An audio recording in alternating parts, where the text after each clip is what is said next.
The story opens with a young boy announcing that he is a wizard while he and a girl participate in play fighting. She acts as a monster that eats wizards, so he raises his wooden branch and hits her on the head.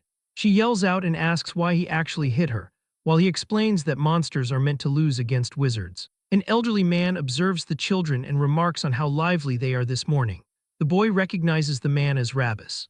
He then inquires about what is needed to become a wizard, while Rabbus clarifies that one cannot simply become one by wishing for it. He describes wizards as the peak of humanity who rule from the highest social ranks, adding that they are nobles and knights who inherited the ability to use magic from their ancestors. He informs the children that they unfortunately cannot become wizards, while a nearby villager asks the elder how he could say such a thing before asking if current rumors are true. Rabbus asks for clarification on what he is referring to, and the man mentions hearing news that a monster has appeared. He confirms that the report is indeed true.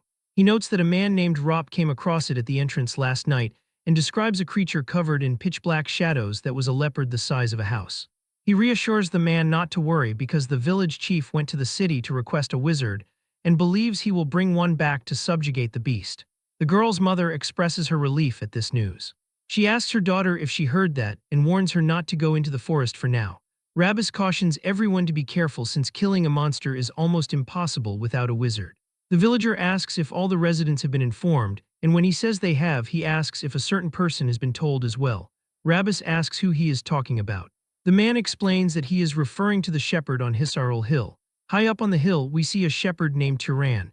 He rests while looking up at the sky and thinks about how dull his life has become. He reflects on viewing the same scenery and the same day over and over again. He wonders if he will eventually forget how to speak. Rabbus arrives and calls him a pathetic brat. He remarks that the sun hasn't even set yet and he is already slacking off, while Turan tells him to move because he is blocking the sunlight. Rabbus yells that he lacks manners and asks if he is still holding on to a grudge from a past incident.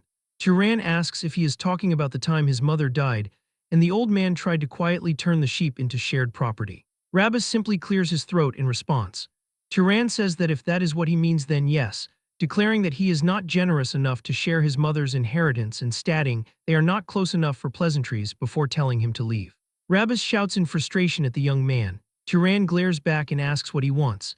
He informs him that a monster has appeared, causing the shepherd to ask about it. Rabbus explains that it is a leopard the size of a house that Rop found. Turan admits that the situation is a serious problem, while Rabbus notices that he is not even scared despite being the most likely target.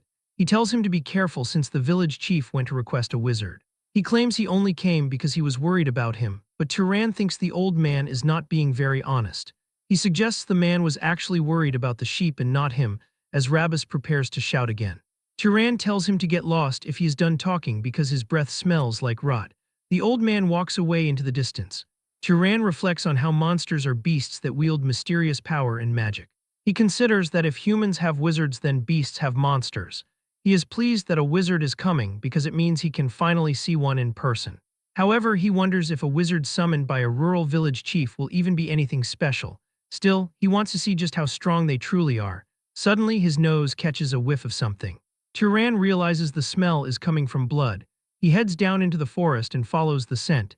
He says he is sure the source is in this direction. He focuses harder on the scent and walks in that direction, but suddenly he stops. He looks down and sees Rabbus torn into literal pieces on the ground. He thinks about how the man told him to be careful, yet went in first anyway, reflecting that he did not expect the blood smell to belong to Rabbus. He notes that this is not a wound an ordinary wild animal could make. He is sure that it has to be the monster. He hears something approaching as a massive paw lands on the ground and a large monster appears. Turan looks back while the monster creeps closer and he stares directly at it, realizing that the reports were true and a monster really exists. Back in the village, the boy playing wizard asks his father how strong a monster is, and if it is true that adults cannot beat it. His father says they are insanely powerful, explaining that if ordinary adults rush it, they won't even be able to collect their bones. The child asks what will happen to their village if they cannot beat it. He tells the boy not to worry because the village chief will bring a wizard to subjugate the beast. The boy asks if the wizard will lose to the monster. His father says that of course they won't lose, describing them as great beings born with the power of magic who will kill the monster with a single word. As the beast lunges at Turan, he looks at it and commands it to die. The command causes the monster to backpedal and create distance. It snarls at him as he releases an aura. He wonders if his power is not working, The monster leaps again and he tells it to stop. The creature pulls back once again. He reflects that he knew killing it would not work but wonders why it cannot even be stopped. The monster attacks but Turan dodges the strike. The beast turns and sees him off to the side. Turan decides on a plan and reaches into his coat. He pulls out a rock and says that a shepherd should do what a shepherd does. The beast prepares another strike. He tells the stone to harden and places it in his sling, while his eyes glow gold as he tells the stone to become faster and swings the sling. He takes a step forward and tells the stone to pierce through. The stone flies with a speed that seems to break the sound barrier. The rock flies toward the beast at full speed, and it is so fast that the monster can only dodge it slightly. The stone grazes the beast while cutting its ear and flying into the air. The beast dashes towards him with its mouth open and ready for a final attack. Turan says that it is actually aiming for the head. The rock suddenly stops in the air. It twirls and smashes into the back of the monster's skull, blowing it off. He stands over the corpse and reflects that this is his first time using the move on a monster. He wonders if he should toss the carcass into some valley. He grumbles that those village bastards really put him to work. Turan is a wizard. He realized his special abilities 8 years ago while he was only 10, at which time the young boy made logs fly through the air. Excitedly telling his mother to watch the logs flying, the child called out to her and announced his ability to create fire and wind. But his mother screamed for him to stop, and he reflects that it was the first and last time she ever got angry. Asking what was wrong, he was told to come and have a chat with her. She then asked if he wanted to live with her for a long time. Turan answered that he did. She made him promise to never use this power from now on, insisting that he must never use it in front of other people. She asked if he remembered the story about the noble and the knight. Confirming his memory, he listened as she explained that magic users are called wizards regardless of their status. She noted that nobles and knights are fundamentally different. Nobles are descendants of divine beings called the Freyans who came to save humanity, while knights are descendants of nobles mixed with humans. The boy confirmed his understanding. She clarified that this is why they differentiate between ranks even among wizards. Explaining that he inherited power from his knight father, she warned of evil nobles who treat knights like slaves. She told him to remember that nobody can know he is a wizard. 8 years have passed since that day. Turan has continued to uphold that promise to his mother. He declares that the promise will not be broken. He has no desire to reveal himself as a wizard or to descend the mountain. Suddenly, someone pounds on his door and yells for him to come out. Turan opens the door and goes out to meet them. He yawns and asks if they are claiming that he killed Rabbis. The villagers grab him by the collar and shout that he is shameless. They accuse him of hurting Rabbis and throwing him out to be eaten by monsters. He silently considers why they want to frame him. He notes that the oldest man in the village died alone, instead of the young men who were too scared to fight. He realizes they think this is the best way to shift the blame from themselves to him. A villager tries to punch him, but Turan dodges and thinks that magic is convenient. Headbutting the man, he reflects that a strong wish happens at the cost of mana, and as another villager charges, he whispers for him to fall over. As the man falls to the ground, Turan notes that he does not need to start a fire. He just uses his power a little bit so that it is not obvious, just enough so that they do not die. He declares that he will dominate them. The fight continues as everyone charges at him, but after some time, all of the men are defeated and lying on the ground. For 8 years, Turan has hidden the fact that he is a wizard. He tells the men they should have used that strength for the funeral of Rabbis. Asking the nearby women if they are here to fight too, they reply that they only came to see him. He tells them to take those idiots down with them. Inside his home, he reflects that it is going to be chaos in the town again. He suspects they will use this as an excuse to rip him off when he goes to trade. He decides he can simply beat them up until he gets a fair deal. He thinks he gave them a proper whooping and they should not be back. Loud knocking begins again and he calls them insane. He throws open the door and asks who it is. He finds a tall man standing there. The man apologizes and says he thought he could ask for a favor in his travels, wondering if he has disturbed him. Turan wonders if he is a traveler. He apologizes and notes that a few uninvited guests just came by moments ago. Reflecting that his mother taught him manners, he wonders if that was proper, feeling awkward since he never talked nicely to people in this town. He observes a traveler with a sword in this sleepy old town. He tells the man that if he is looking for an inn, he should look elsewhere, but the traveler's stomach rumbles loudly. Turan sighs and tells him to come in. He prepares a meal and explains that he is not well off, so they do not have much. The man calls it a feast and notes that Turan must have never met someone from outside the town. Turan says that is right. He explains he was born and raised on this hill and has lived as a shepherd all this time. He notes that it is rare for this small town to get tourists. The man looks at him and finds it interesting.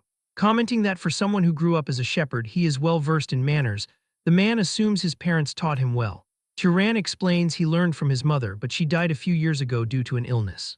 The man says she raised a proud son and is surely among the gods in a palace in the heavens. He thanks the boy once again, while Turan says he just lives the way his mother taught him. He asks what brings the man all the way out here to this country town, and the man explains he was asked a favor. Turan asks what kind of favor, so the traveler says they were looking for someone to take care of a monster puma. He declares that he is a wizard. Turan realizes he must be the wizard the village elder talked about, and the man says that is right. He asks if he can ask a question now, and Turan says sure.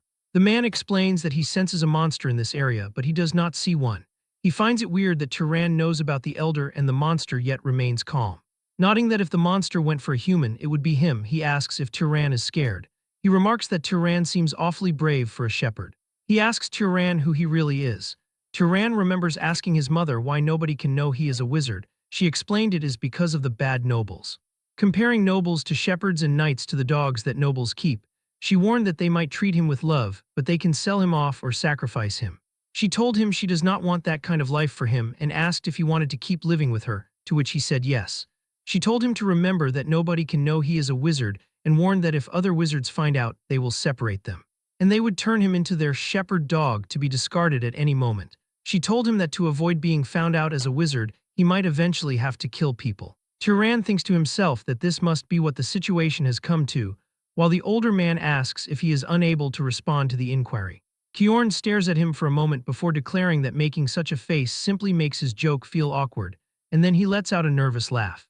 Turan realizes it was only a joke and apologizes for lacking a sense of humor, while Kjorn insists he is the one who should apologize as he realizes he must have flustered the young man. He reflects that it is his first time hearing a wizard joke, which is why it caught him off guard, while the wanderer remarks that the reaction was so entertaining that he took the teasing a bit too far. He notes they haven't introduced themselves properly and expresses that it is nice to meet him. The old man reveals that his name is Kjorn and describes himself as a wanderer. Turan feels he should have introduced himself first and identifies as a shepherd. He states that he is 18 years old this year, to which Kjorn responds that he will be 75. Turan thinks Kjorn looks very good for his age, nodding he doesn't look old at all, while Kjorn explains that wizards age much more slowly than ordinary people and enjoy significantly longer lives. Turan asks how he ended up becoming a wanderer in the first place, and the man explains that after serving the Arabian family for 60 years, he finally left. He says that in his later years, he desired to roam from place to place without the need to settle down, and Turan calls the idea romantic as the two of them continue their harmless conversation. Turan reflects that sharing a conversation with a good person like this is something he never realized would be so enjoyable. They continue chatting until the sun begins to rise over the horizon. Kjorn realizes he didn't notice how much time he was spending as the light grows. He hands over a coin of Arabian silver, explaining that it is the purest of silver coins and worth more than the meal. Turan accepts the payment gratefully and wishes the man a smooth hunt, while Kjorn tells him to stop acting like they will never see each other again. He suggests he might come by a few more times to mooch off him before he eventually heads out. Later in the day, Turan walks out to the field when it is time for the sheep to graze. He commands the animals to gather, causing them to look at him and begin walking his way. He reflects on the fact that this was the first time he has ever met another wizard, and wonders how long it has been since he shared a conversation that felt so naturally comfortable. Turan notes the ease and humor that naturally seeped into the man's speech was more than any adult he's ever met. He considers him a truly good person, recalling that the man even returned with a wolf. Turan had always thought knights were just emotionless hunting dogs used by arrogant nobles. He wonders how he is supposed to tell the man that there are no more monsters on Hisaril Hill. Meanwhile, Kjorn walks through the forest and notes that the surroundings feel strange. He sees traces of a battle but notes that he cannot feel a monster's presence anywhere. He looks up and discovers the rock from the sling embedded deep in a tree, wondering if the monster was already hunted and who in the world could have done it. He considers if the village chief hired another wizard, but he feels relieved that someone made things safe. Suddenly, he senses something and turns around to see the monster walking toward him with its face ripped apart. It releases a blood-curdling howl as Kjorn identifies it as a monster's wraith. He wonders who would do something like this as the monster attacks him, and he leaps backward to avoid the strike. He knows that failing to absorb or disperse mana from a dead monster's corpse turns it into a wraith, and he notes that a wizard who hunts monsters would certainly know this fundamental fact. Leaping high into the air, he concludes that the person who killed the beast was definitely a wizard, and he asks why they would leave it to become a wraith or if they were simply ignorant of the outcome. He reasons that a novice knight who doesn't know the basics could never have killed a monster like this. He wonders if they had some other intention, but decides that either way, he must destroy it. Drawing back a bow made of sheer lightning, he launches a magical arrow forward. The magic simply disperses as soon as it comes into contact with the monster's body. Kjorn asks if the monster's mana is vastly stronger than his. Suddenly, the monster disappears into the ground. He wonders if it is trying to counter magic with magic and wonders where it has gone. The creature begins to appear from his own shadow and looms over him.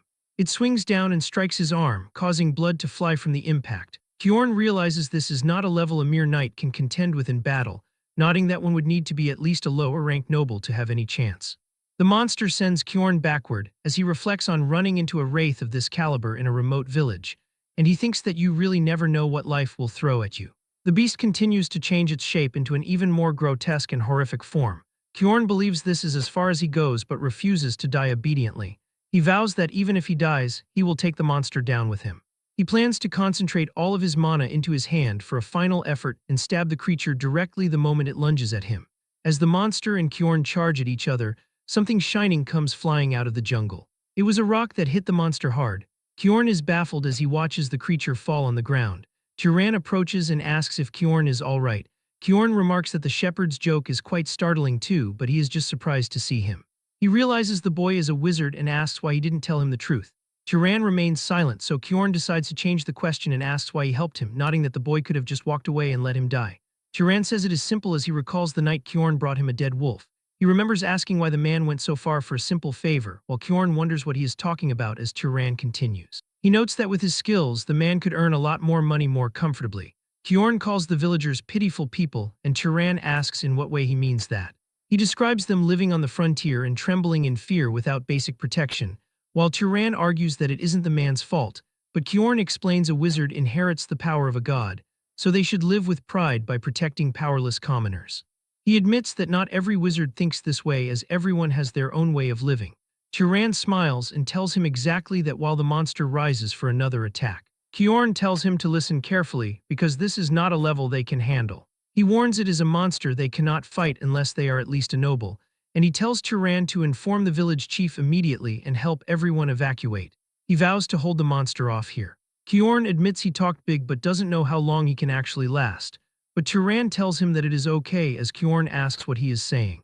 Tyran tells him if the attack he just used managed to land, then everything is going to be okay, while Kjorn asks what he is talking about, wondering if that attack wasn't his full strength, and he thinks a young knight hiding in the mountains couldn't hunt a wraith that even nobles deal with. That's what Kjorn thought at first, but he realizes what he is seeing isn't just a small connection made in a rural village, nor is it the reckless bravado of a young knight who ran from nobles. The scene before his eyes could be the beginning of a wizard who will turn the world upside down. Tyran declares that he was also curious about what his limits truly are. As Tyran stands before the monster, he declares that he wants to test his limits. Kjorn announces he will not permit the boy to face this alone, warning that despite his remarkable talent, this opponent is too formidable for them not to join forces. As the monster attempts to strike him, a sudden attack sends it flying. Kjorn realizes he would only be an obstruction since he could not even react to that previous attack. He acknowledges that at this moment, he provides no assistance to his companion. He decides that his current role is to help the young shepherd's talent truly bloom. Meanwhile, Tyran stands firm while launching a continuous series of attacks at the beast. However, he realizes the situation is not as favorable as it seems because his physical strikes are taking no effect. Kjorn shouts that it is impossible to kill a wraith with physical attacks alone. Tyran asks how he is supposed to slay the creature then, and Kjorn instructs him to use fire or lightning. The boy's eyes begin to shine as fire appears, yet it simply bounces off the monster, leading him to observe that it is not working. Kjorn is shocked to see that Tyran doesn't understand that establishing proper causality is a basic requirement for applying magic to another living being, wondering if the boy lacks fundamental common sense. He realizes now that Tyran was the one who killed the original monster and allowed it to become a wraith.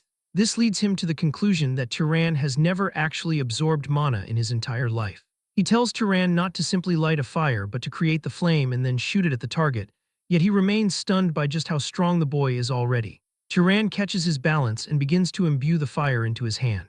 Kjorn reflects that while making fire isn't difficult for a wizard, controlling it requires separate training. Turan performs the task instantly, creating a powerful fire. He steps forward before hurling the flames at the monster. The flame explodes upon impact, causing the monster to scream as it burns alive. Kyorn urges him to keep his mind focused on the spell, explaining that he must keep pouring mana into it so the fire does not go out. He insists that everything about the wraith must be burned away as Turan continues to imbue his mana into the attack. His eyes shine like a rainbow as the flames grow more violent. Kyorn cannot believe they actually won and reflects on how absurdly strong that wraith was, nodding that one would need at least noble class power to fight it, yet Turan took it down. Turan asks if the battle is finally over, while Kyorn remains in disbelief that a shepherd from the mountains achieved such a feat. Kyorn warns that if he does not want to encounter another wraith, he must absorb the mana first, and when Turan asks how to do that, he tells him to imagine draining something into himself. Turan agrees and places his hand on the remains. As he focuses, a green aura emanates from the monster and gathers into his palm. As he does this, all of the mana is absorbed and circulates throughout his entire body. As he starts to shiver, Kyorn mentions he will experience a certain kind of pleasure. He declares he cannot believe it even after seeing it with his own eyes and asks if this truly was his first time absorbing mana, and Turan confirms that it was. Kyorn explains that after an initial awakening, mana grows slowly with age, and the most effective way to grow is to kill monsters or wizards and absorb their mana. Since this was Turan's first time, his innate potential must be in a different league entirely. He concludes that this young man must belong to a noble house. Kyorn bows and apologizes for his previous rudeness, then asks which noble house Turan belongs to, but Turan tells him to wipe the blood off himself first. Back inside the house, Kyorn has his arm covered in bandages. He once again apologizes for his lack of manners toward the boy, feeling he can only apologize for making someone as esteemed as Turan perform such a task. Turan reminds him he has already stated he is not someone esteemed, explaining he is just a shepherd who does not even know who his father is. He glares and tells him to stop the formalities, while Kyorn agrees and tells Turan not to glare at him. But the man wonders why a powerful wizard would choose to be a shepherd, explaining he does not mean to belittle him, but the role simply does not seem to suit him. Turan reveals it was his mother's request which she held onto until the moment she died, and Kyorn asks for more explanation. And Turan describes how nobles live below the mountains. He explains that if his wizard identity is revealed, he will only be used by them and then thrown away, while Kyorn observes his mother was very wise. Turan is surprised since he expected him to call it overprotective parenting. Kyorn tells him his mother was not entirely wrong. He reflects that wizards have great power and that great power inevitably brings conflict, recalling a major war between noble houses just 20-some years ago. He explains it was a conflict between the House of Arabian, which he served, and the Great House of Zahar, noting that so many people died in that war. Out of roughly 3,000 Arabian knights at the time, more than 900 died. He reflects that nearly a third of them were lost. Sadly, he realizes everyone close to him was in that third, remembering his friend Denver, his teacher Hartman, and his beloved wife and son, who were all massacred by House Zahar. He concludes that his mother was right to an extent, as a knight's life can vanish more easily and meaninglessly than a commoner's. However, he points out that the one thing she was wrong about was Turan's aptitude. He admits it is embarrassing to say while in his current state, but he is a knight with fairly good skill, yet Turan easily destroyed a monster wraith that he himself could not bring down. He tells the boy his potential is not merely that of a knight but is at minimum noble level, and even among them, he possesses at least upper-tier aptitude. Turan asks if his mother was lying when she said his father was a knight, while Kyorn explains that on rare occasions, a child worse than a knight is born among nobles, or a noble-class child is born among knights. In that sense, he suggests it would be better for Turan to leave this hill and enter the world. Turan asks why he should do that, and Kyorn explains that humanity desperately needs more strong and kind nobles and knights, because humans are still not the complete masters of the world. Long ago, other races pushed out by the gods were left watching for a chance to rise again. In the midst of this, nobles only continue to wage war against one another. He argues this is an age that desperately needs someone strong and kind like Turan. More than anything, he asks if Turan is truly satisfied living as a shepherd. Turan looks at him and asks what he could even gain by going below the mountain. Kyorn explains that it depends on his desires, whether it be wealth, fame, authority, family, or friendship, noting that any of that is hard to obtain here. He tells him to try imagining the possibilities where he could wander as a wanderer and destroy monsters, or become an explorer in the unknown, or be adopted into a house to walk the path of power. Turan admits that listening to him, he thinks the man is right. He notes it would be more interesting than herding sheep here. For the first time, he is seriously curious about the world outside. Kyorn worries he might be planting expectations for no reason, but promises to support every possibility Turan has. Then he asks about his bloodline ability, and Turan asks what he means. Kyorn apologizes and explains he keeps forgetting the boy knows little about magic. He explains a bloodline ability is a trait nobles inherit from their ancestor, the Freyans, and whether or not one has this ability is what separates nobles from knights. He asks if any spell felt unusually easy, or if he has some outstanding ability that does not require magic. Turan wonders if it is because he is strong, but Kyorn explains that simply having mana makes a wizard's physical abilities stronger. Turan mentions he has a good nose and is pretty good at throwing stones, while Kyorn says that if his sense of smell is exceptional, it can be considered a bloodline ability. Kyorn notes that being skilled with thrown weapons is a trait of House Arabian, though it is a fairly common one. He tells Turan to continue explaining. After some time, Kyorn declares that he thinks he knows which house his abilities are closest to. Turan asks for the house's name. Kyorn's expression changes as he tells him the name of a great house known as Pursuers or Hunters. He reveals it is House Zahar, the very one that fought the war against House Arabian. Turan is visibly surprised by this. As Turan hears the name House Zahar, he becomes visibly worried. He looks at Kyorn with a sad expression since he shares a bloodline with the man's enemies. He considers the idea of apologizing, but notes that these relatives are practically strangers he has never encountered. Kyorn tells him not to maintain such a worried expression, noting that Turan did not participate in that war, and declaring that it is a situation for adults. He says that the fighting will never cease if they attempt to wash blood with blood. Turan asks if he possesses any regrets, causing Kyorn to inquire what he is referring to.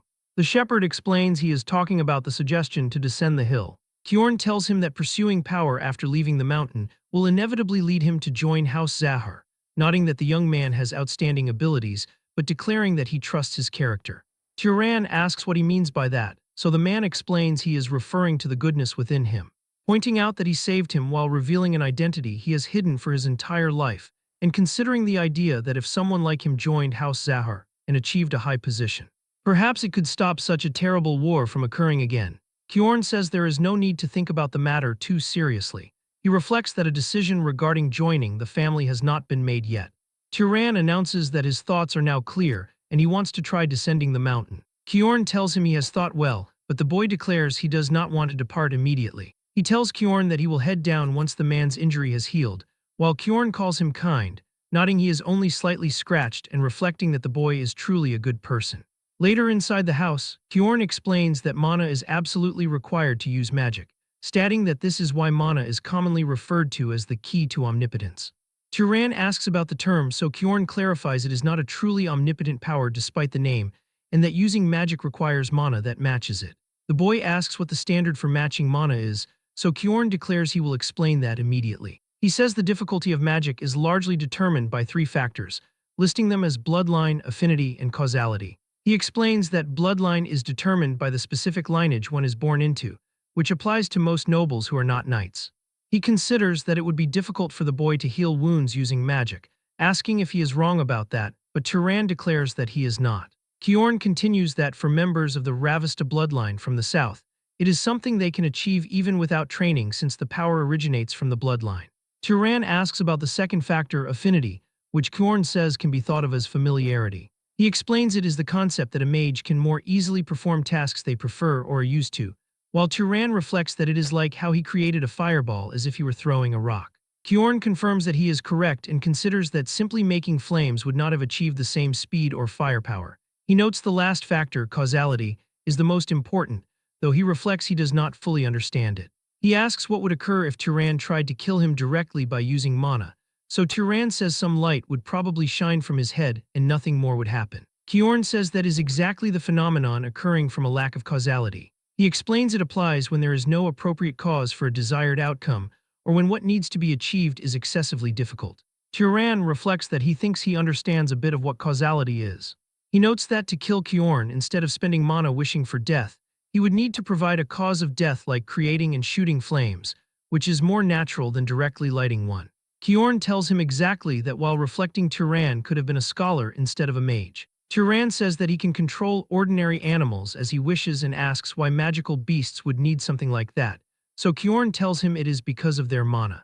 They continue talking while a sheep eavesdrops.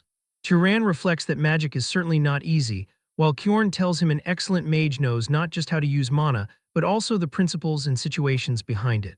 The shepherd wonders if the House Zahar bloodline also possesses special magic, so Kjorn tells him they are skilled in stealth and tracking and suggests he try it once. Tyran agrees to the suggestion. He closes his eyes and thinks how he does not want to be seen by others, wishing that neither sound nor smell could be detected. He starts to fade away and asks if it worked. Kjorn stands there speechless, seeing nothing in front of him. He tells him he succeeded because he can no longer see him. The man feels a little sad as he looks at the now empty room. Tyran slowly reappears, and Kjorn reflects it has been a while since he has seen that ability, nodding it is still a frightening power. He notes that during the war, the Arabian knights feared that ability the most, while Tyran reflects that this seems like an unfairly powerful ability. Kjorn tells him it is not invincible and declares he will teach him magic training methods.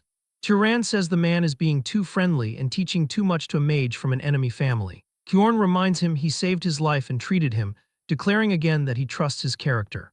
Later, an ugly bald man asks if Tyran is truly selling the sheep and leaving. The bald man asks who will perform the shepherding from now on and how he can decide such a thing without consulting them. Tyran tells them they should figure out how to find a shepherd themselves, declaring it does not matter to them what he does with his belongings. He hopes they buy the sheep at a fair price or he will release them and leave. He says they are free to capture them but notes they will probably have a hard time. The chief reflects that this bastard is someone who keeps his word and that nothing good will come from irritating him. He says he understands and tells him to do whatever he wants while handing over a bag of money. As Tyran and Kjorn start to leave, Tyran reflects that the villagers still owe Kjorn compensation for everything and considers going to collect it. Kjorn tells him he does not intend to receive it because Tyran was the one who caught the beast. Tyran notes that is true and reflects they have reached a crossroads where they must part ways. Kjorn tells him he is sorry for refusing the offer to travel together as he is more comfortable alone. The boy declares he understands and thanks him for everything. Kjorn tells him to take care, and Tyran declares he hopes they meet again with smiling faces. He watches the knight's retreating figure for a long time. Only later does he realize why he did not want the man to speak formally. He reflects that although he never lacked affection from his mother, he had been secretly yearning for a father figure. He realizes he wanted someone who could be a role model for what kind of man he should become. The journey continues as Tyran travels deep into the desert and past a canyon. As he walks and looks up to try to look farther, he spots people off in the distance. He wonders if they are traveling merchants going from village to village. He reflects this is good since he can ask for directions. Tyran reaches near them. A man asks who he is to block their path, so Tyran explains he is traveling alone and asks for the location of the nearest city. They tell him he will reach a city called Mure if he follows the road they came from. Tyran thanks them for the information and starts to leave, but one of the men tells him to wait. He asks if the boy is really going to leave after receiving information, while Tyran asks what he is talking about and wonders what he wants. The man tells him he should give something in return if he receives something. They take out their blades and tell him to take off his bag. Tyran asks if they are bandits and the man asks what he will do if they are. The man who gave the directions declares this is just recklessness, nodding this is a wasteland where no one would find it strange if someone died. He points his sword at Tyran and tells him to take off his bag and cloak while they are being nice, because killing and stripping him would be unnecessarily bloody. Tyran understands and notes they are bandits who kill people. He remembers his training with Kjorn, practicing magic with him and remembering everything the man told him. Recalling Kjorn, Tyran declares he will use them for practice. The group begins to laugh at him, declaring that he is talking like some kind of wizard. Tyran moves his hand forward, sending the men flying through the air with a gust of wind. He notes that instead of generating wind from thin air, shaping it with his hand, and amplifying it uses much less mana. He didn't realize he could whip up wind this strong with such a small amount of mana, and the men are left completely confused by the attack. He then begins to pull water from his water pouch, forming it into a crystal. He creates multiple crystals now and the bandits realize they have made a mistake. One of the men is impaled by crystals, which kills him instantly. Tyran thinks that this spell is supposed to be useful near a lot of water, but considers that simply throwing stones feels faster and stronger than this so far. The bandits apologize and say they didn't know he was a wizard while begging for forgiveness. The leader is distracting him while the rest of the group creeps up from behind. Tyran lifts his foot and stomps down, causing a sand pillar to spawn under the men, and the pillars impale all of them as the leader stands there speechless. He stares at the corpses of his men and declares that this is impossible. Tyran says he has one thing to ask, and the man declares he will answer anything. He asks why they attacked him without a plan, nodding that a traveler walking alone could easily be a wizard. The leader explains it was because Tyran bowed his head. He says that even when they spoke rudely, the boy bowed and greeted them, so they assumed he was ordinary. Turan thanks him and declares that the man taught him something useful. The bandit smiles and asks if he is really going to spare him. Water begins to gather above the man's head, as a flashback shows Kjorn telling him that he is going to meet many people, and there is something he must absolutely know. He says he must never show mercy to scum like bandits, describing them as the kind who do not hesitate to harm others for a profit. He notes the reason he is saying this so firmly is because he understands the boy's nature, and Turan declares that he understands the reasoning. A life spared out of pity could end up harming 10 good people, so he kills the man and reflects that he has stalled for long enough. The road the bandits drag their cart along left clear wheel tracks cutting across the sand for him to follow.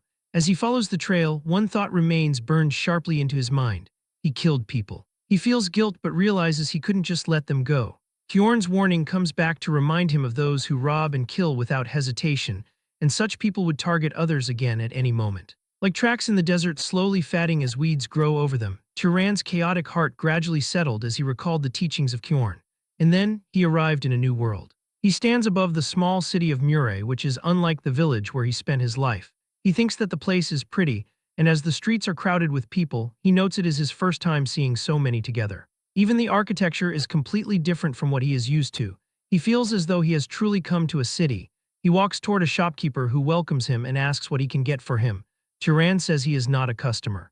He recalls Kjorn saying that if he reaches a city and needs a place to rest, he should look for an inn. The shopkeeper tells him that if he is not buying fruit, he should get lost. Turan wonders why the man is being so rude, and if it is an unspoken rule in cities that questions require buying fruit first. He points to a fruit and asks how much it costs, so the merchant tells him it is 2 ducat. Turan asks what exactly a ducat is, but the merchant notes he looks like an outsider who probably doesn't know what that is, adding that paying with other coins is fine too. Turan hands over a coin and asks where he can find the inn. The man points him toward the biggest inn in the city. When he arrives, an inn staff member named Lena welcomes him. She tells him that he is a handsome guest, and he asks how much a night costs, and she says it is 16 ducat. He declares that he will stay but adds that he has one more question. He asks if there is a monster nearby with a bounty on its head, but Lena is surprised that he is asking about a monster. He thinks about needing to kill monsters to absorb their mana, and recalls Kjorn saying that hunting monsters would earn money as well. He asks why she is not answering his question. Lena declares that there is no such thing as free in this world. She eventually has him buy a drink and tells him to go to City Hall.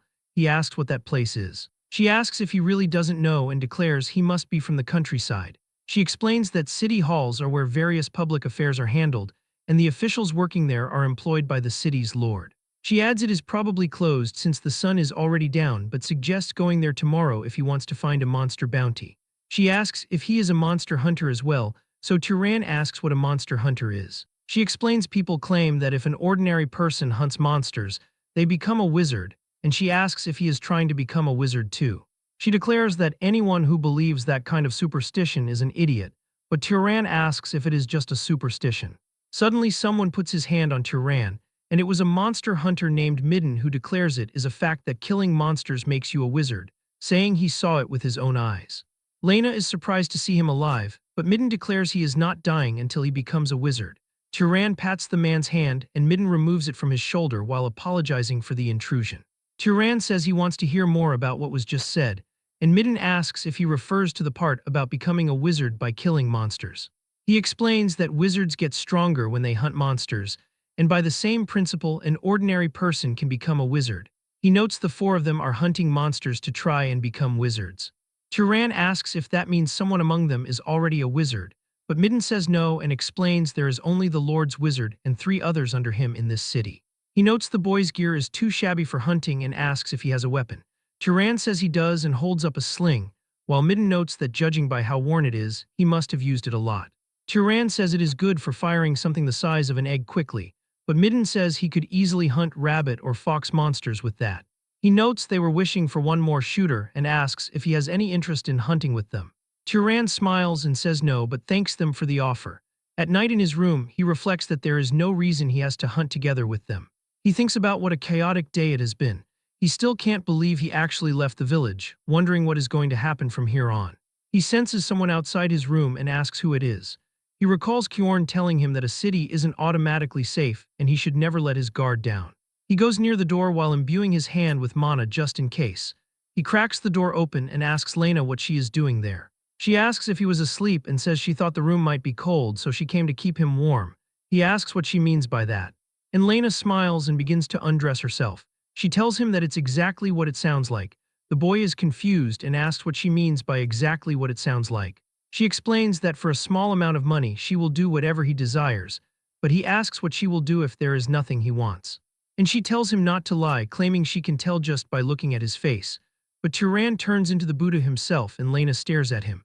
He recalls Kjorn getting mad and saying that he must never fall for the honeypot. The man had warned he always has to be careful with women at inns and prostitutes in general, since most of them carry sexually transmitted diseases. He noted that while they have strong disease resistance, and it is no problem for them, if Turan is careless, he could pass it on when he is with another woman, advising that he shouldn't let desire trap him into doing something he will regret. Turan thinks that cities are not easy to live in either, and reflects on the fruit shop earlier and now Lena too. He considers how they put a price on even small bits of information and conversation, and concludes that cities really are pretty cold-hearted. He then overhears Midden and his men discussing something. They ask Midden why he was trying to bring that guy from earlier along, as one of the men noted that he didn't look like he would be much help. The other dude said that was right, and that he just sounded so cocky he would be perfect to use as bait, but Midden explains it is because Turan reminds him of himself when he was young. He figured that if the boy was at least next to him, he might as well survive a little longer, while the others tell him that he is way too good-hearted. Hearing this, Turan smiles, thinking maybe the city isn't completely cold after all. The next day he heads to City Hall and a man asks if he can help him. Turan asks if he is an official and the man asks what else he would look like. The young shepherd tells him he came to hunt monsters, which confuses the man. He recalls Kjorn telling him previously that the world would not be kind to him. He thinks about it the other way around, nodding there's no reason it has to be kind, and he was advised that if he wants people to treat him kindly, the method is simple. He must reveal that he is a wizard and ordinary people will bow their heads. The official hands him a paper and says that he cannot take it with him. He instructs him to look and then hand it back. Turan asks if it is a crow monster and the man asks if it looks like a cat or something. He explains that it is unlikely, but if he kills a monster, he has to bring it to the city, nodding a wizard is needed to disperse the mana so it does not become a wraith.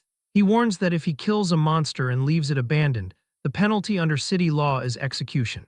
Turan knows this and understands what happens when a monster becomes a wraith, and he cannot repeat the same mistake. Turan then asks if knights don't hunt monsters, but the official says they are not people with time to spare. He explains a knight's job is to maintain public order in the city. He notes that hunting monsters outside the city is something for thugs like him to handle, and as Turan leaves, the official comments that another corpse is going to pile up outside the city. But later, he comes with a dead monster with a giant hole in its chest. Everybody is surprised, unable to believe what they are seeing. They ask him how he managed to bring it back so fast and if he killed it alone. Turan says that he did and asks if he can receive the reward for killing it. The official says they will give it to him and runs to get Turan's reward. He hands over a bag and tells him to go get some rest. The other officials talk about how incredible it is because even its wings are still intact, and they wonder if it is possible to bring back a blade crow in this condition. The official thinks about it and looks over, asking Turan why he is still here. Turan asks if there are any other monsters worth hunting. They ask if he is really planning to go hunt more. Later, Lena tells him that these are the most expensive items on their menu. She never dreamed that someone like him could defeat 30 monsters in just 3 days. She says he must have made a lot of money from the bounties, while Turan continues to eat like a baby. He responds that money isn't his only goal. More precisely, the goal is the monster's mana, and thanks to that, he has definitely gotten stronger. He notes that compared to when he met Kjorn, his mana has increased severalfold. However, he can feel a limit approaching, and with only weak monsters' mana, it is going to be hard to get any stronger. He then tells Lena that he has a question for her, and she asks what it is, and he asks if she took a bite of this, but she reminds him that he ate it all by himself. She notes that even though he is skinny, he can definitely eat, and the chef says he made it for the first time in a while and is happy he enjoyed it. Turan says it was delicious, and as he stands up to leave, one of Midden's men grabs him by the coat. He asks if he is really eating something so tasty by himself. They make fun of him, saying they have heard that he has made a lot of money and suggesting he should give some charity to his partners. Turan hits him in the face, and the man stumbles backward. Turan asks if he wanted some more charity. Another man gets pissed and swings at him, but Turan dodges and hits him in the face too, while one runs at him carrying a chair and swings, but Turan blocks it. Turan raises his hand and flicks the man in the forehead. Lena gets nervous and yells, telling them to stop fighting in the inn. Later, Midden apologizes and says he gave them a proper scolding. He promises this will never happen again and explains they have been tight on money lately. He says they just got jealous when they saw him and tells the other two to apologize. And they both say sorry. Turan asks if things are that hard for them and Midden says they have just been limited. He doesn't think they will be able to pay the room fee but notes that it is their problem. Turan then takes out a bag of money and tells him to take it. Midden asks why, and Turan explains this is repayment for the kindness he showed before, remembering him saying he was worried and tried to bring him along. Midden asks how he knew about that, while Turan says there is no such thing as free and he needs some information in return. Midden laughs and says that information is what he is best at, and he will tell Turan everything he knows. Later, outside the town, Turan looks at it and reflects this might be his last hunt in this city. He notes Midden gave him information about the next one, so it is about time he left for there. He reflects there was a lot more useful information than he expected and that Midden is a great person. He thinks Midden is not as seasoned as Kjorn, but that just makes him purer and kinder. He then senses something and recognizes the smell. He starts to run in that direction, knowing what is happening but hopping his hunch is wrong. As he heads into the jungle, he sees marks on a tree. He looks over and spots one of the men cut across the chest and bleeding out. Turan recognizes that he is from Midden's group. He then looks over and spots Midden's corpse and the coins that he gave him on the ground covered in blood. Turan just wonders what happened to him. Turan looks down at Midden and one of the men who is still barely alive as the man struggles to speak but manages to get the word rabbit out. Turan is confused and asks a rabbit. But the dying man is finally able to say it's a rabbit monster. Turan looks to the other side and sees the monster still eating another man. The monster also notices him and glares at Turan with its red glowing eyes. Turan was standing up when the monster charged at him with great speed, but he dodged the attack, and the monster hit the tree, destroying it instantly. Turan can't believe how fast it is and he was almost hit by it. He twirls his sling and raises it up before firing it. As the rock soars through the air, it splits into three and all of them move toward the monster, but the monster easily destroys all of them. Turan notes that this creature is used to defending against thrown weapon techniques. The beast readies itself and dashes toward him once more. It is surprised when Turan completely vanishes in front of it. The monster stops the attack as it can't see Turan, but he suddenly appears behind it with a dagger in his hand and stabs the rabbit monster in the neck. Turan retreats and starts turning invisible using magic. The monster tries to attack at that moment, but Turan had already become invisible, and the monster was only able to cut down a tree. The rabbit monster becomes mad and starts cutting every tree he can see. After some time, it comes to a stop as it becomes exhausted and screams loudly. As the monster loses more blood, it finally dies and falls on the ground, as Turan was able to successfully rage bait it to death. He then undoes his invisibility and approaches the monster's corpse. He stretches his hand out toward the beast and begins to absorb its mana. He notices that the amount of mana he is getting now is different, reflecting that it is more than the leopard monster he encountered the first time. The man who is still barely alive can't believe that Turan is a wizard. Turan confirms that he is, and the man asks why he is hiding his identity. But Turan asks if any of the four of them have belongings he can pass on to their families, and the guy begins crying, saying that he doesn't have a family as he looks at Midden full of regret. Turan remembers Midden telling him about a great city nearby called Orem, which has a place called a library. Turan asks what a library is, and Midden explains it has thousands of books. He then tells Turan that at the moment he said the word books, he looked fully interested, so Turan asks if he really did, and Midden explains that he heard not just anyone can enter the library. Turan asks how he is meant to get in then, and Midden tells him that apparently only wizards are allowed inside. Turan says he understands and that he has decided. Midden asks what he is talking about, and Turan declares he is going to that great city he mentioned. Now Turan stands over their graves after having buried them. He wishes them happiness there and walks away. Sometime later, Turan is standing in line. He is almost embarrassed that he was shocked by the small city of Mure. Now that he is standing before the great city Orem, he can tell how big of a city this is based on the scale alone. He did not think that there would be this many people trying to enter the city. He sees the guards and wonders if they are scanning for criminals. As expected of a great city, it has a more established system. The guards tell him to stop, and Turan asks what is wrong. They inform him that he cannot be allowed to enter because his clothes are absolutely filthy, telling him he should dust himself off at least. Later, he gets into the city and stands before a massive tower. He reflects that this must be the library that Midden talked about. He thinks it is overwhelming and must have been built with magic. He walks up to the entrance and says that he is trying to enter, The guards tell him that only wizards are allowed to enter.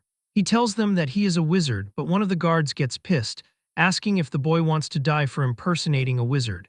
He declares there is no way a kid like him could be a wizard. But the guard tries to imbue his hand with mana as Turan recalls Kjorn's words, who had told him that wizards can recognize each other by sensing the other's mana and can tell whether someone is stronger than them. Turan decides to use this to his advantage and releases a massive amount of mana. The guard gets scared from sensing the power and falls onto the floor. He realizes that this is no ordinary wizard and is at least of noble class or higher. He screams his name and declares he is Kenya, a knight of House Voltas, and wonders which house Turan is from. Turan asks if he has to tell him his house to enter, and the man says no. However, to use the library, he needs permission from the Master of Voltas, and when Turan asks what that means, the guard says he will contact House Voltas for him. Later, Turan is sighing as he reflects he thought it would be a simple process. However, maids are now cleaning him inside of a bathhouse, and he wonders how this even happened. He tells them to stop and asks if there is a problem with him washing himself. They explain that if they fail to properly attend to an esteemed guest, they will be punished. He tells them to do what they want and they thank him for that. Later, one of the maids says that he is amazing. She instantly realizes what she said and covers her mouth. He asks if there is something on his face. The maid says she just lost herself because of how handsome he is and begs for forgiveness. He tells her there is nothing to forgive, but the maids tell him to stop speaking so casually to them. Then someone else enters and says, "Wow, what's this?"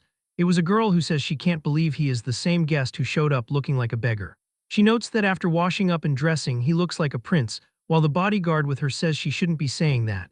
Turan introduces himself to the girl, and she introduces herself as Azella. She asks what house he belongs to, but he says that for personal reasons it is difficult to say. She tells him that is a shame. She decides to play a prank on him for hiding who he is. She begins to release her mana, which spreads throughout the room, thinking that he needs to show her what his mana looks like. Turan feels the crushing weight of Azella's mana slamming into him with intense force. But after a moment, he also releases his own mana, their auras clashing with each other while the surroundings tremble under the pressure. A guard rushes in front of the maids, putting himself between them and the spreading pressure. After a few moments, Turan retracts his mana, and Azella stops as well, finishing her test with a surprised wow. She looks at her hands, which are now trembling, and laughs. She then looks at Turan and asks if he wants to marry her. He is completely stunned, his thoughts wiped clean for a moment. Azella notices his frozen face and teases him for reacting that way, assuring him that it was just a joke. But she looks at him one more time, urging him to think about her offer as the seat next to her is currently empty. After saying this, she and her bodyguards leave the room. Turan watches her leave for some time and then looks down to see that his own hands are also trembling. She has mana that is on par with his at the very least, leaving him to wonder if this level of strength is considered normal in this city. The scene shifts to a different room where the man Turan wanted to see is waiting. This is Rug Voltas, the Lord of Aurum, who welcomes Turan as a young noble and asks if he already knows his name.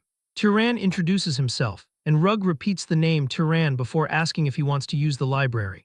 He mentions that a lot of people come there after hearing strange rumors, so he wants to clarify in advance that there is no amazing ancient magic in the library, nor is there some secret method to increase mana. Turan states that he is fine with that, explaining that he never wanted anything of the sort. Rug studies him for a moment and then allows it, nodding that there is nothing inside that counts as confidential information related to his house anyway. Since it has gotten late, he suggests that Turan rest and come back tomorrow, asking if that is acceptable, to which Turan declares he won't forget this kindness. The next day at the entrance, the guards check Turan and confirm his entry pass, welcoming him as an esteemed guest into the Sky Library. Turan pushes the doors open and steps inside. He looks up and sees the library climbing upward in a spiral that looks like it never ends. He finally realizes what the library truly is. Then a voice comes from nearby, greeting him by name. He turns to find a young girl standing there, who introduces herself as the librarian and states that, by order of the Lord, she will explain the simple rules for using this place. Turan stares at her, surprised to see that a little kid is the librarian. She raises a finger and explains that the first rule is he must compensate them if he damages anything. The second rule is he cannot take any books out. And finally, she will be watching him the whole time he is using the library. Turan asks if she could stand a little farther away while he reads because he feels uncomfortable. He asks if, as a librarian, she has read the books there too. She says yes and tells him that if he needs something, finding it for him is what she does best. She asks what he wants to read, offering options like romance or history or even something erotic since he is young, which makes Turan just look at her in surprise. Turan declares he wants to learn basic common sense about the world, and this time it is the librarian who looks surprised. She reacts quickly, moving with surprising speed as she gathers a heavy stack of books and drops them in front of him. She notes that many of the books are hundreds of years old and won't suit his needs, but she guides him toward a section that might help a little. Turan thanks her and she tells him he is welcome. He picks up one of the books and reflects on what a book actually is. Then he opens it carefully and starts reading, his expression changing as he thinks about how amazing these books are. Turan repeats this same routine every day, reading in the library. He now comes to understand the world's geography and its different races, learning about the etiquette of wizards and how various items are manufactured and processed, even studying monsters and relics from the era of the Old Empire. With each piece of knowledge he accumulates, his world, something that was once nothing but an unknown space, grows clearer and more vivid to him. Later, Lord Rugvaltas notes that Turan has been making excellent use of the library, which Turan confirms is true. The Lord then states that, separate from treating him as a noble, allowing him to use the library was an act of goodwill, and he declares he would like to receive payment for that goodwill. Turan does not stall and asks the Lord to tell him what he needs. Rug explains that a monster has appeared north of Orem and has been attacking travelers, noting that 4 knights who went to subjugate it never returned because they were eaten. He adds that it seems a noble will have to step in personally, but his house can only mobilize 2 people at the moment. Turan agrees to help, thinking that protecting people is what a wizard ought to do. However, he feels something is off, knowing that wizards are usually the type who do not get involved in things like this. Rug adds that the Northern Road is an important trade route for Orem and has been blocked for 10 days, so they have to reopen it quickly. Turan realizes that 10 days ago was before he even arrived in Orem, figuring out that this is why the Lord let him use the library so readily. The scene shifts as a large group leaves the city. Yahello remarks that her father really is something else to think he would mobilize a guest for a monster hunt, asking if they were truly that unreliable. She tells Turan that she is not blaming anyone, but says the Lord is making a huge fuss. The man beside her laughs and asks if calling the Lord fussy is a bit much, prompting Yahello to tell him to drop it. That man stops for a moment and turns toward Turan to introduce himself as Marvin Valtas, saying he looks forward to working with him, and Turan returns the greeting. As they walk, Yahello says they should finish this quickly and go back to rest. Marvin leans in and asks if Turan is interested in his big sister by any chance, to which Turan says no instantly. Marvin looks genuinely relieved. Suddenly, the guard at the front shouts for everyone to stop. Up ahead, they find a destroyed carriage on the road. As they inspect the wreckage, one guard asks if this was done by that creature. Another guard says it probably was, reasoning that since they forbade anyone from going north from their side, the travelers must have come from the south and gotten attacked by the monster. Turan stays quiet and studies a mark on a wooden board. He then states that the monster is a monkey. Yahello repeats the word with doubt, so Turan tells them to look at a handprint and explains that the creature attacked the peddlers and went back into the forest. If they locate its trail, they should be able to find it. Yahello says she can barely use tracking magic and asks Marvin if he can, but Marvin says he cannot either. Turan then steps forward, volunteering to try looking, and searches for something amidst the carriage parts. Yahello asks if he is from a specific tracker bloodline, but Turan just picks up a small piece of cloth and simply says he uses this method a lot and is used to it. He closes his eyes, smells the cloth, and activates a search spell. He opens his eyes and a blue energy trail becomes visible to him. He points toward the forest and leads them that way. The trail stops at a river where Turan notes that it looks like the beast washed its body. Yahello refuses to believe a mere beast did that on purpose to avoid being tracked, while Turan suggests it might have just washed because it wanted to. Suddenly, Turan sees those blue lines again and warns the group that the beast is behind them. A massive monkey monster with glowing red eyes emerges, roaring loudly. The monkey raises its hands, in which it is holding large stones. The knights see this and shout for everyone to dodge. The monster launches the stones, which are so large and fast that anyone hit by them is heavily injured. Turan barely escapes the attack, but he is more surprised by what he is seeing. Yahello and Marvin do not dodge the attack but use the knights as shields, and because of that, those knights are heavily injured. After the attack stops, Yahello simply throws away the knight she was holding as a shield. Turan finally understands that his mother was not wrong. Yahello screams for everyone to attack. The remaining knights who can still fight run toward the monster, but the monster turns to run and the knights, seeing it flee, chase after it. Meanwhile, Turan puts a small rock into his sling. Yahello and Marvin run after the monster, but it is too fast. Yahello says that they are going to lose it, but as she speaks, she sees a small rock fly past her. It is so fast that she cannot even react. The rock flies past all of them and hits the monster, going straight through its body as it screams in pain. Azella and Marvin look back and see Turan walking calmly while spinning his sling. Turan looks up as the monster screams again.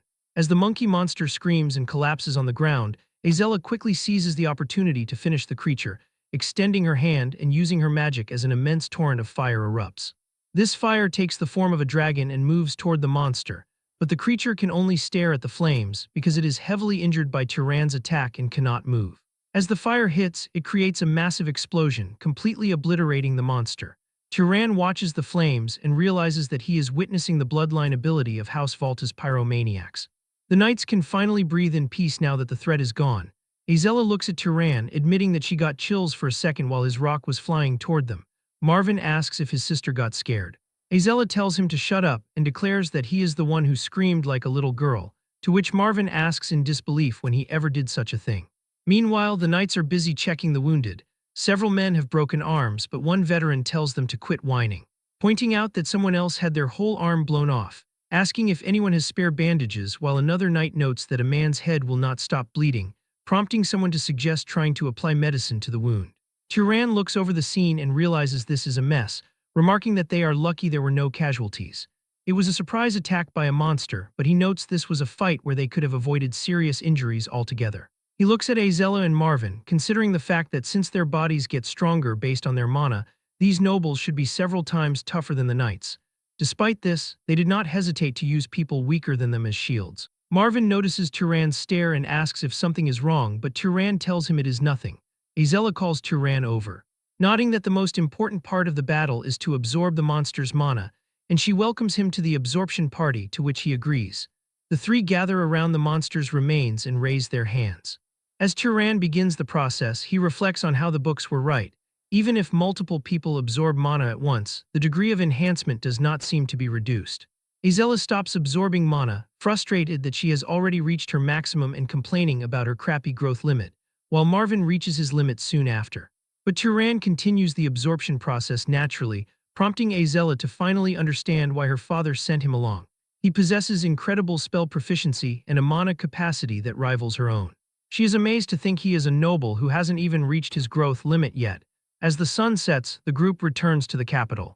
Marvin reflects that they would have never defeated the monster without Turan, crediting him for everything from his tracking ability to the hit that knocked the beast down. Turan asks him to stop, insisting it wasn't anything spectacular. He admits he regrets noticing the monster too late and allowing it to get the first strike, as he did not expect the creature to have a search ability. Marvin asks with surprise if it really had a search ability. Turan says yes, and explains that different abilities seem to awaken depending on the monster's external traits. He points out that the monkey had unusually big hands and big eyes, which were not part of its original form, meaning it probably awakened an ability to throw things with great force and the ability to see far away or through the forest. Marvin is impressed that Turan figured all of that out so quickly, and Turan explains that he looked through a monster encyclopedia at the library earlier. Marvin calls the library a stuffy place where no one goes. Azella mentions she went there once a long time ago out of curiosity, but found the books too difficult and left before reading even half a volume. Turan suggests that the next time she goes, she should ask the librarian if there are any easy books. Azella is confused and asks if there is even someone like that in the library. This reaction leaves Turan feeling confused. Turan heads back to the library and the librarian greets him by name as he enters, making him realize he was careless. He knows that no knight or commoner would ever call a noble by their first name, as everyone in the city uses the term esteemed one. He also thinks that the way she looks does not exactly scream librarian. He asks how she knows his name. The girl looks at him in surprise and then smiles, asking if he only noticed it now. She reveals she learned it from his permit and declares that as long as it is around this library, her gaze can reach anywhere. Turan asks how he should address her, and she says she doesn't really have a name, so he can call her whatever he wants. She suggests something cute like my love, but Turan decides he will just call her librarian. She calls him stiff and notes it is awkward for him to be polite after using her for days, calling her to do this and that, though Turan declares he never did that and tells her not to come so close because it is burdensome. He asks if she is a wizard from the old empire, but she says she was never a person to begin with, explaining she is a kind of spirit and asking if it suits her. She tells him that when a soul inhabits something living, it becomes a living spirit, but when it inhabits something neither alive nor dead, it is a regular spirit. In other words, the library itself is her. This human form is just for comfortable communication based on the user's preference, and she smiles, telling him that his preferences are kind of. Turan tells her not to make stuff up, but she insists she is like a reflection in water. Turan looks at her carefully and places his hand on her belly, but it goes right through it. She asks where he is touching and says it feels weird. Turan apologizes, and she complains about how annoying it is that she cannot directly exert power on intruders. She declares that if she could, she would have punished every last bastard who took books out of the library. Turan notes it seems House Voltas does not know she exists. She explains that until now, there was no one with the qualifications to perceive her. Her creator made it so only those whose type is complete beyond a certain level could see her, and she finds it romantic that only Turan can see her. Turan asks what she means by type, and she explains it is what wizards call a bloodline.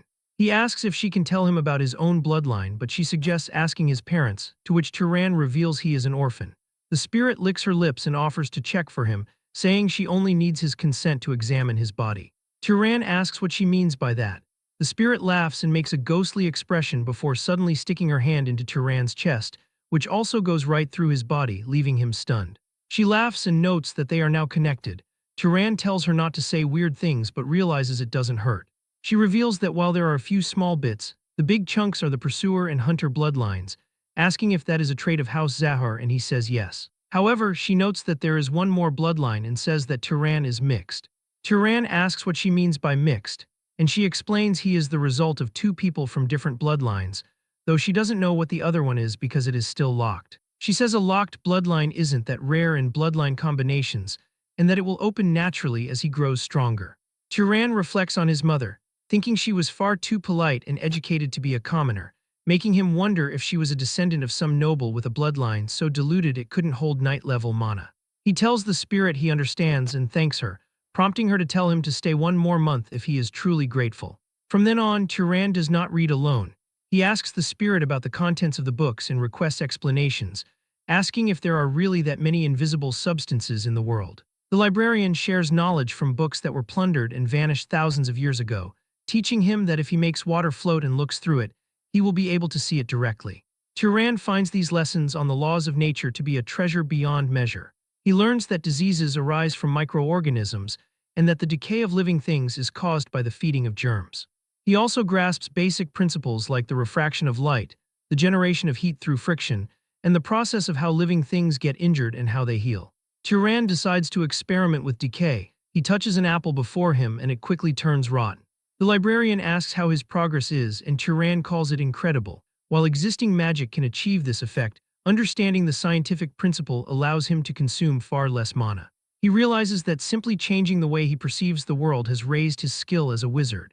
He asks if powerful houses are monopolizing knowledge like this, nodding that if every wizard knew it, they would lose their competitive edge. The librarian notes that people's level of knowledge keeps dropping over time and says she now understands why. Turan eventually declares it is time for him to leave. He says that the owner of this place has been openly giving him hints to go. The librarian's spirit begs him to take her with him and tries to hug him, but she passes right through his body and hits the floor. Turan asks if she can even leave the place and she admits she cannot. She begs him to stay, promising to take good care of him, but Turan gently says he will pass. She huffs that he is never going to say he will stay. She encourages him to look around the land for the god's legacy, suggesting there might be spirits out there who know even more than she does. Turan promises to visit from time to time. She tells him to come if he wants to or not, though she is clearly sad to see him go. Turan smiles and says that there are still many books he has yet to read. He finally leaves the city, following a continental map he got from the library. House Zahar's base is in the Emerald Desert, east of Orem. He decides to head toward Zahar to find clues about his parents. As Turan walks, he notes that there is no need to rush. If the clues were going to disappear, they would have vanished sometime over the last 18 years, and if they are still there, arriving a little later will not make them vanish now. He continues to train, kill monsters, and absorb their mana. As he travels through the woods, he suddenly hears a horse neighing. He wonders what is happening and spots a majestic horse with a saddle. Turan realizes that the horse is not attacking the man lying on the ground, but is actually protecting him from attackers. One attacker calls it a demon and asks what kind of pet monster could be that strong. Turan watches closely, wondering if the horse is actually the one being targeted. Suddenly, Turan realizes who the attackers are. They are two dark elves, and one tells the other to try and create an opening somehow, to which the second elf replies that it is easier said than done. One dark elf uses magic as a purple energy spreads out, and monsters start to rise from the ground. Turan realizes this is the dark elf necromancy he read about in a book. He wonders if he should help but hesitates, thinking the man lying there might have been the one who attacked the dark elves first. His eyes widen in shock as he sees one of the dark elves eating a human arm. The first elf asks whose hand that is and tells the other to give her one too, but the second one tells her to eat her own, as she must have already taken some for herself. Turan realizes with disgust that they are cannibals. He activates his stealth magic and becomes invisible while the female dark elf remarks that the men she killed are too hairy. And as the male elf takes his final meal, he is killed by Turan's attack in an instant. The strike is so fast that the female elf cannot even react. The monsters summoned by the now dead elf vanish. Seeing this, the female elf panics and tells her monsters to gather and protect her, and the beasts immediately surround her. Turan attacks with a rock, but a monster blocks the projectile with its horn. The elf shouts, demanding to know who is there and ordering them to come out, as a buffalo monster charges in his direction and destroys the trees. The elf realizes her attacker is using stealth and declares they will see if he can still hide after this. As she summons a wolf monster, it releases a glowing orange aura that spreads through the area and detects Turan. Turan's magic fades away and he starts becoming visible. The elf also notices him and shouts that she has found the demon. She commands her monsters to kill him and they charge at him. Turan rubs his hands together and creates fire. He releases an explosion of flames at the monsters, which knocks out the wolf monster, but the buffalo remains unharmed.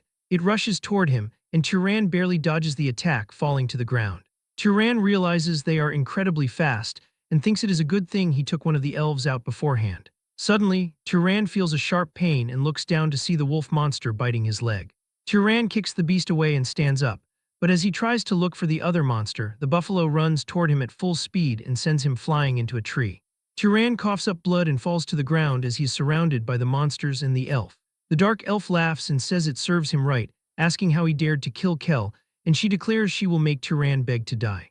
However, the horse suddenly strikes the dark elf in the head.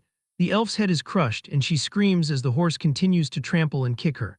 The elf's beasts look back and start attacking the horse, saving the dark elf.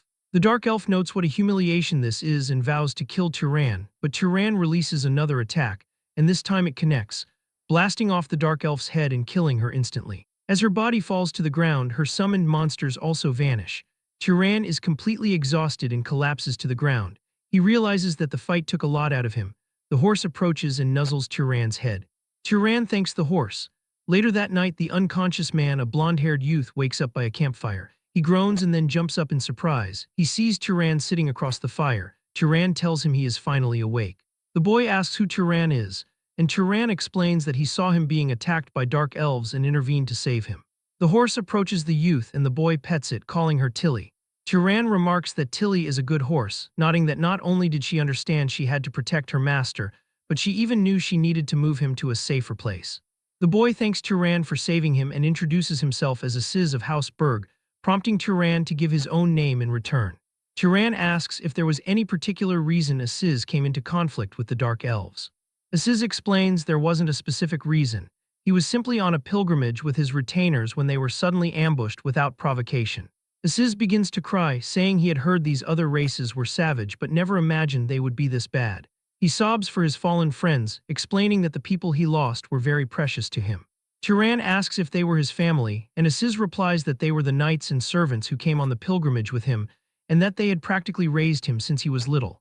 Turan notes that Aziz seems like a good person. He asks if Aziz knows how many dark elves attacked because he killed 2 of them, and Aziz says that should be all of them. Turan then uses his search spell and senses the surrounding area. He confirms there are definitely no more dark elves nearby. Aziz asks Turan if he has any urgent business, and Turan says that he is also in the middle of a pilgrimage. Aziz is amazed that someone on a pilgrimage would have so much power, asking if Turan is the child of some great house and wondering why he is traveling alone. Turan replies that it is difficult for him to explain. He claims he is not that strong, saying he only managed to ambush 1 elf and barely fought off the other with the help of the red horse. Turan releases his mana, and Aziz is confused at first but also releases his own mana. They both check each other's power. Turan is shocked to realize the blonde man's amount of mana is incredible. If he hadn't absorbed the Dark Elf's mana, he would have even less than Aziz. Aziz thinks that, honestly, Turan's raw mana alone is at a level where he would not be overwhelmed by 2 necromancers. Deducing that Turan must be noble-born from a powerful bloodline, and that since he is on a pilgrimage, he probably hasn't even reached his growth limit yet. Aziz wonders why someone like that would be traveling alone. Aziz then asks Turan if, assuming he does not have a fixed destination, it would be all right to invite him to House Berg, promising to repay Turan for saving his life and asking him to safely escort him back to his house. Turan asks what Aziz means by repayment. Aziz gives a large grin and declares that those of House Berg are enchanters and vassals of Arabian, the great house to the north, explaining that they belong to a bloodline that has crafted magic tools for generations. He tells Turan that he will make him the finest magic tool worthy of his skills. Sometime later, they move deep within the forest and bury Aziz's subordinates, who were killed by the Dark Elves. Aziz lets out a quiet sigh and observes that things finally seem to be coming to an end. His voice carries a hint of relief, yet he reflects on a heavier thought, admitting that he would like to send everyone back to their hometowns if he could, but adds that it will be difficult. He turns toward Turan and thanks him, to which Turan glances at him, slightly puzzled, and asks for what. Aziz hesitates before answering that it is because Turan did not mock him. He is a noble, yet he cried at the sacrifices of his subordinates, calling it pathetic. So Turan asks why he would think that is pathetic, and Aziz replies quietly that it is because that is what his father taught him. Those who fall in a righteous battle shall dwell in the heavenly palace with the gods, as he was taught that to grieve for them would be weak, and that a true noble must move forward, standing upon that sacrifice. But if not grieving over a family member's death is strength, then he does not think he could ever become truly strong. Turan listens in silence before a warm smile appears on his face, and he says that it is not a sign of weakness but kindness. Aziz is taken aback, then tries to lighten the mood by suggesting they speak more comfortably since they are going to be traveling together anyway, nodding that the age difference between them is not that great either, and Turan gives a small nod and agrees. Aziz smiles and raises his hand, announcing that he looks forward to working with him as a friend. Turan stands still for a moment, repeating the word friend to himself. He reaches out and holds his hand, telling Aziz that he looks forward to that as well. After some time, Aziz suggests they rest before continuing, so they stop nearby, where Turan points to a box on the ground and asks what it is. Aziz opens the box, which is full of food and wine, identifying it as a cold storage chest, and explaining that he kept several things in it from the last time they were in the city. Turan wonders if the inside is always cold, so Aziz confirms that it is and explains that thanks to it, most foods can be stored for about a week without issue, adding that cold food can be reheated before showing off other tools. He notes that if you press a button on one tool, water comes out, mentions another magic tool that creates shelter from gathered wood, and a third that sounds an alarm when someone approaches. Aziz suddenly looks excited and gestures to his own clothes, explaining that what he is wearing is a magic tool with a self-cleaning function. Turan observes that magic tools are not common items and declares that it is impressive. He says that just one set of clothing alone would be worth saving his life, but Aziz smiles and declares his life is worth way more than that, promising to reward him with far better things when they return to the main house. He adds that if the house won't allow it, he will make them himself. He then changes the subject, nodding that during the time they have traveled together, he has seen so many types of Turan's magic that he has lost count. Listing off animal control, freezing, levitation, liquid manipulation, enhancement, luminescence, restraint, instant death, terrain transformation, and lightning strikes. He asks Turan if he spent his whole life practicing magic, or if he has a bloodline ability that lets him master any magic he wants. Turan narrows his eyes and mentally notes that he just can. He reminds Aziz they agreed not to pry into families, so Aziz quickly laughs and says he was just kidding, claiming there is no way such a bloodline ability even exists. He then asks how old Turan is, nodding he does not look older than 30 but wondering if he has lived for 80 years, and Turan answers that he has about a month left until his birthday and turns 18 this year. Aziz is completely shocked. He reveals that he is turning 43 this year, but then chuckles and says a 25-year difference is not that important to them. Aziz crosses his arms and says he should have known Turan had that much magic power to take down 2 wraith sorcerers, adding he was not expecting there to be 2 geniuses like him in the world, leading Turan to ask, too. Aziz explains the other person is close and has an incredible bloodline, revealing that the other genius is his cousin. Turan asks if he can ask that person to make magic tools for him, but Aziz says no because she is from the main house. Turan wonders about the main house, as Aziz explains she is a princess of Arabian and might even become the head of a great house someday. After that, they start walking. He explains that unlike ordinary wizard houses, heads of great houses do not easily pass positions to their own children. Because in a great house, there are dozens of relatives in the same generation, and naturally at least one of them is usually stronger than the head's own child. Yet among the head's children, Mesa was born with the greatest talent, After awakening her magic power, Mesa mastered all manner of combat magic in just 10 years. Turan is surprised as Aziz adds that as a result, she received the full support of her house, and now at only 21 she is almost on the same level as the core members of the house. Turan thinks about how much power she has at that age and asks if the house performed a funeral. Aziz says that is right and explains that when their eldest granduncle passed, his magic power was devoured by Mesa, though they naturally received portions as well. Turan realizes it is clear there is a good reason the great houses maintain their supremacy. Aziz points ahead, nodding that it seems they are almost there. Turan looks up and Aziz explains that this is the Dakin Plains, the central territory of Arabian. They eventually arrive at Zavillan, the territory of House Berg. As they enter the mansion, a woman rushes out and asks Aziz what on earth is happening. Aziz shouts, "Mom," and embraces her, starting to cry. Turan watches, mentally nodding that Aziz is 43 and yet reacts this way. A man with a beard approaches and tells Aziz to mind his dignity and at least address her as mother. So Aziz apologizes and then introduces Turan as a new friend from the south who risked his life to save him, stating that without him, he wouldn't have made it back here alive. The mother says this pilgrimage route wasn't supposed to be that dangerous and asks what happened. So Aziz reveals they were attacked by dark elf wraith sorcerers. She is furious and calls them filthy wretches, declaring she will take an army and tear them to shreds. The man from before calls her the house head and tells her to compose herself because people are watching. He then asks Turan which house he belongs to, and Turan replies that he is afraid he cannot say. The man asks if he cannot, and Turan admits he does not really know, explaining he was born to a commoner mother and does not know who his father is. Aziz is shocked and asks why he never told him about that, but Turan replies it is not something worth boasting about.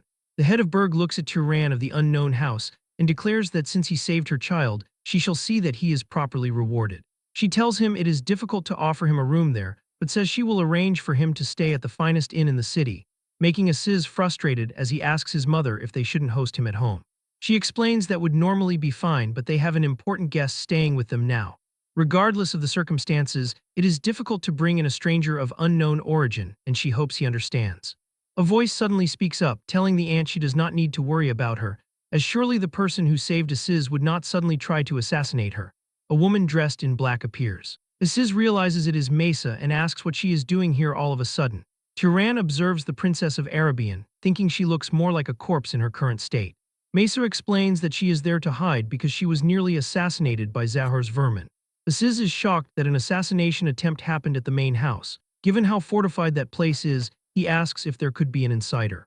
Mesa replies that there is probably an insider because the main house does not just have one or two people with questionable loyalties.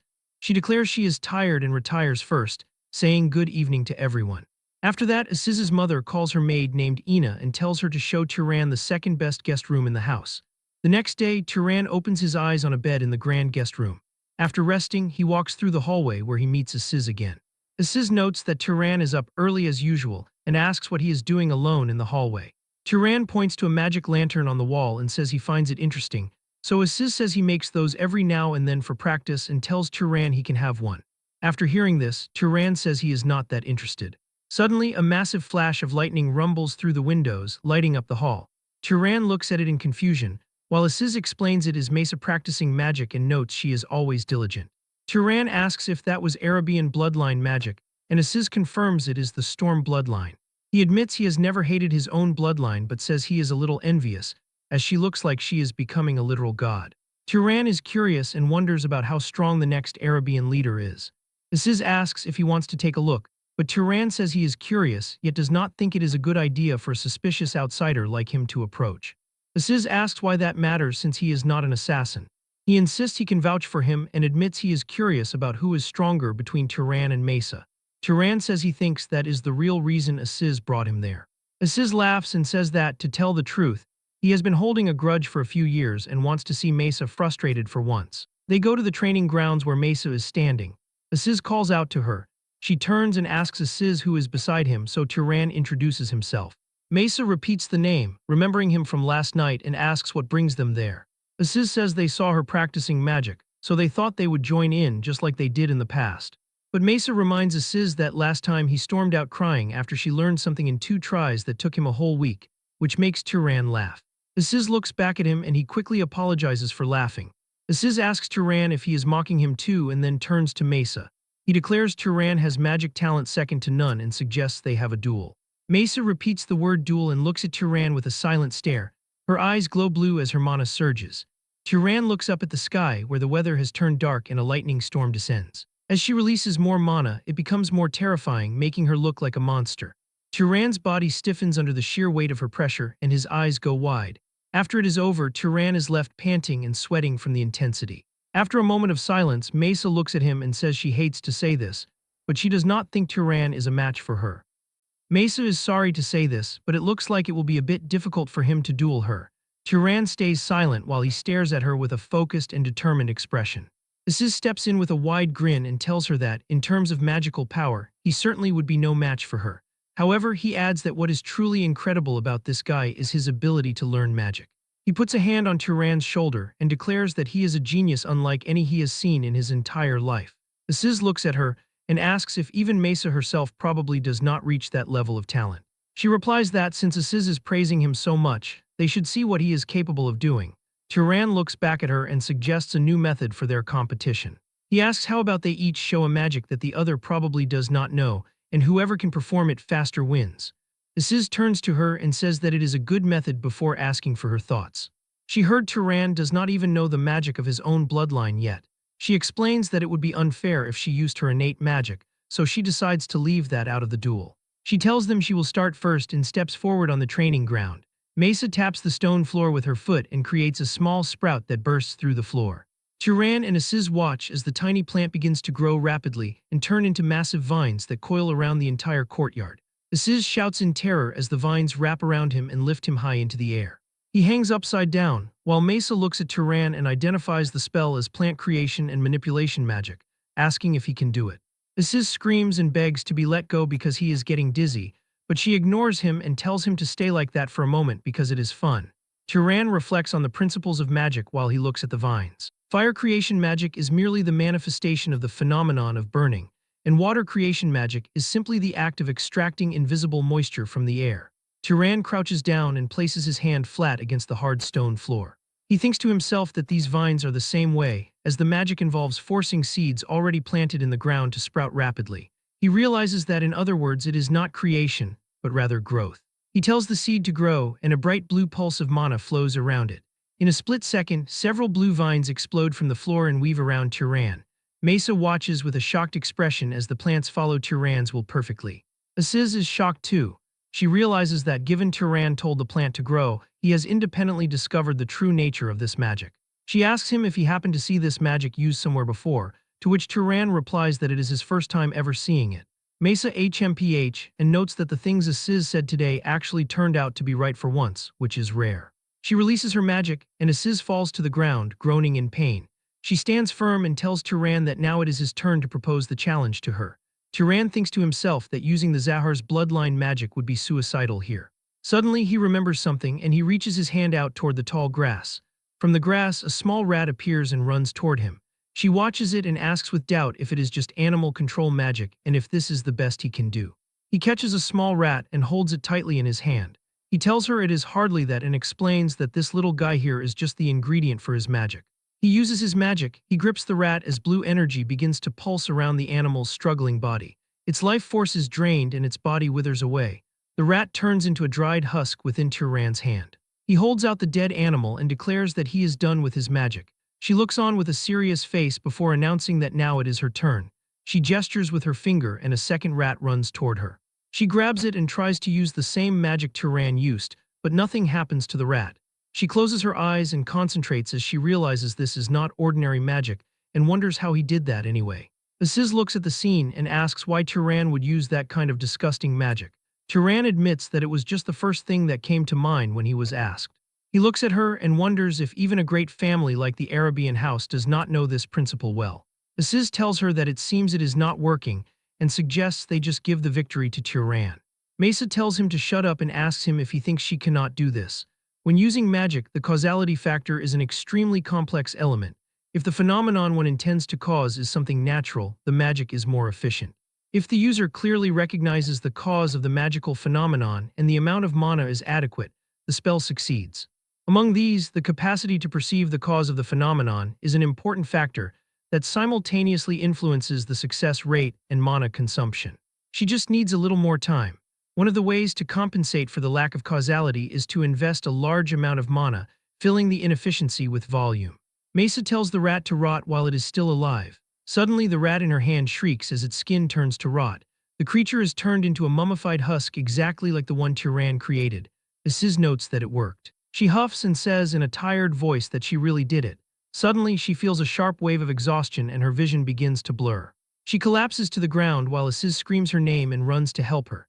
Tyran and Aziz crouch beside her as they look at her unconscious form. Tyran wonders what the reason could be and if she used too much mana during the spell. He reflects that people don't usually faint just from depleting their mana alone. At most, she should suffer from exhaustion since she lost even the strength needed to support her own body. He looks at her hand and realizes the problem, identifying that she is suffering from a lack of physical nutrients. Tyran lifts her in his arms and asks Aziz if there is no mage with a healing bloodline around here to assist them. Aziz tells him that there isn't anyone like that nearby. Tyran tells Aziz to have them bring water and salt to the ladies' room and bring the adults as well. As he carries her, he realizes that she is so light that he almost confuses her for a lamb rather than a person. Even the mana she used to barely sustain a body that shouldn't even be able to stand has been exhausted. After some time, Mesa opens her eyes and Aziz's mother, her auntie, rushes into Mesa's bedroom and screams her name, asking if she is conscious. Mesa asks why she is here. The woman explains that Aziz told her that she suddenly fainted while training magic with the guest. Mesa remembers what happened. The woman asks her if it is true and wonders if that man happened to do something to her. Mesa declares that no and says it was not his fault at all. She explains that it was just a small mistake on her part and that's all there is to it. Mesa begs everyone to leave because her head is throbbing with pain. The aunt stays for a second to tell her she made some soup and places the bowl on the bedside table. The aunt tells Mesa that she knows she does not eat because of magic, but says she needs to think about her health too. She tells her to try to eat at least a little before she finally leaves the room. Mesa watches her aunt go and then says a soft thank you. She then looks at the bowl and lifts it. She takes a spoonful of the warm soup and eats it. But she is struck by a terrifying memory of her mother and sister getting attacked. She remembers them crying out for her to save them because they believed she could do it. Mesa groans in pain and drops the bowl and it shatters when it hits the floor and she tries to calm herself. Meanwhile, Tyran is sent to lock up in the Berg family basement and finds himself at the temple of the limping goddess. He stares at the giant winged statue in the golden light of the basement. A guard dressed in black draws his sword and tells Tyran that both the doors and the walls are solid without a single crack, and he thinks they are like muscles trained for hundreds of years. He tells him to give up on any thought of trying to break in and leave. This man is Haram Berg. Tyran tells him that he understands and he was not even thinking about doing such a thing. Haram tells him that it is very solid and Tyran says yes, but Haram comes closer and says extremely. Tyran wonders if the guard is currently bragging to him. Haram suddenly performs a swift swing with his longsword and Tyran's eyes follow the movement. He gets curious and asks Haram what he is doing. Haram replies he is training. Haram moves his body in a rhythmic flow, performing a series of strikes and steps. Tyran watches closely and observes that there was no movement wasted. Each movement was the minimum preparation to apply the next force in his strike. Tyran asks himself if this could be the efficiency of a truly trained body. Haram stops his training and looks at Tyran. Tyran quickly apologizes, asking if he interrupted him. Haram says no and asks him what he saw in his movement just now. Haram gets extremely close to Tyran's face and waits for his answer. Tyran declares that he thought it was incredible. The guard steps back and explains that most nobles consider martial arts insignificant because it is easier to attack from afar with magic. It is all because their physical bodies are weak and their minds cannot dominate their bodies and rely on cheap tricks. Tyran says that unless it is a bloodline specialized in physical combat, like the Hercules strength bloodline, focusing on magical power ends up being a more efficient decision for them. However, he adds that when going through trials, situations eventually arise that you must face even if you want to avoid them. After that, Haram holds his sword out to Tyran and tells him to hold it. Tyran asks him if he really wants to give a weapon to a suspicious person like himself, even though he was sent to lock him up here. Haram smiles and says it does not matter. This weapon is just a piece of iron. He explains that what makes it a sword is the body of the one wielding it, and tells him that he cannot cut him with his weak body anyway. Tyran grips the sword in hand and wonders what he could even do with this sword. Haram looks at him. Tyran's entire body erupts with a massive aura of blue flame and mana. The intense power radiates from Tyran as he holds the sword and stares directly at Haram. Tyran flares his massive blue mana, holding the iron sword firmly in his hand. Haram looks at him and shouts that it is not right, telling him to stop pouring mana into the weapon. Turan simply replies with an all right and suppresses his energy. Haram steps closer and starts adjusting Turan's posture manually. He commands him to put more weight on his front legs and press down so the earth bears the blow. He tells Turan that his elbow is rising too much and warns that with such weak elbows, he cannot overcome the sword's weight. He adds that at this rate, his thigh will get pierced through by an opponent. He tells Turan to raise his arm and orders him not to set his own limits. Turan replies, "Yes, sir." Haram nods and tells him that was good, ordering 10 repetitions next. He tells him not to stop his breathing and instructs him to breathe directly into his muscles. The seasoned guard observes that Turan is a fine vessel, and if possible, he needs to make time to wring that body dry. Haram declares that mana is mere parlor tricks. He claims that wizards mistakenly assume their physical abilities are guaranteed, but says that is only the minimum function your body possesses.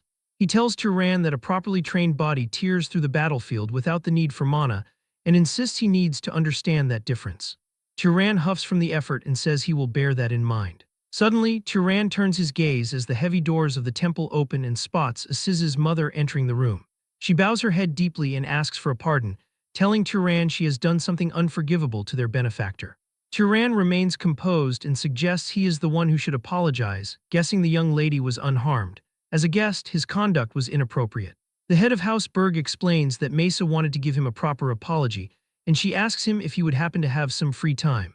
Later, Turan finds himself alone with Mesa in a grand parlor. She stands by a large window and reflects that this situation is troublesome, saying she heard Turan was trapped in the temple because of her.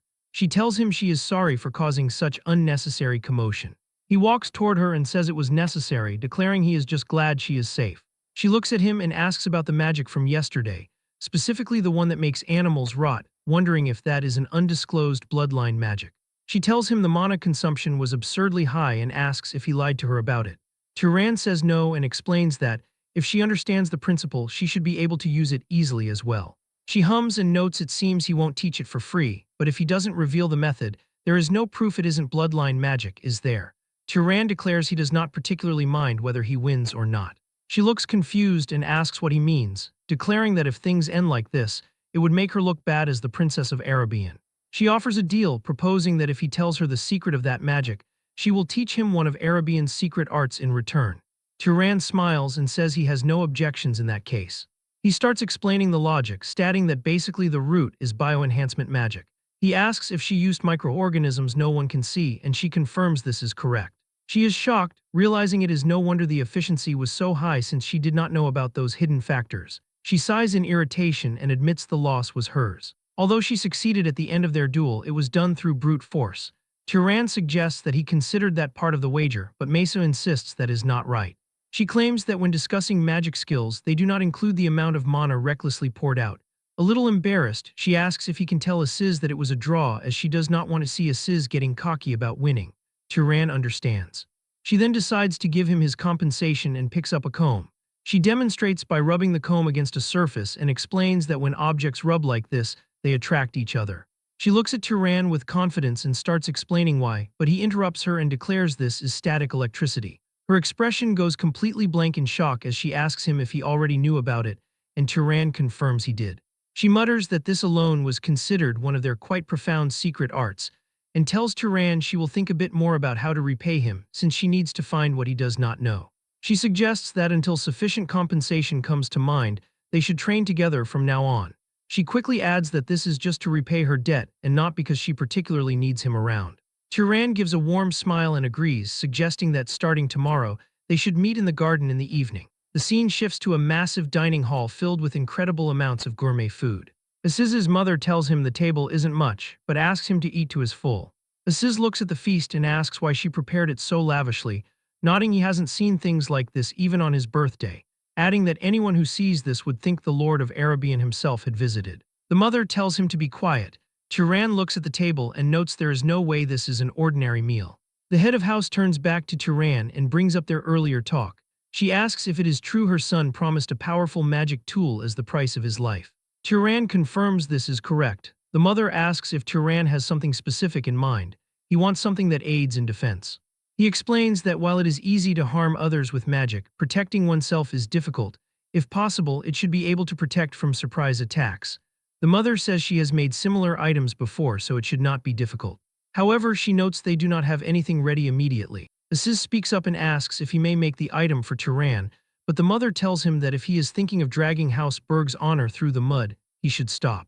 Aziz's brother Milo raises his hand and says he will make it, stating he just finished a commission from the main house and has free time. The mother asks how he intends to make it. Milo explains that for defense against surprise attacks, something Turan can carry at all times would be best. He will embed mana into jewelry like rings, earrings, or necklaces to create a function that draws out a guardian bloodline's defensive power. The mother notes that is acceptable and asks for the time frame. Milo answers 1 month.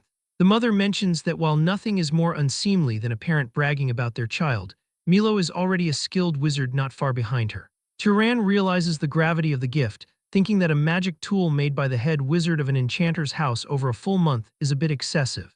He speaks up, expressing his appreciation but wondering if it is too much. The mother asks if it is excessive, then asks if it means her son's life is worth that little. It isn't excessive at all. She then orders Turan to stay as a guest at their house for the next month. She tells him to make himself at home and stay comfortably. The next morning, Turan and Aziz walk through the bustling streets of Zavillan. Aziz notes that it seems his mother has taken quite a liking to him. Aziz admits he talked more about Turan to her before bed, mentioning his talent and the fact that he never neglects his training. He reveals that originally she wanted to look down on him as just a wandering noble without backing, but her views shifted. Turan observes that it sounds like she is trying to recruit him into their house. Aziz confirms this, explaining that she gives generously, puts people in debt, and then introduces a pretty young lady as a way to tempt them. He mentions several adults in the house joined that way. Turan notes this is troubling.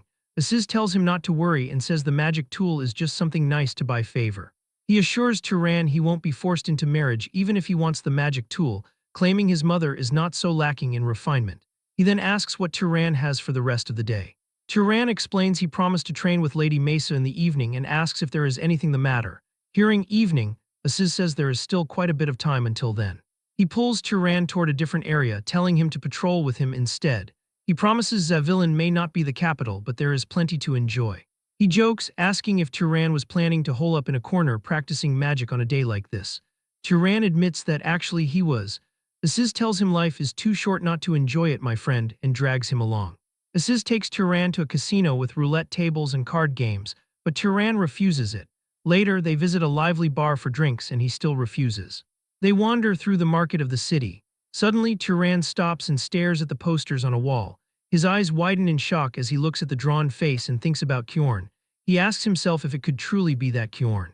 After that, they go to see a drama where blades clash as they tell a story.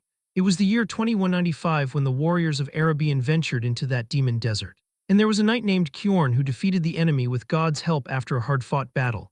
Turan and Aziz applaud at the end. Aziz asks Turan if it was worth watching, and he answers that it was very good. He remembers Kjorn saying he is merely an ordinary knight and thinks his humility is unmatched. He vows that someday when he meets Kjorn, he must ask if that story is really true. Early the next morning, Turan opens his eyes and sees Haram staring at him. Haram asks if his body rested well. Turan says yes and asks what brings the man there. Haram says he noticed yesterday that Turan's vessel is quite good. He declares it is toughening time and commands Turan to follow him. Turan asks if they are going to train, and Haram says the body does not grow stronger by lying around, but only when it is being tempered. He asks Turan if he does not want to do it. Turan agrees to go, thinking he will gain more that way than just playing. Aziz suddenly bursts into the room, shouting Turan's name and saying he heard there was a really fantastic performance today. He sees his uncle Haram Berg and is surprised. Haram looks at him and says they are heading to training. He tells Aziz that he must also temper that weak body of his and asks if he will come. But Aziz backs away with a terrified expression and lies, saying he was just out and came back now, so he has not recovered yet. He runs away at full speed. Turan watches him go and wonders why he is acting like that. But he soon finds out the reason as he is forced into a heavy weightlifting session. Haram looms over him as Turan push-ups massive plates. He tells him not to hear his body's cry and demands one more. Turan groans in agony. Haram scolds him, saying that if he yields after barely this much pain, then his mind is being dominated by his body's weakness. He commands one last repetition as Turan's muscles tremble. Finally, Haram says that is enough and lets him stop. Turan collapses on the floor, gasping for air.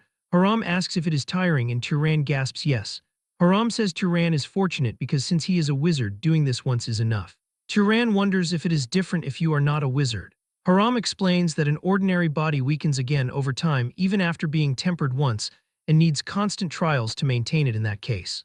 However, wizards have mana maintaining their bodies in optimal condition, so once forged into steel, it does not weaken. He smiles at Turan and declares he must be fully rested now. Turan looks at him in shock and tries to say he is still, but Haram's expression turns dark as he says he knows Turan's body does not lie. He shouts that Turan has rested enough and now he will teach him weaponry and combat. Turan screams in exhaustion as the training intensifies. The following days at House Berg were fulfilling indeed. He wakes up early to train with Haram in a special space where the body becomes several times heavier than usual. One misstep and you'll be buried in the floor. In the evening, he returned to the mansion to repeat magic training with Mesa. She shows him how to use finger friction to generate electricity as golden lightning crackles between her hands. And before he knew it, 3 weeks had passed. Turan tries to fire a bolt of lightning at a target, but it misses. Mesa watches from behind and notes he is struggling more than expected.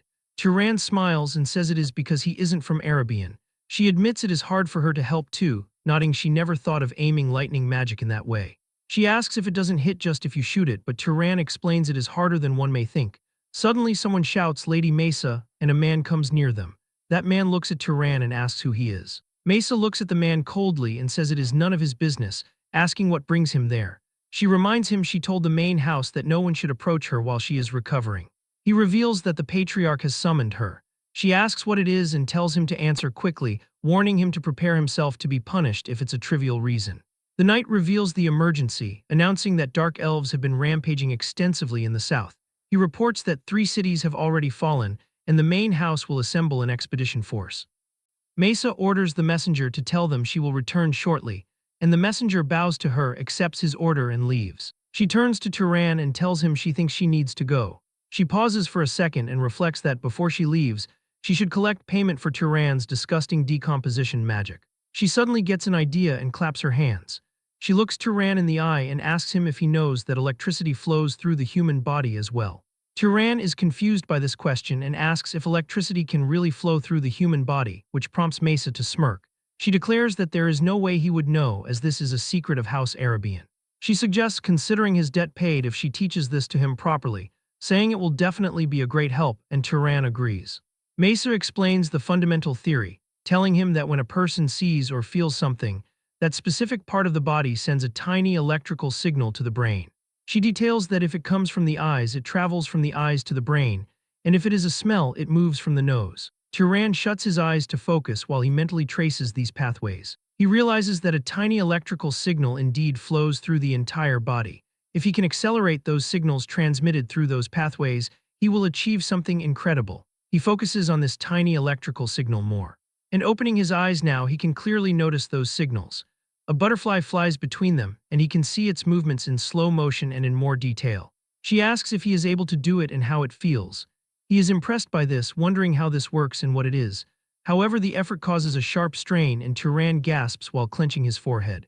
Mesa laughs softly at his success, explaining he feels that way because he poured out his mana so recklessly. She mentions that while it will be hard to adjust now because of the headache, once he gets used to it, he will be able to maintain it for quite a while. He reflects on the value of the technique and states that no matter how much he thinks about it, this lesson seems far too valuable compared to what he gave her. She begins to float into the air and tells him to think of it as a simple investment since he seems to have talent. If he ends up learning an even more incredible spell in the future, she will collect it all back along with what he owes her now. She disappears into the distance while he watches her go in silence. The scene shifts to the Morgan City Center at the heart of the Daking Plains, where knights and wizards of Arabian are gathered. A massive crowd of local people is cheering with slogans like "Glory to Arabian" and "Long live Arabian." Aziz remarks that even though it is just a departure ceremony to hunt dark elves, it feels more like a victory parade because of the enthusiasm. He suddenly spots Mesa on horseback and waves his arms, shouting for her to look over there. His father grabs his arm and tells him to maintain his composure as a noble. Suddenly, someone shouts that the head of the house is entering. A tall figure walks through the cheering crowds. Turan looks at the man and identifies him as the current head of the Arabian house, known as Battle Arabian. He says that the head of the house does not look well at all and asks Aziz if he is always so pale, wondering if his health could be failing. Aziz recalls rumors that the Lord was severely injured while fighting the head of the Zahar house in the past, but since that was a long time ago, perhaps it is just because of his old age. Battle Arabian reaches his hand toward the sky, and people look at him and look up at the sky, and the blue light turns dark and gloomy as storm clouds gather instantly. A massive surge of golden lightning explodes through the clouds with a deafening rumble. The commoners start praying to the Lord of Thunder to protect his descendants. Turan looks at the sky and realizes this is the true power of Arabian. Even with his body in such poor condition, he easily covers the entire area, showing the absolute pinnacle of magic reached by a human. With determination, he thinks that one day he will reach that level as well. Sometime later, back in the workshop of House Berg, Milo holds out a leather-bound metal bracelet and says, "Here you go." He explains that just wearing it increases his physical stamina a bit, but if he injects mana, that level increases even further.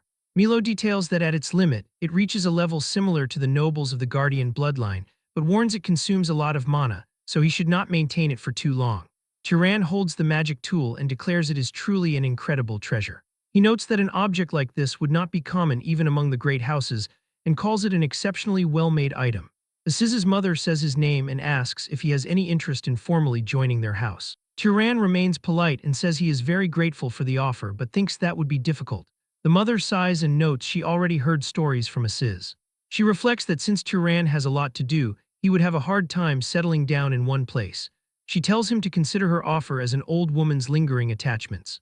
Turan bows his head and declares he will never forget the hospitality he received. He says Aziz and the Berg family will be his friends forever. She nods and says yes, that is enough.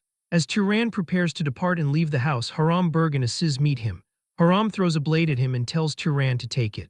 He explains it is a magical device with no major functions, but notes it is durable and the blade is quite sharp. Turan takes the weapon and thanks his master. Hearing the word master makes Haram proud. He gives a stern and wide smile and starts walking away. Aziz walks up and throws a heavy cloak over Turan's shoulders. Turan asks what this is, and Aziz asks if he wasn't jealous of his clothes before. He reveals it is a shirt and some pants made into magic items that do not get dirty easily and mend themselves if lightly torn. Turan smiles at him, and Aziz tells him that Turan is a good friend, not just because he saved his life, but because spending time together and seeing the way he lives gave him a lot to think about. He asks where Turan is planning to go now, and Turan says he will head east first. Aziz mentions Carmine is over there and shakes his head, advising him that if he can avoid it, he should not take a ship. He complains that the waves are truly the worst, and even the wine glasses end up dancing. Turan smiles to himself, thinking he would have to brave those waves to reach the land of Zahar in the Elril Desert, but notes he cannot say that out loud. Aziz tells him that someone as stubborn as he won't starve to death anywhere, telling him to return safely and pay him back for the cloak. Turan says yeah and leaves. He begins his trek through the tall grass. He reflects on being alone again as he walks with a large bag on his back. He decides to test the efficiency of his training. Turan activates his movement magic and takes a single step. He moves so fast that people do not even see him. To them, they only feel a gust of wind as he continues his journey. He covers an immense distance, passing through villages and cities and dashing through forests. After a long time, he comes to a stop. He is in a jungle looking up at a mountain and smells something. He first thinks that it is the smell of a campfire, but quickly realizes it is something far more disgusting, like the smell of burning flesh. His eyes go wide as he reaches that location. He enters a destroyed town and is shocked by what he finds, seeing ruins and wooden debris covering the ground.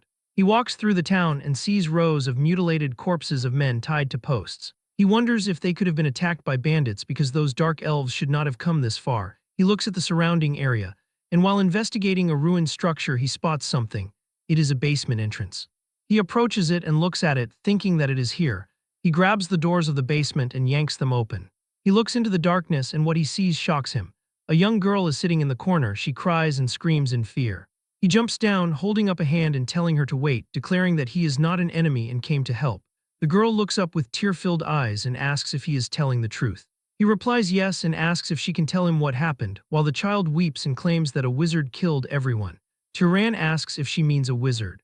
But before the girl can answer, she collapses from exhaustion. He lifts her and reflects that fortunately it is nothing serious, as she is likely just exhausted from being trapped for so long.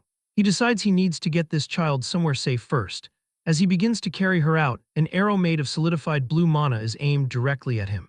A group of warriors is surrounding him, and a girl wizard holding a magic bow glares at him with rage, calling him a murderous bastard and telling him to get on his knees.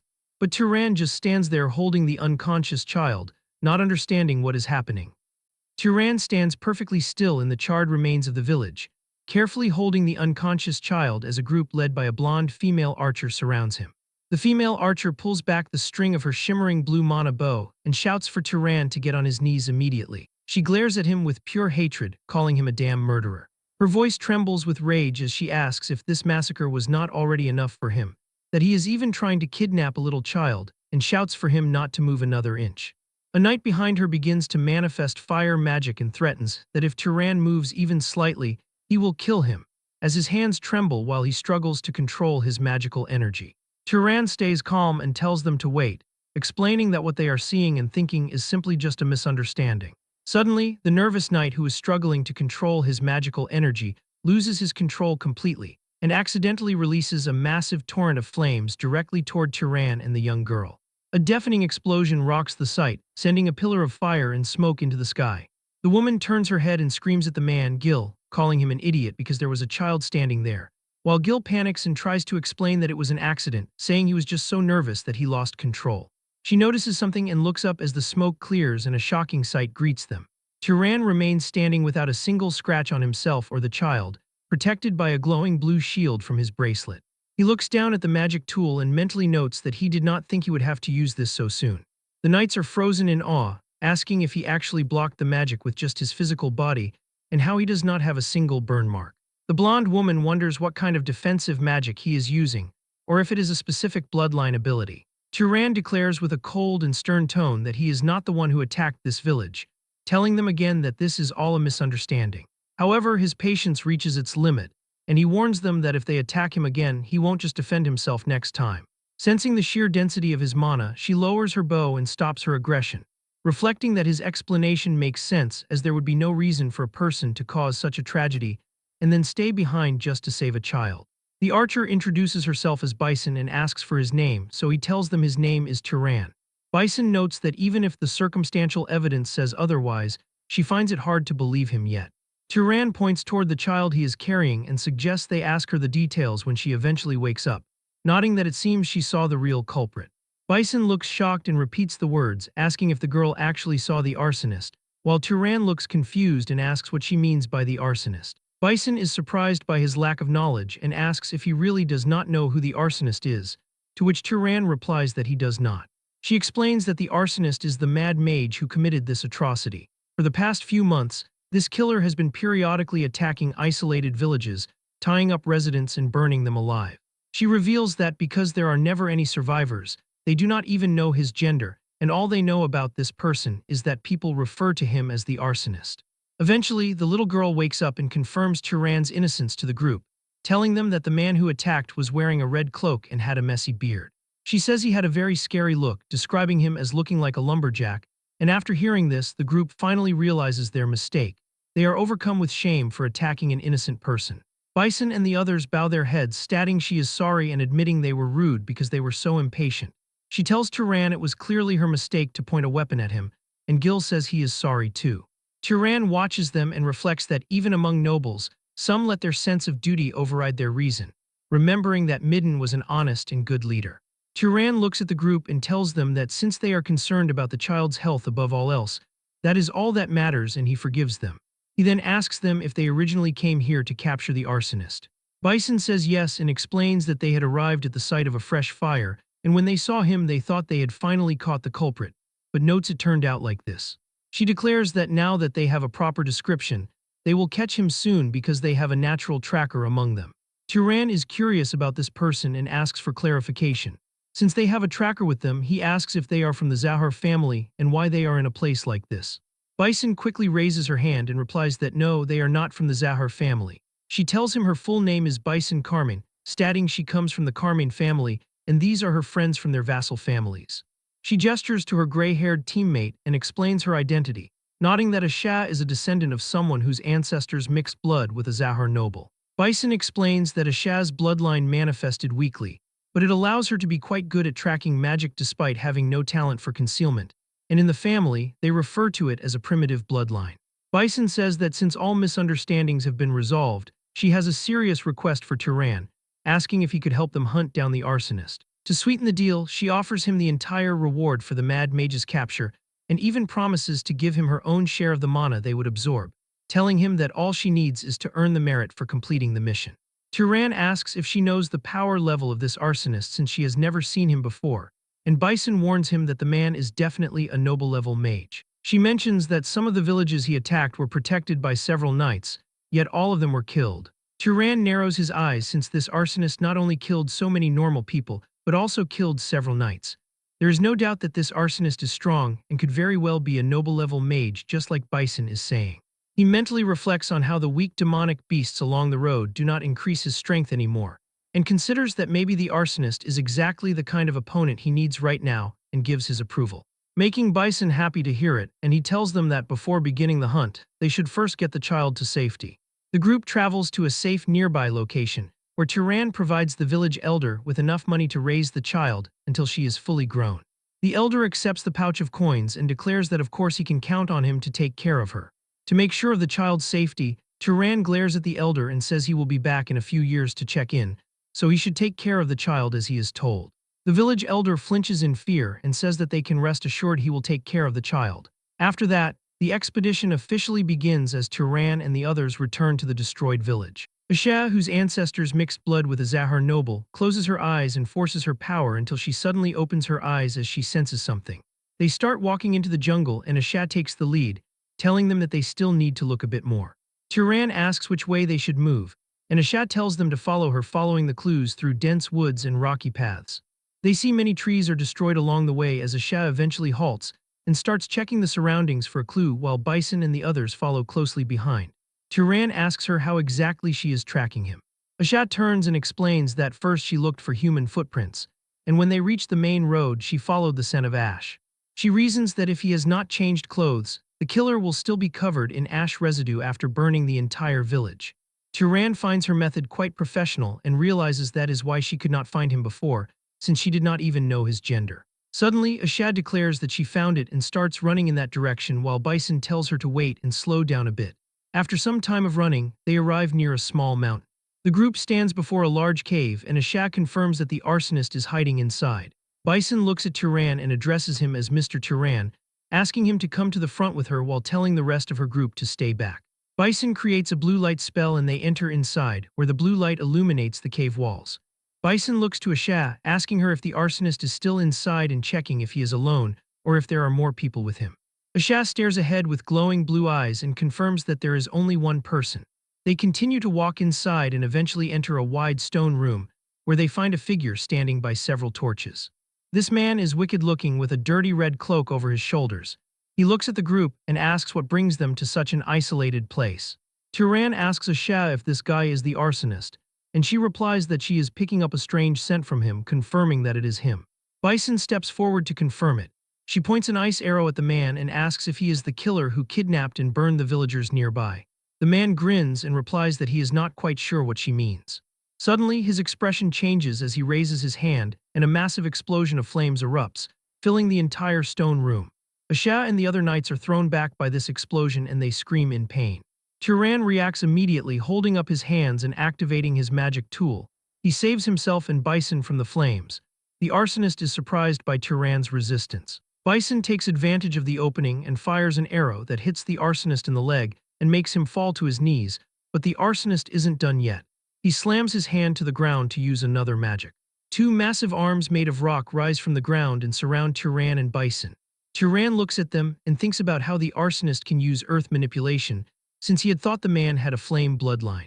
Those massive arms attack them, but Turan manages to dodge that attack, while Bison was slow and got hit by the blow. Turan takes his stance and starts spinning his sling with a rock inside. The arsonist sees him and raises his hand to attack with another magic, but before he can activate the spell, Turan launches the attack. The speed and power of this rock are so powerful that the madman cannot dodge, and his hand is destroyed by it. The madman cries in pain as blood gushes out from the wound and he starts falling to the ground, while Turan rushes toward him. While on the move, he starts rubbing his fingers to generate a small sparkle of lightning. Turan then activates his newly learned lightning magic and attacks the arsonist with it. As soon as the attack hits him, he screams and loses consciousness. Because he has fainted, the massive stone arms begin to lose their form and crumble into harmless pieces. Turan stands above the defeated enemy, still charging his lightning magic to make sure the man does not recover. Bison walks over through the settling dust and asks him if he has successfully taken the man down. Turan pants slightly from the exertion and states that it is most likely finished. He tells her that he will handle this one personally and asks her to please check on the others in the group. Turan takes out some seeds and throws them onto the ground. He then uses his magic, causing several vines to grow from the seeds and wrap tightly around the arsonist. Turan thinks that since he has sealed the man's sight and movement, it is over. He uses his dagger to tap the prisoner and tells him to wake up immediately. The arsonist tries to use his mana, but Turan leans in and presses the dagger against his throat. He sternly demands that the man not move even an inch and issues a final warning, stating that if the man tries to release any more mana, he will kill him on the spot. The blindfolded man asks who they are and how they could have possibly found this hidden place, while Turan calmly replies that they have their own ways and asks for absolute confirmation that he is the arsonist responsible for the village massacres. The man remains silent and stubborn until Turan stabs the dagger into the man's leg, causing him to cry out in pain. Turan demands an immediate answer, asking why a rogue noble would spend his time burning local commoners alive. Deep in his thoughts, he mentally notes that a cold-blooded murderer deserves absolutely no mercy. The man finally breaks and cries out that it was God who commanded him to do it, claiming that if he burns the flesh and souls of those he deems sinners, he will be able to reach God himself. Bison and the others stare in a mixture of confusion and horror, asking what on earth he is talking about.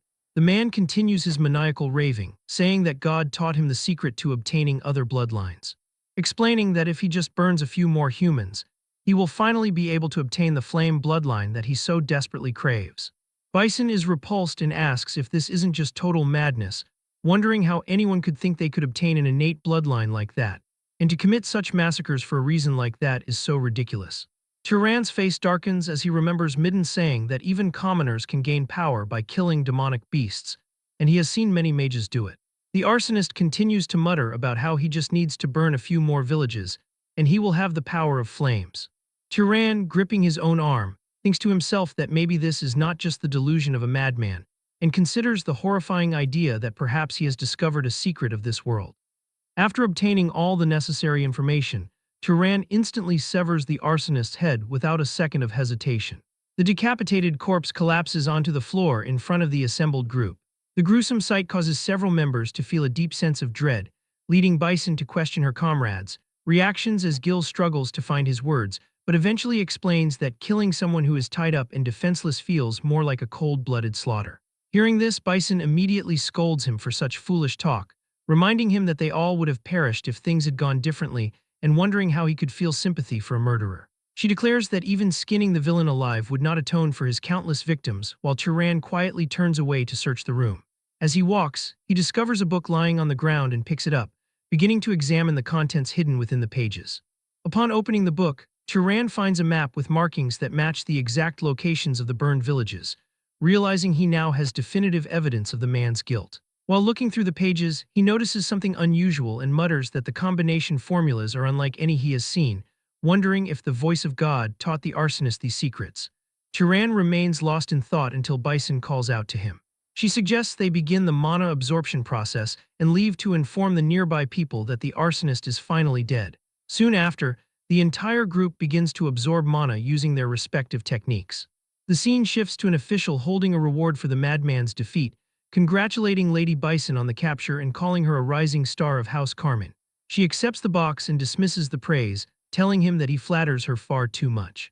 She then turns to Turan and mentions that her unit plans to hunt more demonic beasts, asking him what his own plans are, having already handed him his fair share of the reward money. Turan answers immediately, stating that he is heading straight for Abacha. Bison approaches Turan and warns him in a low voice not to repeat the madman's claims from the day before, to which Turan calmly promises silence, reflecting that such knowledge would cause massive chaos. After hearing that, Bison nods and bids him farewell, leading her team away as they all go their separate ways. Turan watches them depart and decides there is no need to share his suspicions since he lacks definitive proof. He continues his journey alone through the desolate desert region where, as far as he can see, no one else remains. After some time, he starts to sense a shift in the atmosphere and eventually pauses to observe the change. As Turan concentrates, he realizes that the air is becoming increasingly humid with every step he takes.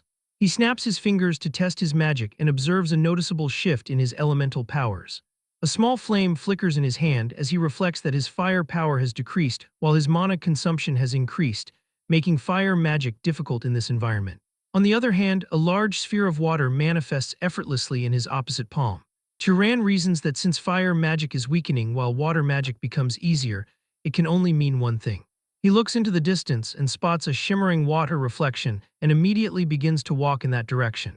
After a while, he arrives at a port town where ships are docked, concluding that this environment confirms he has successfully reached Abacha. The scene transitions to the interior of the city, where a group of sailors is deep in conversation as one man asks if they are setting sail the following day.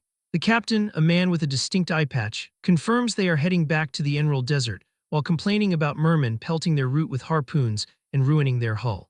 Another man asks if the situation is truly that dire, and an old sailor adds that they must also contend with ruthless pirates.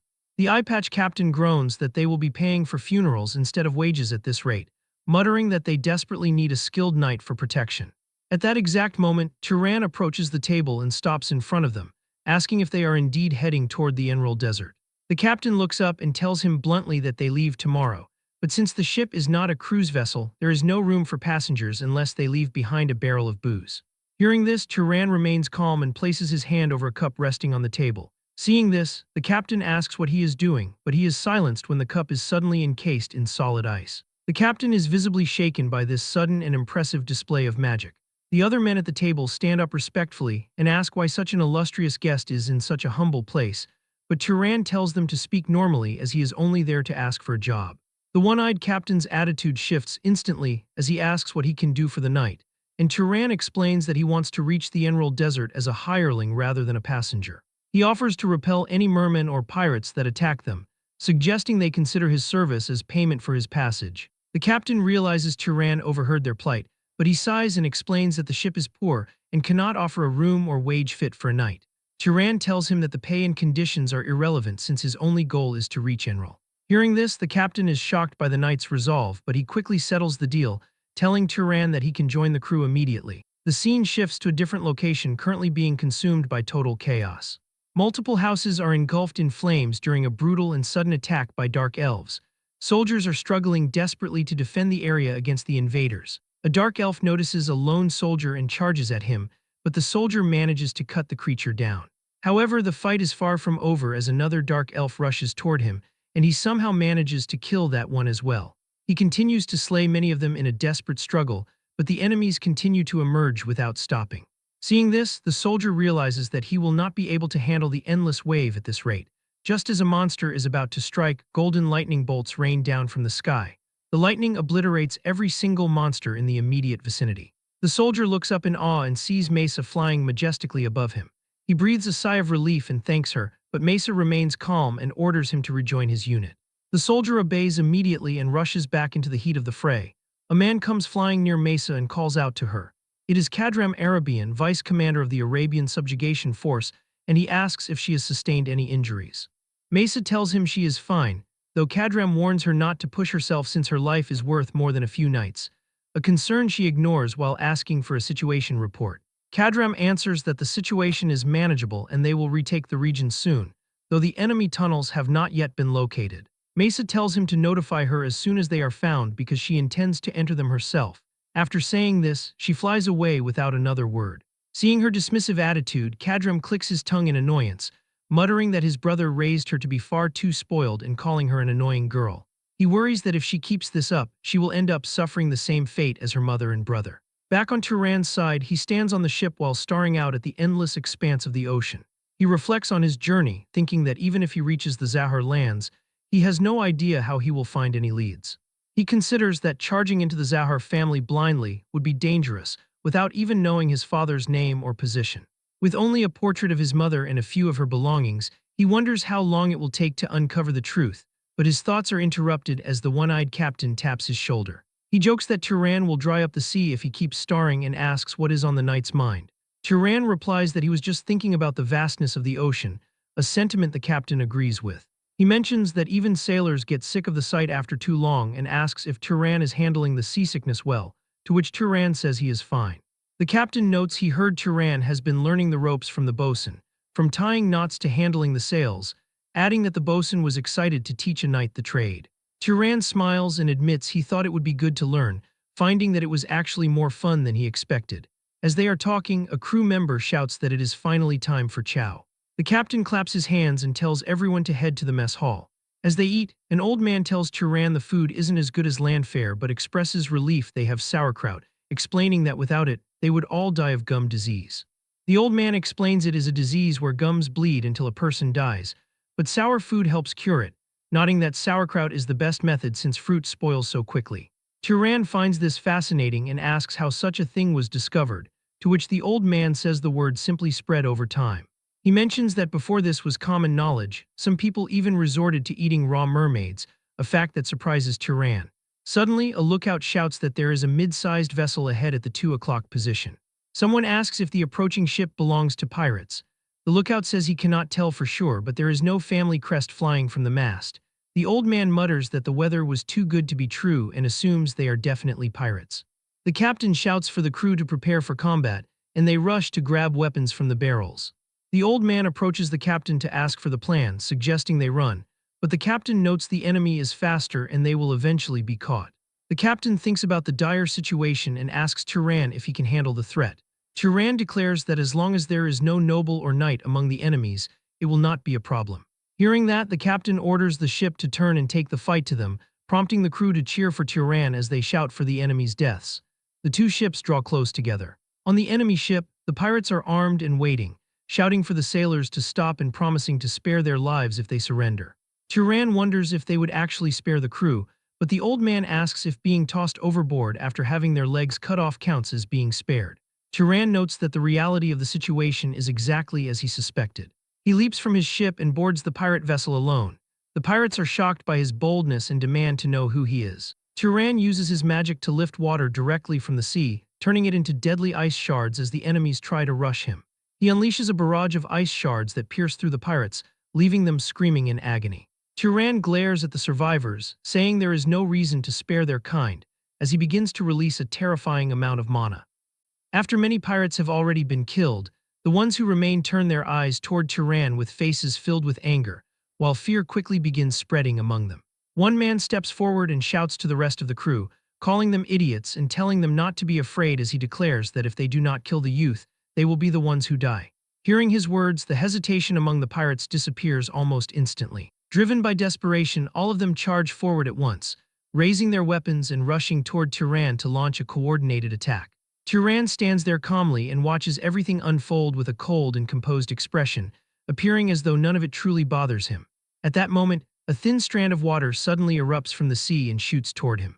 Before the pirates can even reach him, that water reaches Turan's hand and instantly transforms into a blade of ice.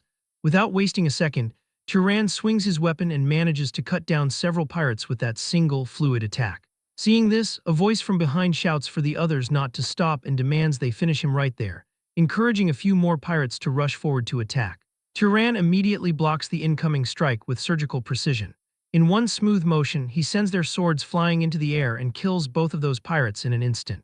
One more man tries to land a sneak attack, but Turan manages to cut him down as well. Even so, there are still many pirates surrounding him, and he mentally notes that handling all of them at once is not entirely effortless. Realizing this, Turan unleashes a powerful attack straight ahead, the force of which wipes out multiple pirates in a single devastating blow. As their bodies fall, strange ice crystals begin to emerge from their wounds and spread rapidly across the deck. Suddenly, in the middle of the chaos, one pirate manages to sneak up from behind and grabs Turan tightly. Trying to restrain the knight, he raises a knife and begins stabbing Turan in the neck. The man shouts to the others that he has him and tells them to hurry up and kill him now, prompting two more pirates to rush forward with their weapons gripped tightly as they prepare to strike. Turan remains held from behind, but he slowly turns his gaze toward the man restraining him with eyes that look intense, cold, and terrifying. It turns out that the pirates' attacks have no effect on him, and the crew cannot believe that even with their full strength, the blades will not pierce his skin. In that very moment, Turan moves in a flash, killing not only the man holding him from behind but also the two pirates charging at him from the front. Everything happens so quickly that none of them can even react to his movements, which are sharp, precise, and impossible to follow. As the fight continues, Turan cuts down more and more pirates without a single pause in his rhythm. Blood splashes across his body, staining him from head to toe, yet somehow it only makes him look even colder and more intimidating. The sheer presence he carries makes him seem almost untouchable. Before long, every single pirate has been killed and not one is left standing. From Turan's body, an overwhelming killing intent radiates outward, heavy enough to make anyone nearby feel uneasy. Just then, sailors from another ship begin throwing ropes across so they can make their way over. Soon after, the ship's captain approaches with his crew to observe the scene, speaking to Turan in a half-joking yet impressed tone. He asks if Turan happens to work as a cleaner on the side, nodding that if he tidies up this perfectly, the crew won't have anything left to do. He declares that the display was truly amazing and shouts, "Long live the knight." Hearing this, the rest of the crew begins shouting the same words over and over again, with voices filled with admiration and excitement. After that, one of the crew members steps forward and addresses Turan respectfully, suggesting that he go see the physician first. Turan calmly replies that there is no need to worry because he is not hurt anywhere, explaining that all of the blood staining him belongs to the pirates. A few moments later, the captain comes up to him with a report, explaining that they have searched every nook and cranny of the enemy ships. The captain reveals that the ship was a merchant vessel that went missing in Abacha a few years ago. He explains that it seems the pirates captured it, gave it a new coat of paint, and used it themselves, nodding that such actions are typical for such lowlifes. He then asks Turan what he plans to do since he finished the fight all by himself, stating that ownership of the vessel belongs entirely to him before congratulating Turan on becoming a new ship owner. Even after hearing this, Turan shows no real excitement and does not look particularly thrilled by the idea of suddenly owning a ship. Instead, he simply looks at the captain and asks what is usually done in this case, prompting the captain to lay out several ways he could handle the situation.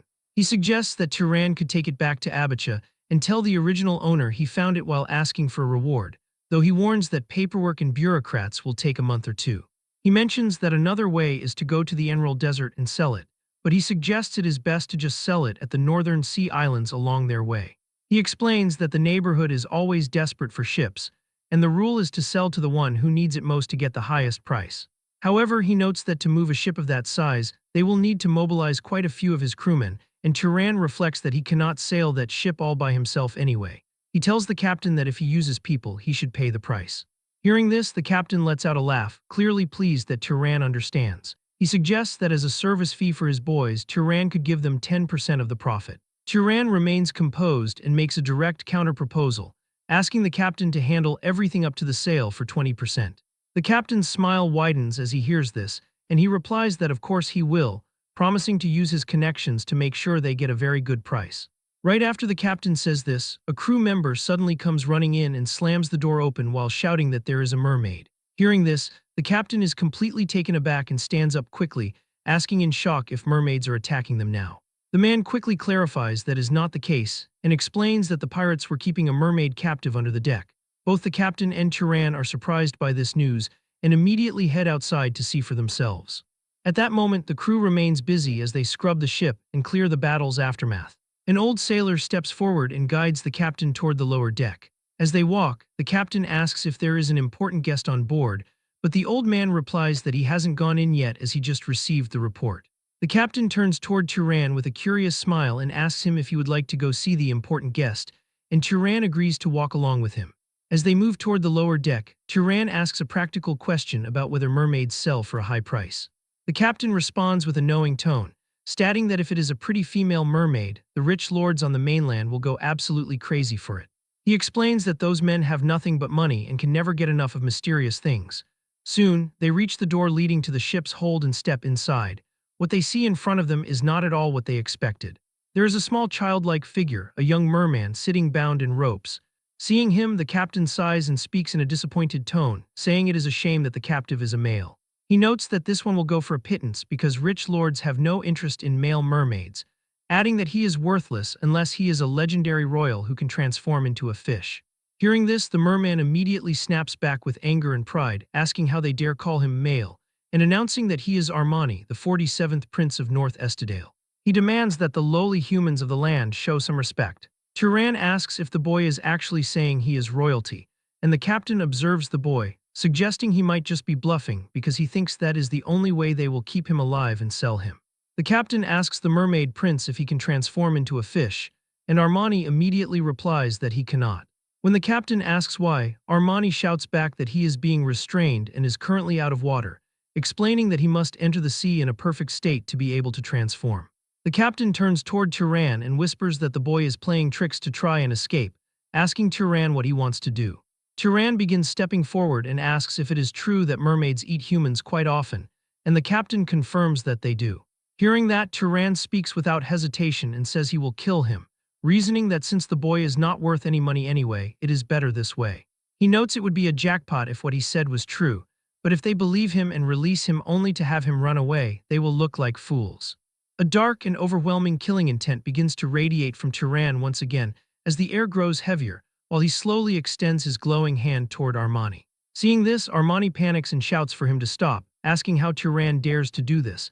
But as Turan's hand keeps moving closer, his voice begins to falter. He quickly adds that he has never eaten a human in his life and never even intended to. He looks into Turan's cold eyes and sees no hesitation at all. Real fear takes over him, and in desperation he shouts that if Turan spares him, he will give him treasure, causing Turan to pause slightly at the word. Armani nods quickly and continues, promising to give him things left behind by the Freyan gods that humans worship. With that, the scene shifts to a port where everyone has disembarked. The sailors who have come ashore are busy talking about having a real drink today. Amidst this, the captain approaches Turan and asks if he has reached a conclusion. Turan replies that fortunately, the location doesn't seem to be very far from here, saying he will head there and come back tonight. The scene then transitions into night under a full moon. Turan is heading out in a small boat with Armani brought along in chains. Armani looks annoyed and asks what the chains are for, questioning if Turan thinks he will run away while insisting that as a prince, he keeps his promises. Turan gives no response, and the silence makes Armani uneasy, prompting him to ask again if Turan will really let him go if the treasure is actually there. Turan gives a simple yes. Armani tells him not to blame him if he is disappointed when he sees it, nodding it is only considered amazing by the standards of land people. Turan tells him he gets it and to just lead the way. After that, Turan dives straight into the water and heads down to search for the treasure. He continues going further down until something unusual appears before him. He sees ancient fragments and statues that resemble massive snake-like creatures. As they head out to find the treasure, Armani speaks up with a smirk, warning Turan not to place any blame if he ends up disappointed once he actually lays eyes on the items. He explains that since it is a Freyan treasure, it is only considered amazing by the simple standards of land people. Turan listens and simply tells him that he understands, urging the merman to just lead the way. Under the light of a full moon, Turan rows the small boat through the shimmering water. He suddenly stops as they reach the vicinity of a small island, asking if the treasure is there, to which Armani instantly agrees. Turan places his hand into the sea, activating his search magic. He mentally sets his target to scan for merfolk, ensuring no other sea dwellers are nearby. As his mana pulses through the water, various fish and creatures of the depths come into view. There is a sense of relief that the boy did not lie and lead him directly into a merfolk stronghold.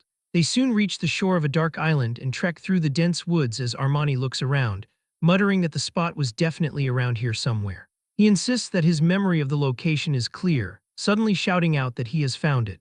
He gestures toward a glowing pond nestled between the rocks and tells Turan that the treasure is right there. Turan looks at the water and asks if the depth is manageable, and Armani confirms it is only about 300 meters down. Turan looks at him and remains silent for a moment before turning his attention to a nearby tree while Armani watches with confusion, until Turan suddenly starts wrapping him in ropes against the trunk. The merman panics and asks what is happening, questioning if he is being tied up again or if Turan thinks he will run away. He begs Turan to reconsider, stating that if his captor goes down there and dies, he will be left to starve to death while tied to the tree. Turan tells him he better hope that doesn't happen for both of their sakes. Turan takes a deep breath and plunges into the water, sinking rapidly toward the bottom. As he descends, the mysteries of the deep begin to reveal themselves. After some time, Turan reaches the bottom, finding that he can see much better due to the reflecting light. He discovers that the ocean floor is covered in strange coral and ruins. Suddenly his eyes widen as he finds a gargantuan stone serpent in the depths. Perched on top of the massive serpent's head, he finds a figure encased in armor. Turan is so focused on the sight that he accidentally opens his mouth, but he quickly catches the mistake and snaps it shut. Following this, he begins swimming toward the mysterious figure, and as the distance closes, it becomes clear that one of the serpent's fangs has been broken off. The massive tooth is found pierced directly through the figure's body. It is unclear if this being is truly one of the Freyans, but the body is perfectly intact and hasn't transitioned into a wraith. Turan searches around the stone figure's body and finds a golden compass-like relic on its belt. He reaches out and retrieves it. He then begins his ascent, eventually bursting through the surface of the pond. Armani is waiting anxiously and immediately asks if he found it. Turan climbs out of the water and confirms that he did, but as he looks up, he sees a strange blue-colored flame on Armani's chest and on both ears. He looks down at the golden object, realizing it allows him to sense the presence of living things and internal energy. Turan then uses his magic to break the chains and ropes holding Armani. The prince is stunned and tells Turan that he did not think he would be let go so easily. Armani admits he expected Turan to just take the treasure and sell him off again, but Turan reminds him that he always returns what he receives. Since Armani guided him without deception, the knight is simply keeping his word. Armani begins to cry and thanks Turan, calling him a kind demon and promising that if the merfolk ever go to war with humans, he will protect him.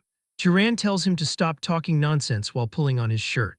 Immediately, Armani leaps into the water and transforms into a fish, swimming away. Turan watches the silhouette in the water, acknowledging that the boy really wasn't lying about being royalty. Later, the scene shifts back to the merchant vessel docked at a port. The sound of groaning fills the air as several sailors sit on the deck, their backs covered in fresh welts. They complain that the punishment hurts like hell and beg for medicine. A quartermaster stands over them, brandishing a whip and shouting for everyone to repeat that they will not be late again. He bellows that insubordination means death.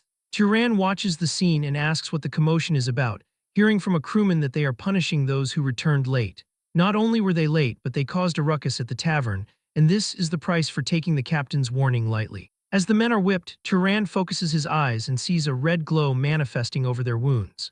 It appears that whenever someone is wounded, their life force can be visually seen draining away. Turan asks where the captain is, and the sailor tells him he went down to the island to find a buyer for the captured pirate ship. Turan heads into town and finds the captain inside a well-lit tavern. The one-eyed captain spots him and announces that Turan has arrived before asking about the status of the deal. The captain introduces him to Captain Samuel, a man who has lost a hand, joking that between the two of them the math checks out. Samuel acknowledges Turan and states that they have agreed on a price of 1,000 Zahar gold coins for the vessel. Turan considers the offer and notes that while it is not bad, a certain problem remains. It is inconvenient to carry around a massive amount of gold coins, so he asks for magic tools or holy relics of equivalent value instead. Samuel tells him that such precious items are not found here and that he would have to go to Kamad. He explains that Kamad is the second city of the Zahar territory and is ruled by House Durman of the Tamer bloodline. He suggests Turan should get himself a decent monster there since he will have plenty of money. Turan thinks about the Tamer bloodline and imagines a Sis riding Tilly, reflecting that a beast that understands speech would be very helpful. The voyage resumes on a clear day, and the sailors are in high spirits, commenting that the pirates have turned into quite the money bags. Another says it is all thanks to serving a descendant of God's people. Suddenly, a lookout from the crow's nest shouts about dark clouds ahead. The crew looks up in horror as a massive storm consumes the sky, and the quartermaster orders everyone to get ready. The rain begins to pour down violently and the waves become more fierce. He shouts for the crew to hurry and furl the sails, demanding the cargo be moved inside immediately. He warns that if they don't want to be fish food, they must give it their all. But as the ship tilts, a sailor loses his footing and screams as he is swept over the railing into the churning waves. As the man is about to fall into the sea, Turan acts instantly, extending his hand as a glowing blue tether of water magic shoots out to catch the man in midair. He pulls him back onto the deck. The sailor is stunned as Turan tells him to get down, to which the man stammers out a yes. Turan then turns his focus to the rest of the ship, using his magic to wrap around the remaining cargo crates and secure them in place. He then shouts for everyone to retreat as lightning strikes the sea near the vessel. Eventually, the crew huddles together in the dark hold, shivering from the cold. Turan enters the room and the men offer their thanks. Turan asks if they are hurt and they confirm that they are fine. The captain thanks Turan, stating they would have sunk if the sails hadn't been furled, leading Turan to ask if they can withstand the storm. The captain admits they are at the mercy of the ship and the helmsman now, but more importantly, Turan looks at the freezing men and tells everyone to form a circle and gather around him. The captain is startled and asks if Turan plans to start a fire on a narrow wooden boat, warning of the danger. Turan tells him he will just make sure it does not spread. Turan snaps his fingers and a massive, brilliant orb of fire manifests in his hand. He holds the flames as they cast a warm, golden light over the entire room. The captain can hardly believe his eyes, never having heard of magic this sophisticated. The sailors smile as they feel the warmth. The captain stares in awe, finally understanding the instructions the old-timers used to repeat until their breath ran out. He reflects on the prophecy that humans shall serve the wizard, and the wizard shall reign over humans while caring for them. Turan stands at the center of the circle, giving warmth to everyone as the storm continues to rage. The scene transitions to a sprawling view of Kamad, the largest city in the northern Emerald Desert. where numerous ships are docked and sun-drenched buildings stretch across the sandy horizon. People are busy transporting goods while the city hums with activity. As Turan disembarks, the captain approaches him to hand over a heavy bag of coins, explaining it is a small hearing fee and asking him to accept it. Turan is surprised by the weight of the bag and insists it is far too much, reminding the pilot they were simply helping each other out. The one-eyed captain shakes his head, explaining that the entire crew chipped in from the proceeds of selling the captured pirate ship, and insists that if Turan does not accept, God will be angry with them. The man's sincerity is evident as Turan agrees to take the gold, telling the crew that if they ever meet again, he will treat them to a proper meal. The captain bows his head, declaring that such an invitation would be a true honor. The merchant vessel prepares to set sail once again. The sailors line the railing and shout out to Turan with voices filled with genuine affection, telling the knight they will miss him and promising never to forget what he did for them. The captain and the old sailor also pay him their final respects as the ship drifts away. Turan watches the vessel leave with a happy face. He turns his focus toward the bustling streets of the desert city, where the air is thick with the scent of spices and the dry heat of the emerald sands. As Turan walks through the market, he observes every detail carefully, not missing a single small element of his surroundings. Stopping suddenly, he activates his newly acquired power to scan the crowd. Ordinary people with very small or no magic power have a small glowing blue flame in them, but Turan then sees one person whose body is completely covered in blue flame, which means he is a knight. The man is wearing armor and carrying a sword with him. Turan approaches and calls out to the knight. Releasing his mana, he asks if the man is a knight of House Durman, causing the guard to panic as he senses terrifying mana from a noble behind him. Startled by Turan's presence, the man quickly bows and confirms he is at his command, not even daring to look at Turan's face. Our boy introduces himself as Turan from Abacha and announces that he wishes to see the house head. Turan is soon guided through the Grand Palace of Kamed, a structure defined by towering minarets and expansive courtyards. He is eventually led into a lavish reception room for a meeting with the head of the Durman house. The head of the house sits comfortably on an ornate couch, nodding that the local attire suits Turan well as a blue, ethereal aura briefly flickers around him. The man greets his guest and introduces himself as Cal Durman, the head of the house. As they sit across from one another, Cal looks at Turan's face carefully as if he has seen him somewhere before. This distinct reaction does not escape Turan's notice. Cal asks for Turan's name and house, prompting the MC to introduce himself as Turan Brahms and claim he is from a fallen guardian bloodline. He explains that he heard rumors of the house's prestige and came to purchase a monster for his journey. Cal stands to leave, informing Turan that his daughter will guide him while he observes Turan's face intently once more, appearing hesitant for a moment. Turan asks if Cal has seen someone who looks like him, specifically pointing out the hesitation he sensed earlier. The house head dismisses the concern as nothing, simply stating that Turan looks exactly like someone he used to know. After that, Cal Durman's daughter enters the room and is tasked with guiding Turan through the breeding grounds. As they walk down the long, sunlit hallways, the noblewoman notes that although Turan claims to be from a fallen house, he seems to possess significant wealth since he came to buy from House Durman, which is known for expensive monsters. She asks Turan if a guardian bloodline is truly perfect for a mercenary life, but Turan remains silent as his mind races with questions about that mysterious person. The question of who the house head saw lingers, and whether the man was reminded of his mother or his father. He reflects on his mother's features, like her curly hair, straight face, and somewhat large ears, and wonders if sharing those features was enough to trigger such a memory. Or could it be that the person the house head saw was his father, whose face he doesn't even know? A few moments later, the daughter suddenly stops and speaks proudly, announcing that they have arrived. She welcomes him to the House Durman breeding grounds. The moment Turan steps inside, his eyes widen at a place enormous beyond imagination, with vast sections stretching in every direction. Each area is carefully designed to house different kinds of monsters. Some areas resemble forests, while others look like rocky mountains or swamps, while certain chambers even recreate desert-like environments. Turan looks around in genuine amazement at how each room has its own habitat. Every monster is being raised in an environment perfectly suited to its nature, showing that House Durman has invested unimaginable wealth and effort into this place. As they continue walking, Turan eventually stops in front of a particularly impressive horse-like monster. The creature possesses a powerful body and sharp eyes, carrying an intimidating presence that immediately catches his attention. Looking at it carefully, Turan asks how much the creature costs. The girl casually replies that they raised him with quite a bit of care and tells him he would have to pay 4,000 gold coins. The instant Turan hears the price, he practically turns to stone from shock. Internally, his expression completely freezes as he realizes that is twice his entire fortune. Until now, he had honestly believed he possessed a decent amount of money after everything he had earned during his journey.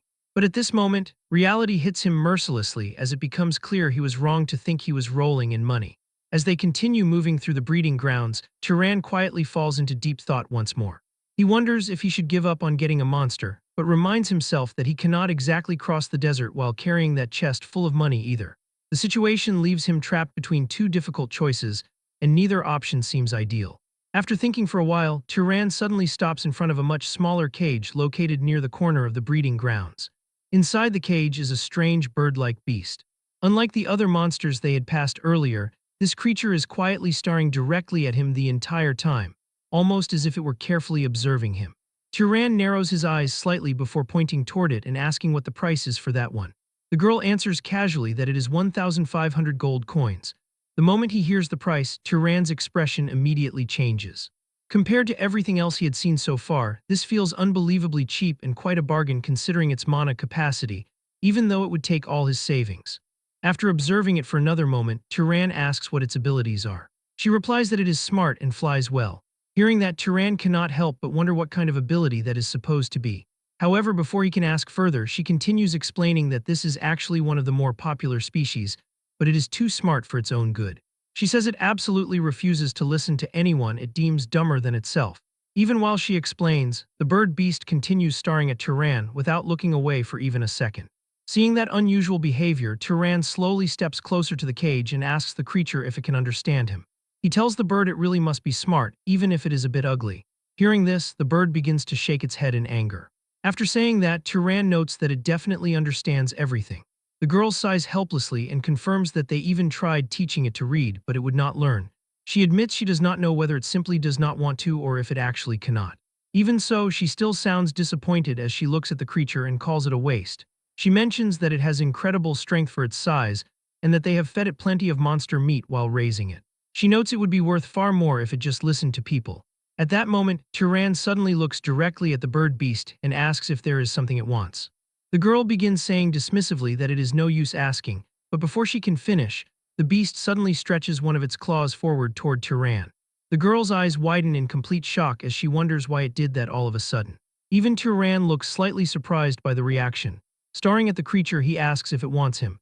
He notes that he is not that special of a person and asks if there is a specific reason for this behavior. He then asks the bird if he buys it, would it be willing to learn how to read. The bird monster agrees by nodding its head. After some time, Cal Durman arrives at the scene. He immediately activates his magic and declares that the process is done, and with this, the two of them are now bonded. The iron restraints and magical bindings around the bird beast instantly disappear. Freed from the cage, the creature immediately moves toward Turan's side without hesitation, almost as if it had already decided he was its true master from the very beginning.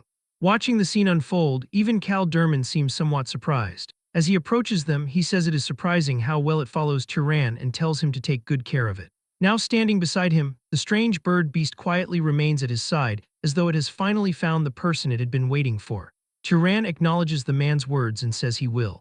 For a brief moment, silence fills the area, but then Cal suddenly speaks again with an expression becoming slightly more serious.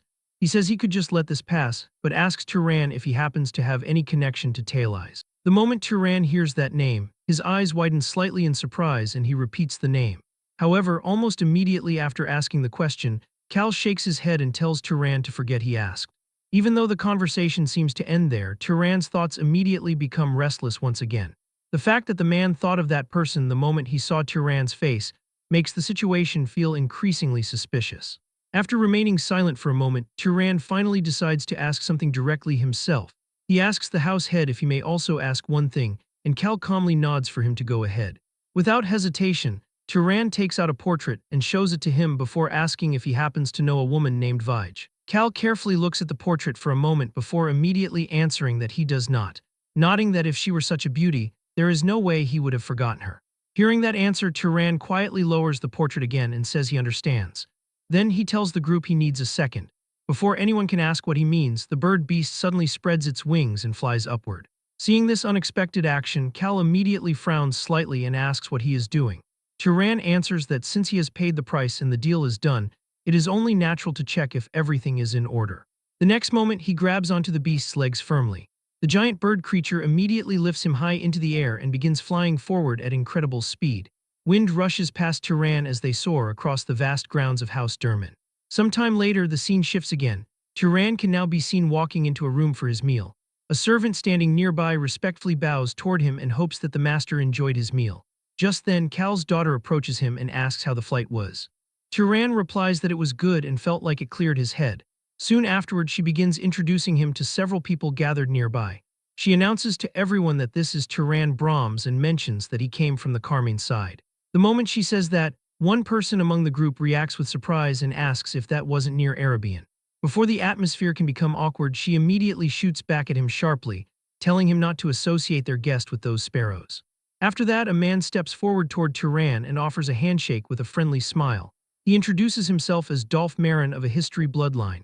Turan politely shakes the man's hand and says it is nice to meet him. However, the man suddenly tightens his grip far more than necessary. The pressure in his hand clearly is not normal. It is obvious he is intentionally trying to show off his strength, which Turan immediately notices. Smirking slightly, the man says that as expected of a guardian, Turan is sturdy. Before the situation can continue any further, the girl standing nearby suddenly interrupts with an annoyed expression. She says she is not interested in a show of strength and tells them to leave it at that. She then immediately changes the subject and asks where that picky eagle is, mentioning she came here because she wanted to see him. Hearing that, Turan answers that he told the bird to fly around nearby for a bit. He explains that the creature must have felt stifled after practicing his writing all morning and offers to call him over. He sends a message for the creature to come there, and the giant bird beast flies in and lands on Turan's arm. The moment she sees it arrive, the girl's eyes light up with excitement and she says it is true. She starts approaching it repeatedly, calling the creature over toward her and expecting it to approach immediately. However, despite her efforts, the bird completely ignores her and shows absolutely no intention of going near her at all, even refusing to let her touch it. Seeing that reaction, she becomes irritated and shouts at the damn bird brain. She asks what on earth she lacks that it is acting like this, stating she could raise it much better than some fallen noble. Seeing the bird becoming annoyed, Turan quietly tells the creature to hold its temper. Soon afterward, at the dinner table, everyone has gathered together while discussing various matters happening across the region. The atmosphere is lively, though the topics themselves are far from peaceful. One person comments that it has been noisy lately because of the dark elf tribes to the west. Another mentions the Arabian subjugation force and says they heard the commander is that skinny Mesa. The moment her name comes up, one woman sitting nearby speaks with open hostility and says she hopes Mesa gets assassinated this time. Yet even after saying something so extreme, she still does not stop there. She says it will be quite the thing if that wench dies, calling her nothing but skin and bones who would probably die on her own. She claims Mesa is such a hideous sight to behold and says she feels sorry for whoever ends up being her husband. Turan does not react, he just lowers his head and keeps eating. The conversation around the table continues casually despite those cruel remarks. She adds that those people from Arabian have it easy since they already have a successor. Meanwhile, they still do not know whether it will be Raman, Alma, or Perga. She wishes Talais would just make a clear decision already. The moment that name surfaces once again, Turan quickly becomes alert, not wanting to miss a chance to get an answer. He asks Cal's daughter what kind of person Talais is. She explains that he is the house head's younger brother and the current second-in-command of Zahar. The girl then adds calmly that he is essentially the one leading the house. The moment she says that, Turan's thoughts become even more complicated, especially since Cal Durman himself had suddenly asked whether he had any connection to Talais after seeing his face. The realization hits him that his father might be a much bigger deal than he originally thought. Turan continues to sit at the lavish dinner table while absorbing the words of Cal Durman's daughter. She explains that Talais is the house head's younger brother and the current second-in-command of Zahar, emphasizing that he is essentially the one truly leading the house. Turan remains quiet as he processes this information, for if the girl speaks the truth and Talais is indeed his father, he is a much bigger deal than originally thought. The weight of this realization hangs over him as the scene shifts to later that afternoon. Turan is shown sitting on a wooden bench in a quiet courtyard of Kamad, while the picky eagle uses its sharp beak to scratch words into the sand, making him wonder if House Head Carl saw the face of Zahar's second-in-command when looking at him. And if that person really is his father, then if he is even the slightest blemish to him, he would be crushed like a bug the moment he is discovered. Lost in thought, he raises his eyes and notices something strange as the bird carefully writes out that it is a black eagle before adding a question asking if it wrote well, though it spells the word good as good. Turan watches the bird in silence for some time and tells it that he did not tell it to copy that specific part, pointing out to the creature that its spelling is wrong. He then asks the eagle if it has decided on a name for itself yet. The bird stops and shakes its head from side to side. It pecks at the sand again to write the words "not yet," leading Turan to ask if "not yet" is supposed to be its name. The eagle continues to peck at the ground while Turan crosses his arms and leans back, asking the bird why it chose him as its master. The eagle looks up and writes that Turan is good, adding that his inside fits the bird perfectly. Turan leans down closer and pats the bird again, saying he assumes it meant to say good, while declaring the rest of its writing is full of mistakes and needs more study. Gazing at the bird, Turan wonders if its claim about his inside fitting perfectly is because of his specific bloodline, which is a mix of Zahar and another house. His thoughts are interrupted when the rude man from Ariel walks up and mentions a hunting trip to stretch his legs, asking Turan if he would like to come along. But the youth remains seated and answers that he is leaving today. The man puts on a friendly face and says it is a bit disappointing, claiming Turan should have said something sooner as he thought they were closer than that. Turan stares at him with a neutral expression, seeing that Dolph is merely pretending to be friendly while actually wanting to suppress him with force, just so he can feel superior. Dolph does not give up and offers to act as a guide since he knows this area inside out, but Turan looks at the eagle before telling him no thank you. Dolph waves a hand dismissively as he walks away, telling Turan to be sure to let him know if he changes his mind. Turan watches Dolph go and reflects that the man is backing off far too easily, which feels suspicious. Later that day, Turan prepares to depart from the city, but it seems like he is a little bit too annoyed, as Turan tells a group of armored knights that there is no need to see him off, though they approach and explain it is House Head Cal's order to escort him safely to the fortress walls. Before leaving the city entirely, Turan enters a local library filled with scrolls and books to tell the attendant that he wants a desert guidebook and enrolls religious texts. After some time, he finally gets the books and places a few coins on a book, telling the man this should cover the cost as the attendant bows and calls him master. Soon Turan stands outside the library, busy reading with the picky eagle perched on his shoulder. He flips through a book by Britso Zahar and notes the support of the main house, figuring that while the map might be lacking, the information should be useful. As he walks, he senses something and looks up, immediately using his power to check for pursuers. He sees a wizard lurking nearby and hiding to avoid being noticed. But Turan does nothing about that. Turan eventually reaches the massive city gates. As he exits the city wall, the guards there bow to him. Turan walks through the threshold and enters the vast emerald desert as the sun begins to set, looking out at the endless dunes and telling himself that he shall take his time. Even that bird agrees with him as night falls over the desert and the sky turns a deep blue. An owl perches on the branch of a dead tree in the middle of the dunes. Turan is shown walking through the sand with his gear on his back. He eventually comes to a halt and speaks into the darkness. He tells Dolph that he can come out now. Dolph Marin emerges from behind a sand dune with a confident smirk on his face, asking how Turan knew he was there. Turan asks Dolph why he walked all the way out here instead of riding his new pet. Dolph laughs and says he just thought it might be dangerous for a young fellow to travel alone, claiming that is why he did it, and nodding that the desert is a dangerous place. Turan looks at him coldly and asks if he is after his mana. Dolph stops walking and clenches his fists together until his knuckles crack, asking if Turan knew that and still came out here alone before calling him either brave or just reckless. Dolph declares that this is why nobles hate it when people call them fallen nobles. Dolph continues to mock Turan, saying he speaks as if they are on the same level and asking if the youth is actually worse off than him. Dolph claims that since Turan's mana is strong but his physical strength is pathetically weak, he must be of the guardian primordial bloodline that only has defense left and has lost the power to strengthen the body, declaring it a waste for a husk like him to have that much power before demanding he hand it over quietly. A lack of physical ability combined with overflowing mana makes Turan a tempting prey. Turan looks up at the sky and tells the eagle to go on up. Dolph watches as the bird flies into the night air as Turan remarks that it is too bad, because the one who thought the other looked delicious was actually him as well. Turan's body begins to vanish as he activates his magic. Dolph grins and mocks the stealth magic, calling it a petty spell for night spies that only hides appearance while the presence remains completely exposed. Dolph laughs loudly and tells Turan not to even think about running, declaring that breaking stealth magic is child's play. However, his expression suddenly changes as he looks around the empty desert. Turan's presence has vanished entirely, with no footprints, no smell, and no sound to be found. Dolph's eye widens as he wonders if Turan could actually be a Zahar. Suddenly, a massive burst of blue energy explodes against Dolph's chest, throwing him backward as he screams in pain. He coughs and asks what that was. He looks at a rock on the ground and wonders if he really was attacked by a stone.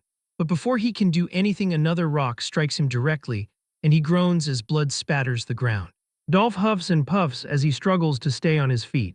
He raises his hand and shouts for the flame to manifest, sending a massive wave of fire across the area to light up the night, thinking he can break the stealth if he illuminates the surroundings and demanding that Turan come out. Suddenly, 6 glowing orange rings of fire appear in the air before Dolph.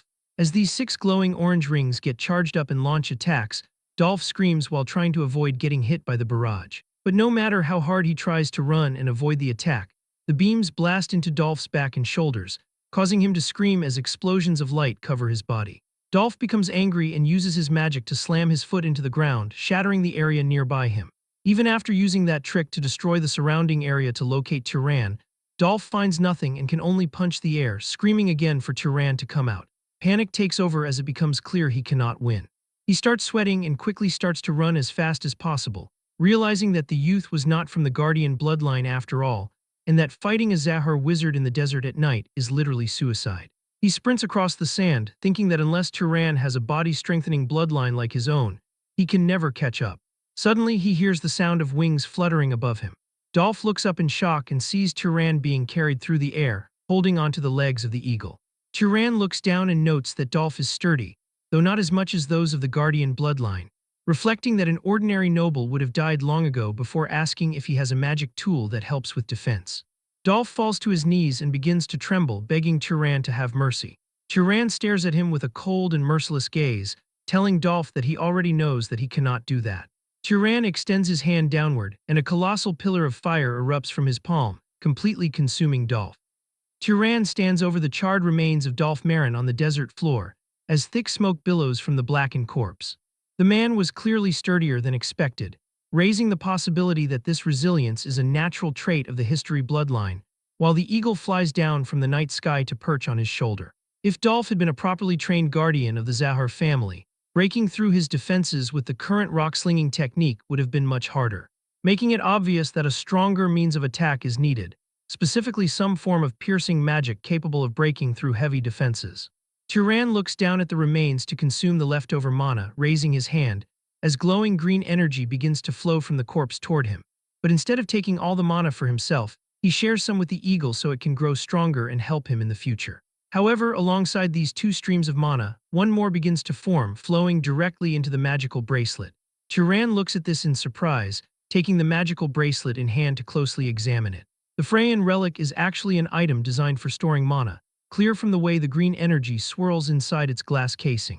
He holds the glowing compass and questions if he seriously has to drink the liquid mana directly from it, but quickly dismisses the idea, concluding that since it is an item from the Freyans, it requires more verification before attempting to use it. The scene transitions to daytime in the vast desert as Turan flies across the endless sand dunes by holding onto the eagle's legs. While still flying, a structure comes into view as a colossal golden pyramid gleams in the distance, serving as the monumental structure known as the legendary Tomb of the Gods. Later, Turan sits inside a dimly lit local tavern, enjoying a meal across from a dark-skinned woman with her hair tied up, who smiles and comments that it is reckless for him to run away from home and travel all alone before asking if he hasn't run into any bandits or monsters yet. Turan calmly takes a bite of his food and replies that he has been lucky, smoothly shifting the topic to ask how one gets into the Tomb of the Gods, explaining that according to a book, a person only needs money to enter. She chuckles and guesses he is a child from a well-off family since he reads books, but warns him that he cannot go inside right now, prompting Turan to pause and ask why not.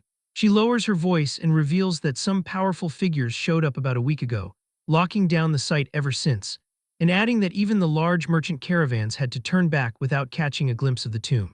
Turan asks who these powerful figures are, watching as she points a finger upward and clarifies that it is the Zahar family. Absorbing this information, Turan lets out a soft sound of realization. The scene shifts to the dark, massive stone hall inside the Tomb of the Gods. A curly-haired man frantically looks around the shadowy hall and yells for Purga, demanding to know where he is. Purga, a heavily muscled warrior with half-shaved hair and a massive circular blade, steps out of the shadows, snapping at the man to stop yelling because the things lurking in the dark will hear him. The curly-haired man blames Purga, stating that this is all his fault and wishing he had never suggested they come inside. Purga glares back and tells the man not to blame him, reminding him that he was the one who tagged along asking for a high position once he becomes the next house head, firmly ordering the man to shut up. Purga clenches his fists, cursing his situation repeatedly. Back then, his grandfather mentioned an underground beneath the gods, where anyone who solved its secret might become the next house head. But Purga never knew that this underground place would be a maze with no exit. Searching like crazy every year he visited the tomb never bore any fruit, leading him to believe it was just a legend. Finding such a truly hidden place feels unbelievable, and he grins at the thought that solving its secret will make becoming the house head a piece of cake, fully convinced that the god of Zahar is on his side. However, his confidence is shattered as he looks down the dark corridor and spots dozens of glowing red eyes. Right before a horde of pale, fleshy, multi-eyed monsters emerges from the shadows, screeching and crawling toward them. Purga's face drops in horror as he curses the god of Zahar's secret, knowing that if he had realized this place was crawling with monsters, he never would have entered in the first place. Turning to one of his subordinates, Purga asks how much water is left, and when the subordinate checks his supplies and answers that there is none, Purga orders the man to make some quickly just to wet his throat. Suddenly, dark, ominous energy begins to manifest in the air around them as strange symbols form in the darkness. Purga stares at the floating text in confusion, struggling to comprehend why this is appearing in a language he has never heard before, though he can somehow perfectly understand what the text is trying to say. The text delivers a chilling message, stating that the night hunter has returned to the desert. Back in the desert city, Turan walks through the crowded market streets with an annoyed sigh, assuming the Zahar family is trying to monopolize the entire tomb for themselves. And knowing that loitering around the city might result in meeting someone else who can see tail eyes in his face, just like house head Cal. Turan resolves to lay low for a while, but as he passes a merchant's stall, he spots a large sack filled with white, rocky chunks. Stopping to ask what the substance is, the merchant explains that it is saltpeter, a material only found on the southern sea islands, adding that people claim a person's lifespan will extend if they grind it into powder and eat it. Hearing the word saltpeter, Turan immediately remembers seeing it in Orville the Pyromaniac's book. Pulling out the arsonist's journal and flipping through the pages, he finds the correct formula, reading that the arsonist gave up on making it last time because he lacked the proper ingredients, which makes it worth trying to create considering the immense power of the spirit of fire that Orville used. Turan looks up and asks the merchant if he happens to have something called sulfur as well, but the merchant just shakes his head, stating that is a first for him. Exploring other shops reveals that sulfur is only found in volcanic regions and is mostly used for disinfection. One shopkeeper adds that since not many people look for it, the material is incredibly hard to find in the desert. If he had known this, he would have searched for it back in Kamad, though traveling all the way to the east is likely unnecessary as long as he can simply find a volcano. The merchant points to a sack of black sugar and asks if Turan plans to buy it due to its precious value, but Turan politely declines, stating that sweets aren't really his thing. Turan eventually ventures out into the desert to practice his magic, using his sling to launch a concentrated bullet of compressed sand, which effortlessly shatters a massive stone upon impact. Turan nods in approval, seeing that sand bullets are a perfectly good alternative to rocks. Holding out his hand to make several sharp sand projectiles with his magic, he demonstrates the ability to change their shape mid-flight, increasing their piercing power or scattering them to cover a wider area, an effective method that preserves his processed stones despite consuming a bit more mana. Checking his pouch reveals he only has 5 or 6 processed stones left, meaning he must use them sparingly. Manipulating the sand on the surface with his mana provides a useful technique for binding an opponent's ankles or obscuring their vision, prompting him to practice moving through the sand as if he were swimming. Turan turns his gaze back toward the towering golden pyramid, curious about what the nobles are doing inside the tomb after locking it down for days.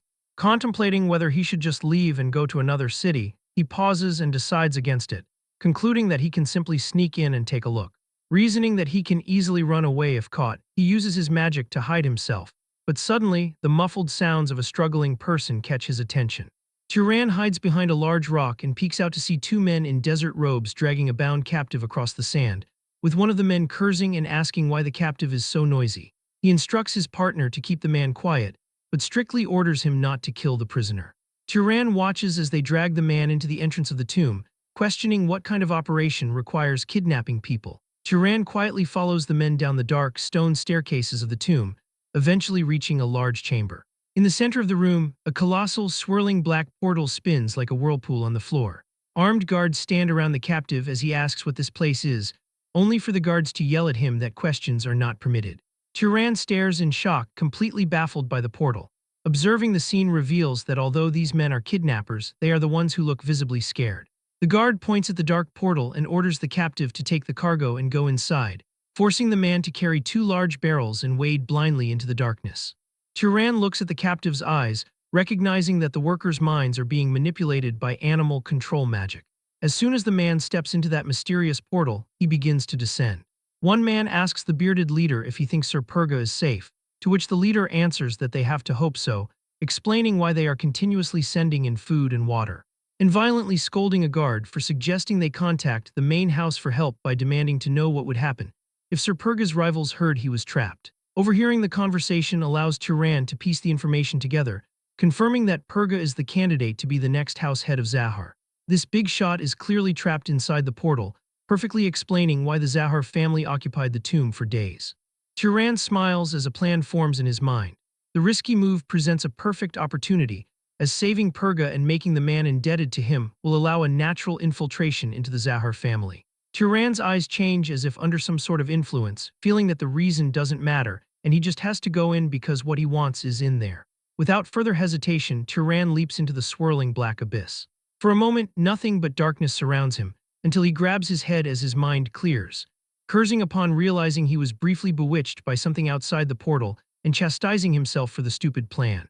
Questioning what guarantee there is that a man like Purga would even repay his debts. While thinking about this, the sound of someone screaming echoes out, and Turan emerges on the other side, landing inside a dimly lit room while still in his invisible form so no one notices him. Purga looks at the supplies brought by the captive and calls it great that the subordinates outside are continuously sending people in, while the captive groans loudly on the floor nearby. Purga glares at the man and complains that he is too noisy, casually ordering someone to take care of the captive to conserve food. The subordinate immediately complies, stepping forward and ruthlessly stomping on the captive's head to kill him instantly. Turan watches the brutal execution, seeing firsthand the true nature of Purga Zahar. Killing a person to take their water without a shred of guilt confirms that Purga is definitely not the type of person to repay a favor. But just as he turns to look around the palace, a mysterious voice calls out, stating that he is mistaken and is not the Night Hunter. Long ago, massive giants ruled over the fertile and prosperous plains of Enril. With their enormous bodies, they relentlessly consumed everything in their path and eventually turned the entire land into a dry, barren desert. Requiring vast amounts of water every single day, the giants reached a point where they could no longer withstand their thirst. They enslaved humanity and slaughtered thousands of innocent people daily, draining human blood just to quench their immense thirst. However, on one fateful, moonless night beneath a sky of absolute pitch-black darkness, the legendary Night Hunter of the Freyans arrived on the battlefield. He single-handedly slew every single giant, saving all of mankind from total and absolute extinction. In deep gratitude, the liberated humans offered him the three most beautiful maidens in the entire land to take as his brides, and the three children born from those unions inherited extraordinary miraculous powers. One child possessed the ability to conceal his body, one could command the deepest shadows, and the final child could generate deadly poison. But after the great Night Hunter ascended to the heavens, the brothers quickly fell into conflict, fighting over who would claim dominion and rule the vast desert. The eldest brother, who possessed the incredible power to conceal his body, chose to leave the plains because he absolutely refused to fight his own flesh and blood. But the second brother, the Master of Shadows, and the third brother, the Master of Poison, waged a brutal and devastating war against each other, plunging the entire desert into deep turmoil and driving countless innocent people to absolute despair. In the end, the eldest brother returned from his exile, successfully defeated both of his younger siblings, and claimed absolute, unmatched dominion over the entire desert. He was the grand, ultimate ancestor of the House of Zahar. Back in the present, within the pitch-black labyrinth, the mysterious voice once again addresses Turan, declaring that he is definitely not the legendary Night Hunter. Standing in the cold, dark stone corridor, Turan questions why the name of that ancient god continues to echo in his ears.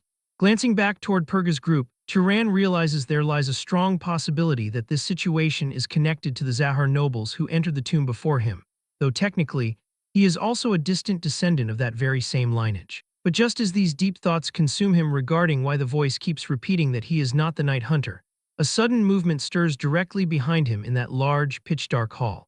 Instantly snapping to absolute alertness the moment this presence registers, Turan shifts his gaze directly toward that suspicious direction.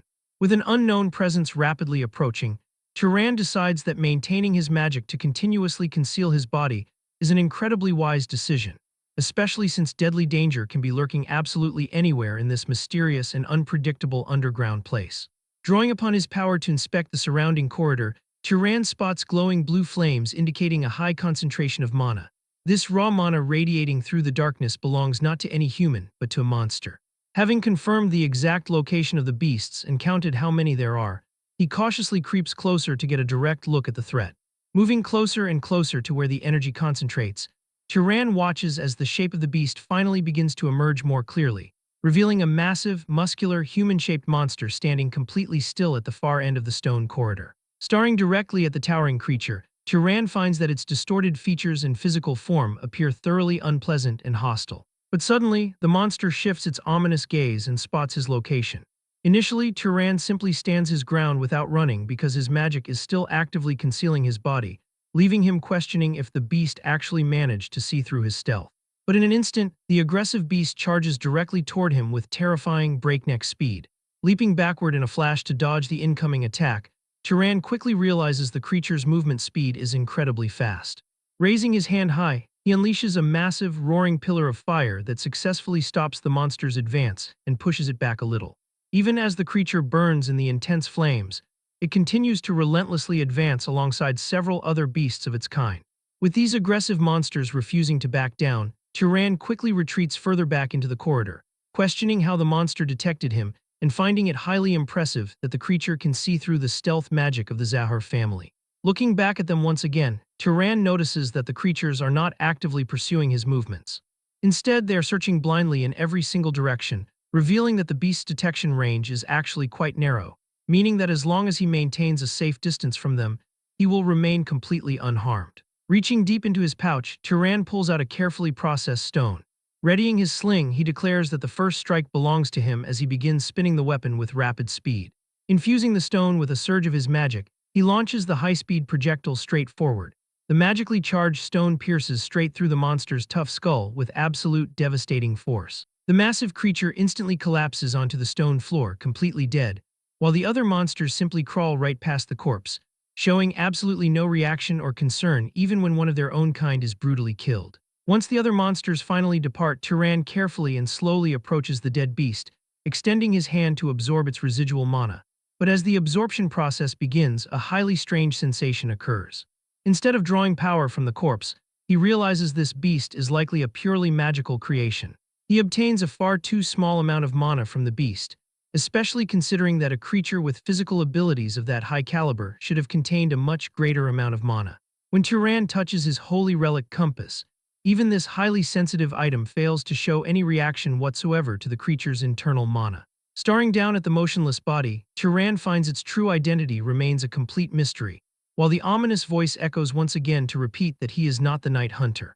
Kneeling on the cold floor, Turan calls the entire situation utterly tiresome, as he searches diligently for any clue he can find. Suddenly, heavy footsteps echo nearby, forcing him to quickly run and hide deep within the shadows. Zahar and his group of subordinates walk down the dark corridor. Reaching the exact same location where Turan stood just moments ago, Purga abruptly orders his subordinates to halt. Looking up, they spot the dead body of the very same type of monster they have been fighting for days, yet this one was clearly not killed by their hands. One of the men asks what is going on, questioning if they have passed through this specific area before, to which another subordinate replies that he has no idea, complaining that their sense of direction went to hell a while ago. Purga abruptly silences them, confidently announcing that a rat must be hiding in here because he is absolutely certain they have not passed through this specific area before. The men look around nervously, hoping that it could be a rescue party, but Purga quickly reasons that if it were indeed a rescue party, they would have noticed their presence by now, adding that making a commotion in a dangerous place like this would easily stand out. Purga immediately orders a man named Galvan to set traps nearby to catch the rat, and Galvan quickly agrees to the command. Purga then orders a woman named Imelda to keep the surroundings lit, prompting her to light up the room with her magic, as a subordinate asks if they should catch the rat first, only for Purga to order them to leave it for now, assuming it is just some lucky knight who survived an earlier encounter. Smirking maliciously, he declares that they will let the rat run around for a little while so they can eventually use him as bait for the monsters. But as they actively plan their next moves, Turan listens to their entire plan while remaining perfectly silent and hidden within the shadows. 3 days pass, and Turan finds himself in the bizarre situation of coexisting within the pitch-black labyrinth right alongside Purga's group. Fortunately, the traps laid by the barrier-bearer bloodline are clearly visible directly to his eyes because of the holy relic, posing absolutely no obstacle to his movement at all. In fact, thanks to the intense darkness of the labyrinth, Purga's men often suffer the humiliation of triggering their own traps, leading to a loud scream as a sudden explosion engulfs one of them. While Purga's group remains completely unable to gauge their direction in the pitch-black darkness, Turan explores the labyrinth, finding a quiet area where monster activity is incredibly sparse, allowing him to kneel and use his mana to draw a glowing blue cross mark on the floor, utilizing the power of the holy relic to establish several safe locations as bases to slowly expand his overall search range. Occasionally, certain narrow paths swarm with an overwhelming number of strange creatures, making it absolutely impossible for Turan to push through without fighting them one by one. During these difficult moments, Turan borrows the strength of Purga's group by secretly luring the hostile hordes toward the Zahar nobles, forcing Purga's men to struggle desperately to fight off the massive wave of beasts, while one man loudly curses that the monsters are attacking again, asking why it feels like they strike more often, as another yells that their bright lights are responsible and orders the team to block them for now. Purga furiously slices through the incoming beasts with his massive circular blade, while Turan quietly watches the battle from afar, sacrificing the opportunity to absorb the monster's mana, without any regret because these weak creatures yield such a tiny amount of energy that they are hardly worth his time or effort. After some time, Purga's group manages to defeat the monsters Turan lured toward them, but many of the soldiers are now lying on the ground, some severely injured and others completely dead. While tending to a dying comrade, a subordinate mentions that they are starting to build up quite a heavy stockpile of bodies because the people on the outside keep sending captives down their way, assuming that their allies above are doing this under the belief that the knights are still alive. Another man complains that if he had known this would happen, he would have kept those captives alive instead of letting them die, pointing out how uncomfortable it is to have no one to wait on them, prompting another subordinate with a smudged face to look over and joke that he does not even mean what he says. Observing them from his hiding spot, Turan finds their behavior and words to be utterly despicable. The strange, mysterious voice that only Turan and Purga can hear echoes once again, but this time it only makes a strange noise without saying anything coherent, prompting Purga to notice this sound, alert his group of another approaching wave of monsters, and order his men to dim the lights immediately. Smirking from his hiding spot, Turan finds this situation absolutely perfect, allowing those men to make noise and continue acting as bait while he goes to check out the deeper parts of the labyrinth. Turan rapidly sprints down a long dark hall until he eventually reaches a complete dead end. Stopping in his tracks, he stares up at a colossal, intricately carved metallic door. This door in an underground place like this is incredibly massive, with a grand, imposing structure that looks as though it were built specifically for giant beings, raising the exciting question of whether this could finally be his exit. Suddenly, the center of the massive metallic door shifts and mechanically opens, revealing a giant glowing blue eyeball that stares directly down at him, as the same strange voice manifests again, seemingly coming from this bizarre door with the eye. It observes Turan intently, declaring that he is not the night hunter nor is he the pursuer and the conditions are not met. But just as the giant blue eye takes yet another look at Turan, it notices the glowing holy relic compass hanging on his hip. The voice quickly identifies the relic as a wave rider and a mimic, also mentioning that the required conditions are now met. Turan and the mysterious mechanical eye look at each other as the voice asks him if he will enter. Staring intently at the glowing blue eyeball embedded in its center, Turan stands silently before the colossal, intricately carved metallic door as they continue to lock eyes for a long time, until the ancient structure suddenly asks if he wishes to enter. Mentally reflecting on those mysterious words, Wave Rider and Mimic, Turan wonders if they could be the names of legendary bloodlines that have not yet manifested within him. Considering that if two such bloodlines are somehow combined, it will mean he possesses the blood of a great, prestigious noble house. Staring directly down at him with its massive gaze, the giant door asks once again if he will enter. But just as he prepares to speak, Turan notices that the gaze of the giant eye is not actually fixed on him at all. Instead, he sees that the door is looking directly at the holy relic compass strapped to his hip, which means the door is recognizing the relic's original owner rather than his own bloodline, leading him to conclude that the ancient entity is using those special abilities in conjunction with his bloodline to make its final judgment. Speaking out loud, Turan asks the door what a wave rider and a mimic actually are, commanding the door to tell him more about them. which prompts the massive structure to answer by stating that his information request has been accepted without any issues.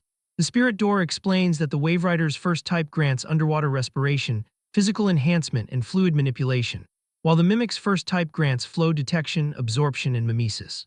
Looking at his own hand, Turan reflects that he does not feel like he has gained the ability to breathe underwater or manipulate fluids, leaving him to wonder if the door only uses these traits for identification, rather than granting the actual abilities themselves.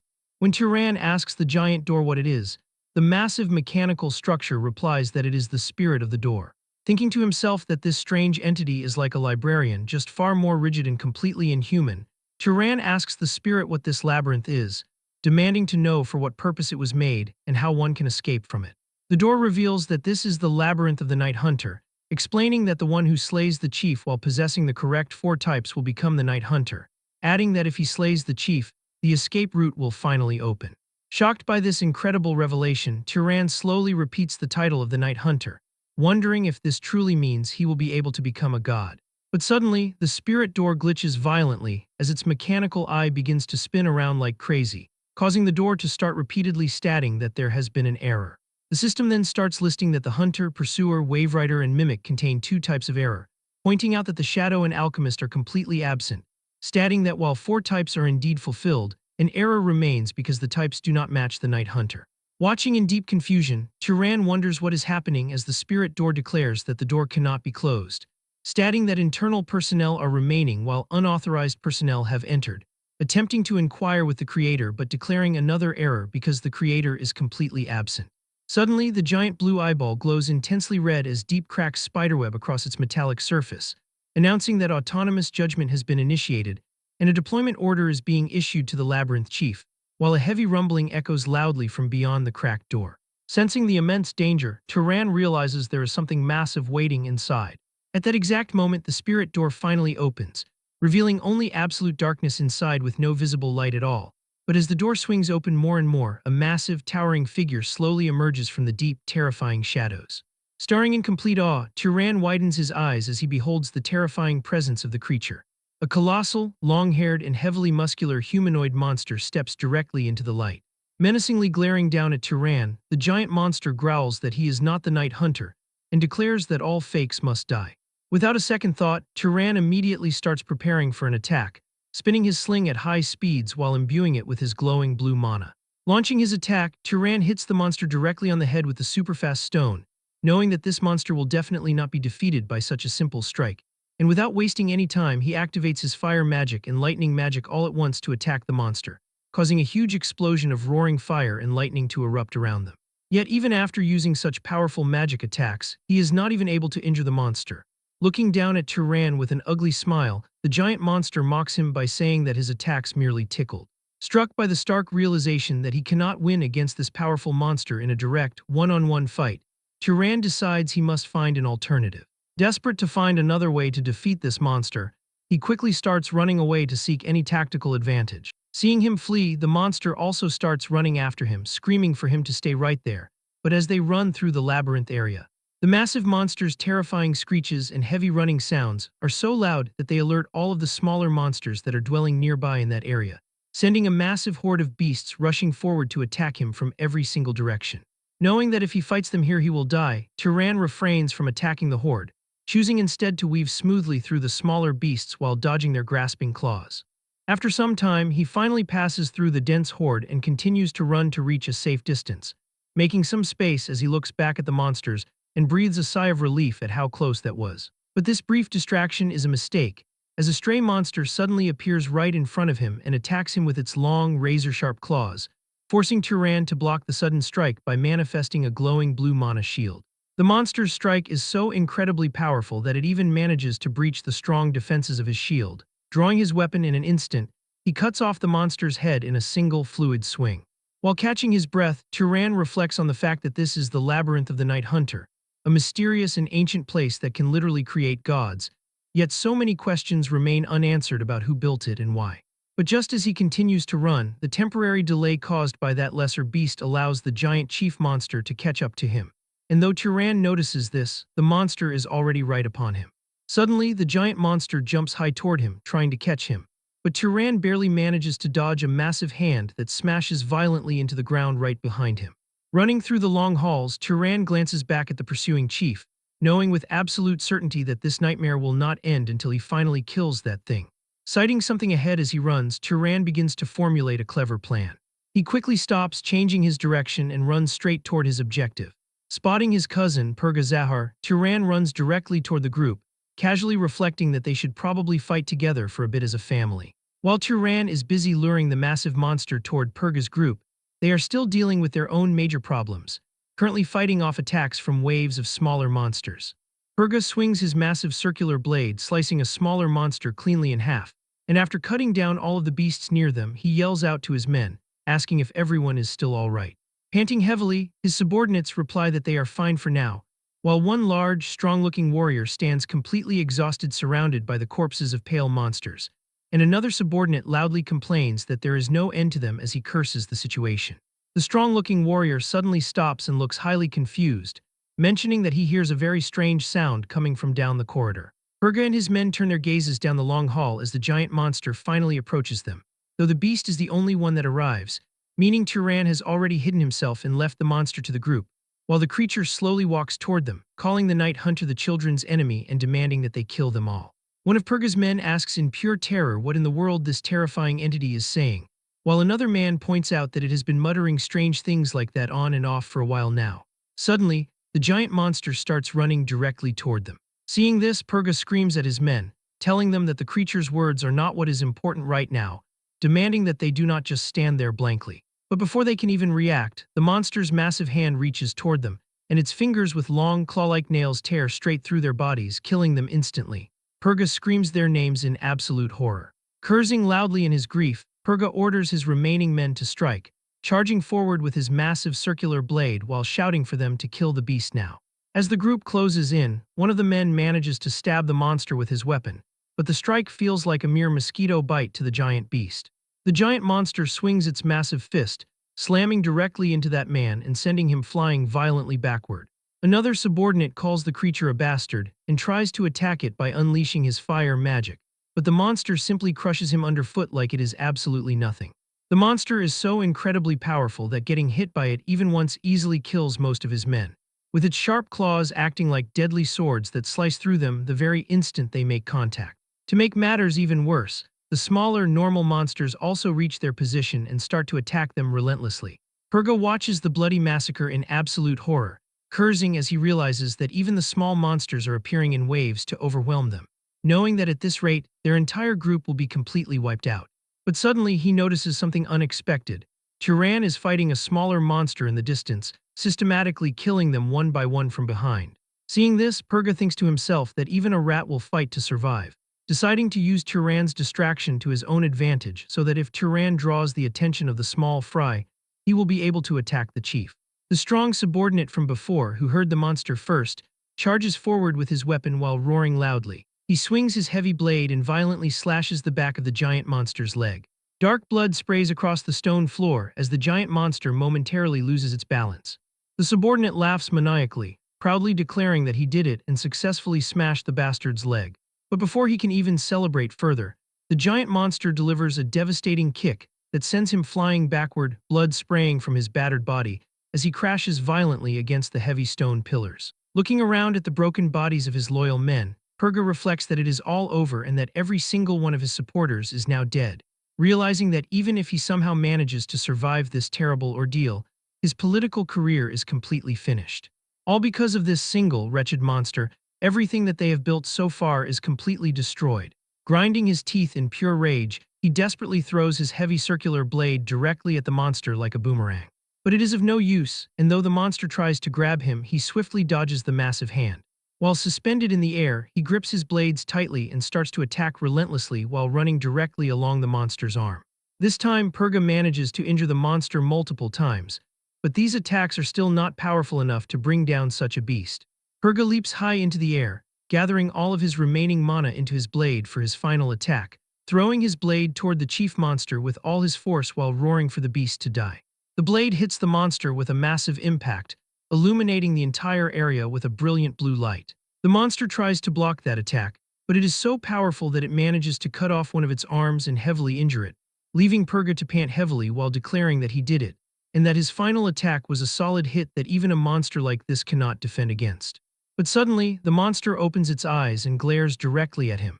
Purga is completely shocked, unable to believe that the creature is still perfectly fine even after enduring such a devastating attack.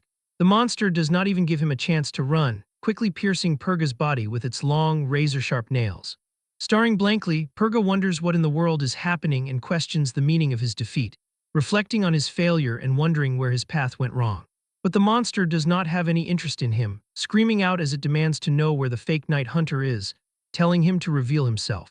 Hearing this, Purga is deeply confused as he observes the monster's actions and reflects on why it is speaking those words while looking in the wrong direction, nodding that it has already killed almost everyone and wondering why it is still not satisfied.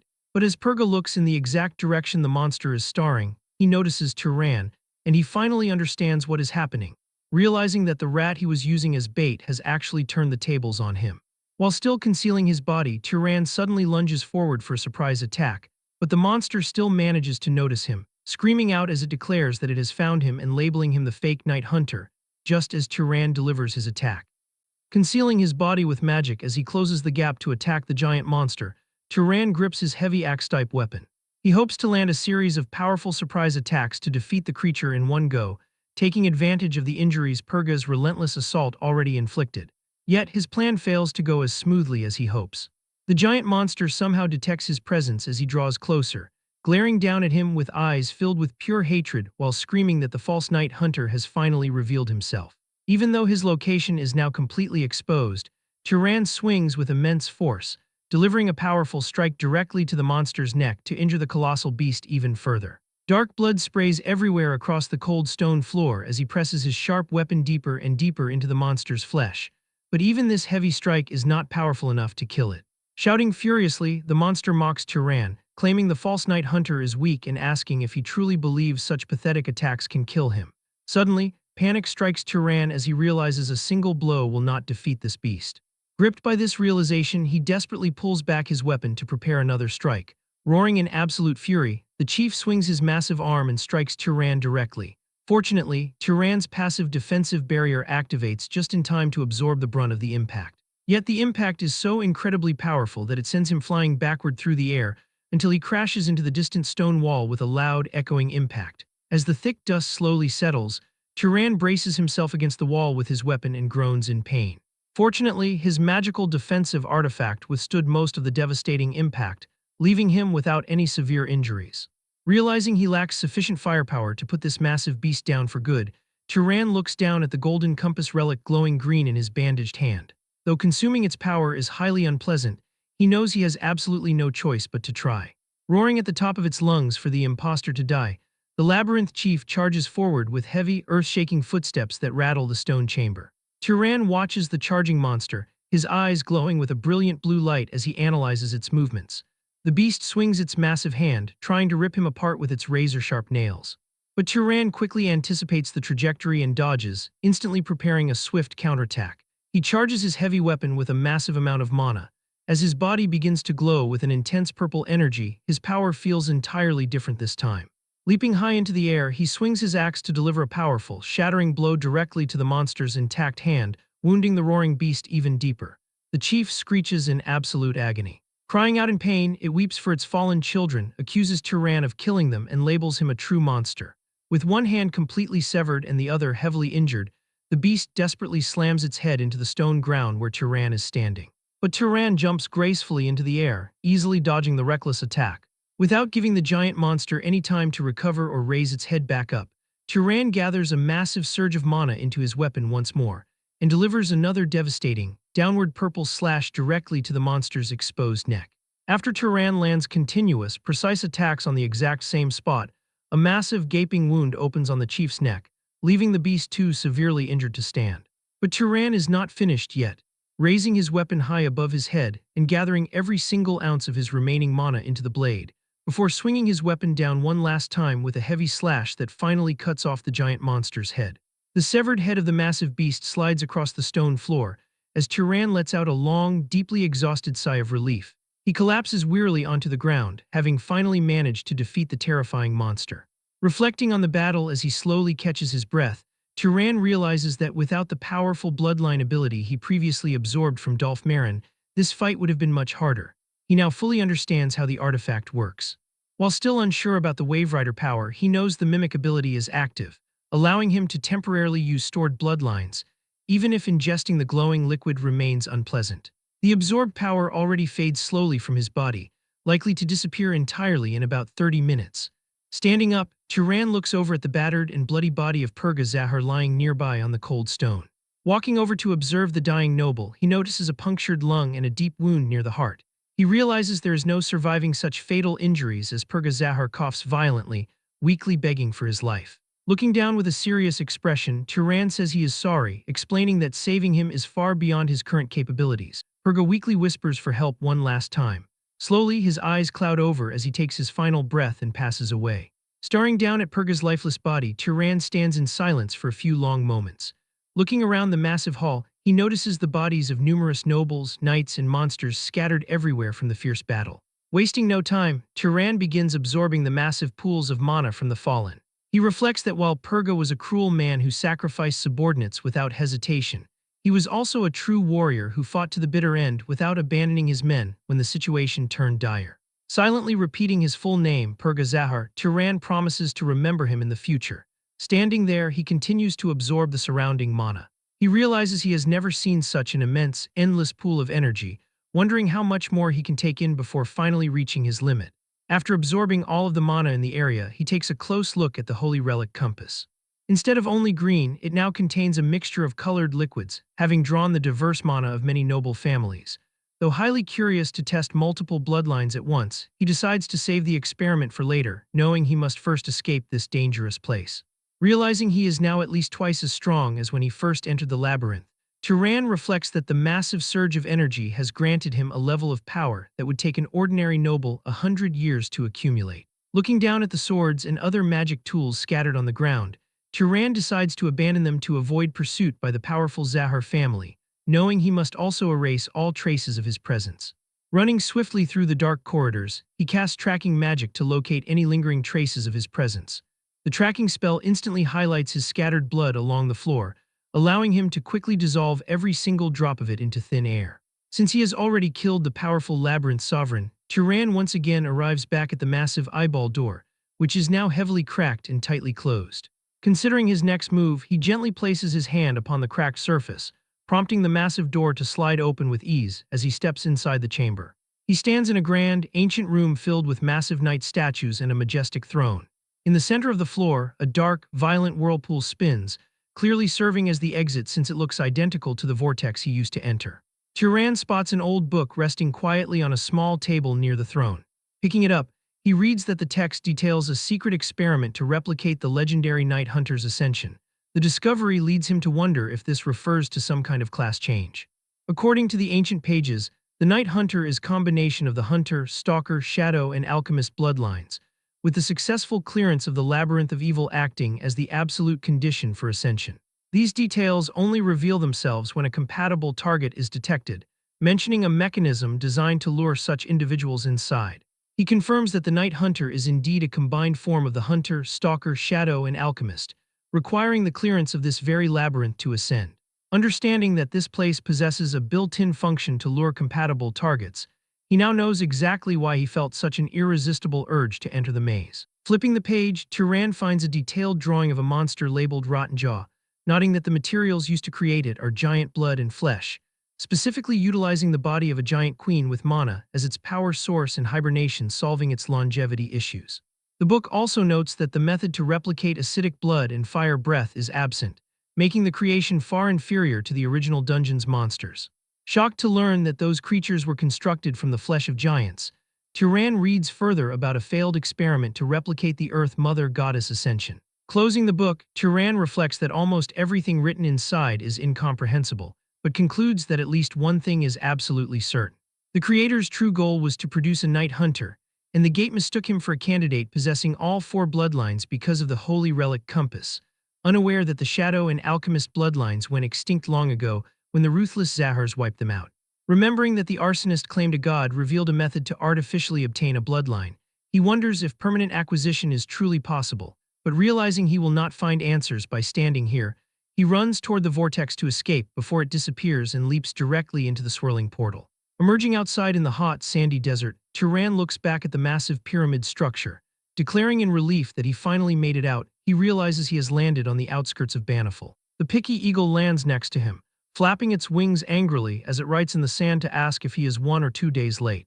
Smiling, Turan apologizes and asks if the bird was scared. Slinging his bag onto his back, Turan grabs the eagle's leg firmly, allowing the majestic bird to spread its wings and carry him high into the sky. From the air, Turan looks out over the vast desert. He reflects that after killing Purga, a candidate for the next Zahar leadership, along with over 10 other nobles, the entire desert will fall into absolute panic. He knows they will eventually search for a culprit, and if anyone discovers he possesses the strength to kill Purga, he will instantly become a suspect. Turan decides to leave the Emerald Desert for a few months until things cool down, after which he will resume his search for traces of his mother. The eagle screeches loudly to ask where they should go next, prompting Turan to point toward the distant horizon and declare that they will head over that way first. A freezing, snow-covered mountain range stretches out ahead. Landing on the cold, snowy ground, Turan observes that this is the dangerous gray zone where Arabian and Zahar once waged their brutal war. Looking down from the path, he sees groups of refugees carrying heavy cargo through the deep snow. The sight makes him wonder what is happening, as the refugees look as though they are fleeing from something terrible. Continuing his long trek, Turan finally reaches the gray city of Kalamaf, a massive fortress built high upon a towering, snow-covered cliff. As Turan approaches the massive city gates, 3 guards dressed in heavy winter cloaks watch him closely. One of the guards asks in surprise if he is a traveler, staring in shock at Turan and the massive eagle sleeping on his bag. Upon closer inspection, the guard asks what kind of bird it is and why Turan wears such light clothing in the freezing snow. The guards quickly realize these items must be magic artifacts and that the giant bird is a monster.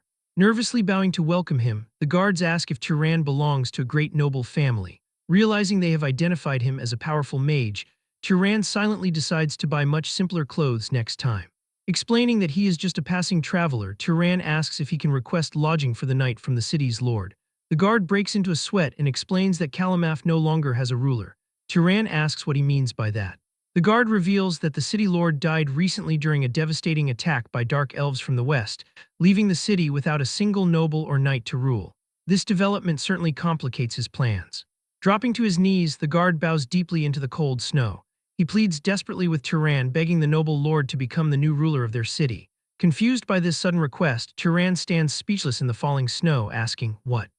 As Turan reaches the ruined, war-torn gray city of Kalamaf, the desperate citizens instantly shock him by collapsing onto the frozen ground and falling to their knees, begging him with tearful eyes to become their new lord and savior. Turan scratches his head in deep conflict, struggling with the heavy request placed directly before him and thinking to himself that he cannot permanently tie himself down to a ruined place like this. Yet at the exact same time, their visible misery makes it impossible to ignore their desperate condition after witnessing their raw suffering firsthand. Looking down at the kneeling guard, Turan says he will consider the idea but asks him to explain exactly what happened first. Wanting to hear the full story from the very beginning, he watches the guard's eyes light up with sudden hope as the man gestures for him to please step inside. After some time, Turan sits with the guard in a quiet, secluded room, asking how the lord of this fortress came to leave his city unprotected and die. The guard explains that the tragedy began 3 weeks earlier when several monster hunters were discovered slaughtered on the road leading west of the city, with even their heavy steel weapons sliced clean in half by a single, powerful blow, proving that the enemy they faced was far beyond any ordinary beast. The guard continues, explaining that the city immediately sent 2 skilled knights to investigate. When 3 days passed without their return, the lord dispatched much stronger forces, including his brother, his beloved son, and 10 elite knights, yet none of them ever returned. As the grim story progresses, Turan learns that the desperate city lord eventually set out to investigate the threat himself. In the end, only a single broken knight managed to stumble back, on the absolute verge of death, uttering only a single chilling phrase before taking his final breath to identify the mysterious enemy as the spirit of death. Turan looks intently at him, asking what exactly he means by the spirit of death. The guard explains that scholars identify spirit controllers as the dreaded dark elves, causing fear to spread like wildfire as everyone believed the dark elves would soon arrive to devour them all, forcing the terrified residents to flee and leave the fortress practically abandoned. Turan then asks if any neighboring cities came to their aid, prompting the guard to reveal that every single request for reinforcements was cold-heartedly turned away. Terrified of being attacked themselves, the neighboring lords refuse to spare any troops.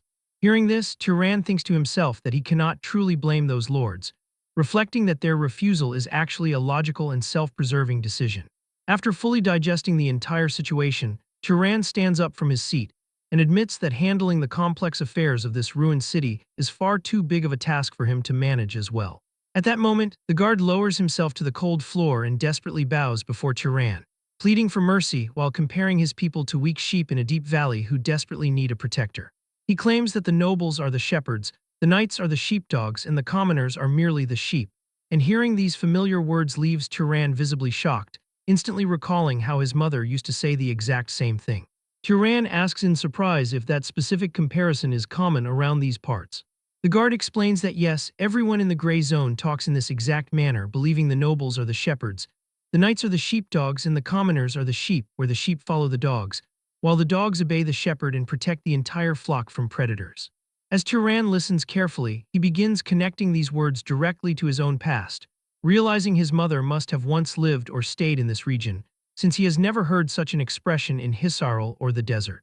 Wanting to confirm his strong suspicions, Turan reaches into his bag and shows the man a detailed portrait of his mother, explaining that her name is Bige and that around 20 years ago, she must have been between 18 and her early 20s. The guard carefully examines the hand-drawn portrait but admits with a sigh that he does not remember her, offering his sincere apologies. Even so, he offers to distribute copies of the portrait throughout the entire city to see if anyone recognizes her. In that exact moment, Turan notices the incredibly desperate, pleading look in the guard's eyes. Recognizing that desperate look, Turan realizes that if he truly wants to find his mother, his first priority must be preventing the city from being completely destroyed. Driven by this sudden realization, Turan makes his decision absolutely clear, explaining that while he cannot officially become the lord of this city, he can at least act as its protector. Hearing this, the guard reacts with intense hope, asking what he means by a protector, which leads Turan to clarify that he will stay and protect the city until the threat from the west is gone, or until someone worthy of ruling it finally appears. Soon after, the guard spreads the news across the town square that Turan has arrived as their savior. He announces that a noble descendant of the gods is now with them, ensuring they no longer need to fear and that their city will be saved. However, many of the remaining residents still look highly uncertain, whispering among themselves. While some admit Turan looks handsome like the gods of Freya, others strongly doubt that bloodthirsty monsters will flee simply because a person has a handsome face. Hearing those skeptical comments, one of the city leaders angrily silences them, strictly forbidding anyone from speaking of their new protector in such a disrespectful way. Turan easily notices the quiet whispering. He reflects that their reaction is not one of mockery, but rather deep-seated fear, realizing they simply do not want to get their hopes up only to be cruelly disappointed once again. This realization reminds Turan of what he once dismissed as a pointless display of power in his youth. Now he finally understands how incredibly important it truly was, knowing that for sheep to feel at ease, they must see with their own eyes exactly how strong their shepherd is. Deciding to perform a demonstration of his power, Turan steps forward and raises his hand toward the sky, unleashing an overwhelming burst of fire mana that erupts from his palm to shock the gathered citizens. Knowing that since there are no mages in this city, putting on a grand show will be more than enough to reassure the people, he decides to first compress the blazing fire to its absolute limit, then drastically lower its temperature. In exchange for the heat, he focuses his mana entirely on expanding the physical range of the spell as much as possible. Moments later, Turan launches the compressed mass of fire straight into the thick, cloudy sky. This vibrant mass of fire travels high into the atmosphere, ensuring that no one down in the city gets injured. Suddenly, a massive, thunderous explosion shakes the very heavens, leaving the entire sky completely covered in a blanket of bright, roaring flames. The citizens stare upward at the burning heavens in complete breathless shock, before their deep-seated fear instantly transforms into overwhelming joy and relief. People begin celebrating and shedding tears of pure joy as they watch the burning sky, fully believing that they are finally safe and that their long-awaited savior has arrived to protect them from the darkness. After witnessing the hopeless citizens regain their faith, Turan smiles quietly to himself, feeling that his display of power has been more than enough to secure their trust. But in an instant, he is reminded that there is still a massive mountain of other problems to deal with. Turan attends a meeting with the remaining city officials to discuss their immediate survival. The gathering is chaotic as the men constantly argue among themselves, with some insisting that firewood is the highest priority, while others argue that firewood means nothing without food. As the bitter arguments continue endlessly, Turan realizes that if he does not interrupt them now, the meeting will go on until tomorrow morning. He speaks up over the noise, calmly announcing that he will handle the critical food shortage himself. When the confused officials question exactly how he plans to achieve such a feat, Turan explains that he will simply herd the region's wild animals directly to the city gates, feeding the starving people with rich meat soup before salting the leftovers to last through the harsh winter. Several officials are shocked by this absurd idea, questioning if he is seriously going to use a divine ability for such a mundane task. In response, Turan calmly explains that even the proud northern nobles strike their fields with lightning after a harvest to make the soil fertile, pointing out that what he is doing is really no different. Later that night, Turan grabs onto the legs of the picky eagle and soars through the dark, freezing skis high above the snowy mountains. From above, he utilizes his expert tamer and magic abilities to locate and dominate the wild animals roaming the region, directing them toward the city and ordering them to stand completely still once they reach the walls. Under Turan's absolute command, a massive, unnatural herd of mountain goats, rabbits, and leopards slowly begins moving exactly where he directs them. As he controls the movement of the herd, Turan casually reflects that this is just a bit more work than herding a basic flock, and notes that he is already quite used to it. Eventually, the animals arrive directly in front of the high city walls, leaving the astonished citizens completely stunned by the unbelievable sight. One resident remarks that he cannot believe his eyes, while another wonders why the former lords never did this, only to be reminded that their new protector is a much more powerful mage. Turan orders them to begin, and the citizens immediately get to work, distributing the fresh meat and hanging the valuable hides to dry. After solving the food crisis, Turan stands before a grand mansion, ordering the building to be opened up so those who lost their homes can stay inside. The guards are surprised by his generous decision, asking where their lord himself will stay if they open up the grand estate. Turan calmly replies that the simple town hall quarters are more than enough since there is a bed there. As time passes, the citizens become increasingly grateful. A mother holding her child sheds tears of gratitude, reflecting that the shepherd took pity on his sheep and gave up his own comfort to feed them. Turan watches the bustling city from a window and thinks to himself that he does not care for that kind of idolatry, reflecting that the sooner the city returns to normal, the faster he will find clues about his mother's whereabouts. Meanwhile, news about Turan rapidly spreads across the neighboring territories. At Bijan Castle, the ruling nobles begin to discuss the mysterious protector of Kalamaf, noting that he presents himself strictly as its protector rather than its lord. Hearing that the youth is only 20, the lord of Bijan remarks that he is far too young. At Balan Castle, another lord is surprised by his age, but his advisor points out that Turan covered the entire sky in flames, proving the youth is extremely powerful. Hearing this, the Lord of Balan reflects that if the boy possesses such power, he is either a lucky wanderer or a talent nurtured by a great house. At Heron Castle, suspicion toward Turan grows among the ruling nobles, as the Lord of Heron points out that the youth appeared alongside Arabian's army. He mutters that even the name Turan Zahar fits perfectly, wondering if the youth is a prodigy sent by the great Zahar family. Refusing to contact the Zahars directly for fear of disrespecting his superiors, the Lord decides it is best to pretend to accept the situation for now. Meanwhile, standing by a window in Kalamaf, Turan scratches his neck, thinking that his ears must be burning. He is completely unaware that the rulers of the Grey Zone have already accepted his role as protector. Turan sits at his desk, staring deeply at the portrait of his mother. He reflects that there are 8 cities and over 100 villages in this region, wondering what the chances are of finding his mother in a place of this size. Suddenly, a guard enters the room, and Turan looks up to ask if more information has come in. The guard hands him a letter and apologizes for the lack of findings over the past week, but declares that this time is different. He explains that a wanderer named Igon has arrived, with the guard revealing that Igon claims that about 18 years ago, a woman identical to the portrait spent the night at the inn he used to run. Turan reads the report and realizes that the timeline of 18 or 19 years ago matches his own birth perfectly. Soon after, the guard brings the wanderer Igon before Turan, who immediately falls to his knees and weeps in gratitude, admitting he would have died in the streets without the protector's aid. Turan calmly expresses his relief, commanding him to share everything he remembers about the woman in the portrait in absolute detail. Sitting up, the old innkeeper Igon begins his tale, explaining that this happened long before he lost everything, back when he was still running his business.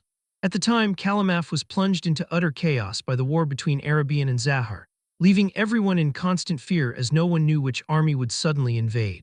He recalls that during this unstable period, a young woman showed up at his inn to spend the night, estimating her age around 20 and nodding that she was already showing a small, pregnant belly. Igon explains that a woman traveling alone during those chaotic times was already strange enough, but she also had a beautiful, well-groomed horse, which is why he never forgot her. Adding that on top of that, she seemed incredibly nervous, as if she were running away from someone, recalling how he wondered what kind of bastard would abandon a woman that beautiful, especially when she was so heavily pregnant. Turan looks closely at him, asking why exactly he thought she had been abandoned. Igon answers that during her meal she caressed her swollen belly and muttered to herself, begging her unborn son not to grow up to be like his father. Hearing those words, Turan widens his eyes in complete shock, fully realizing that he has finally found his mother.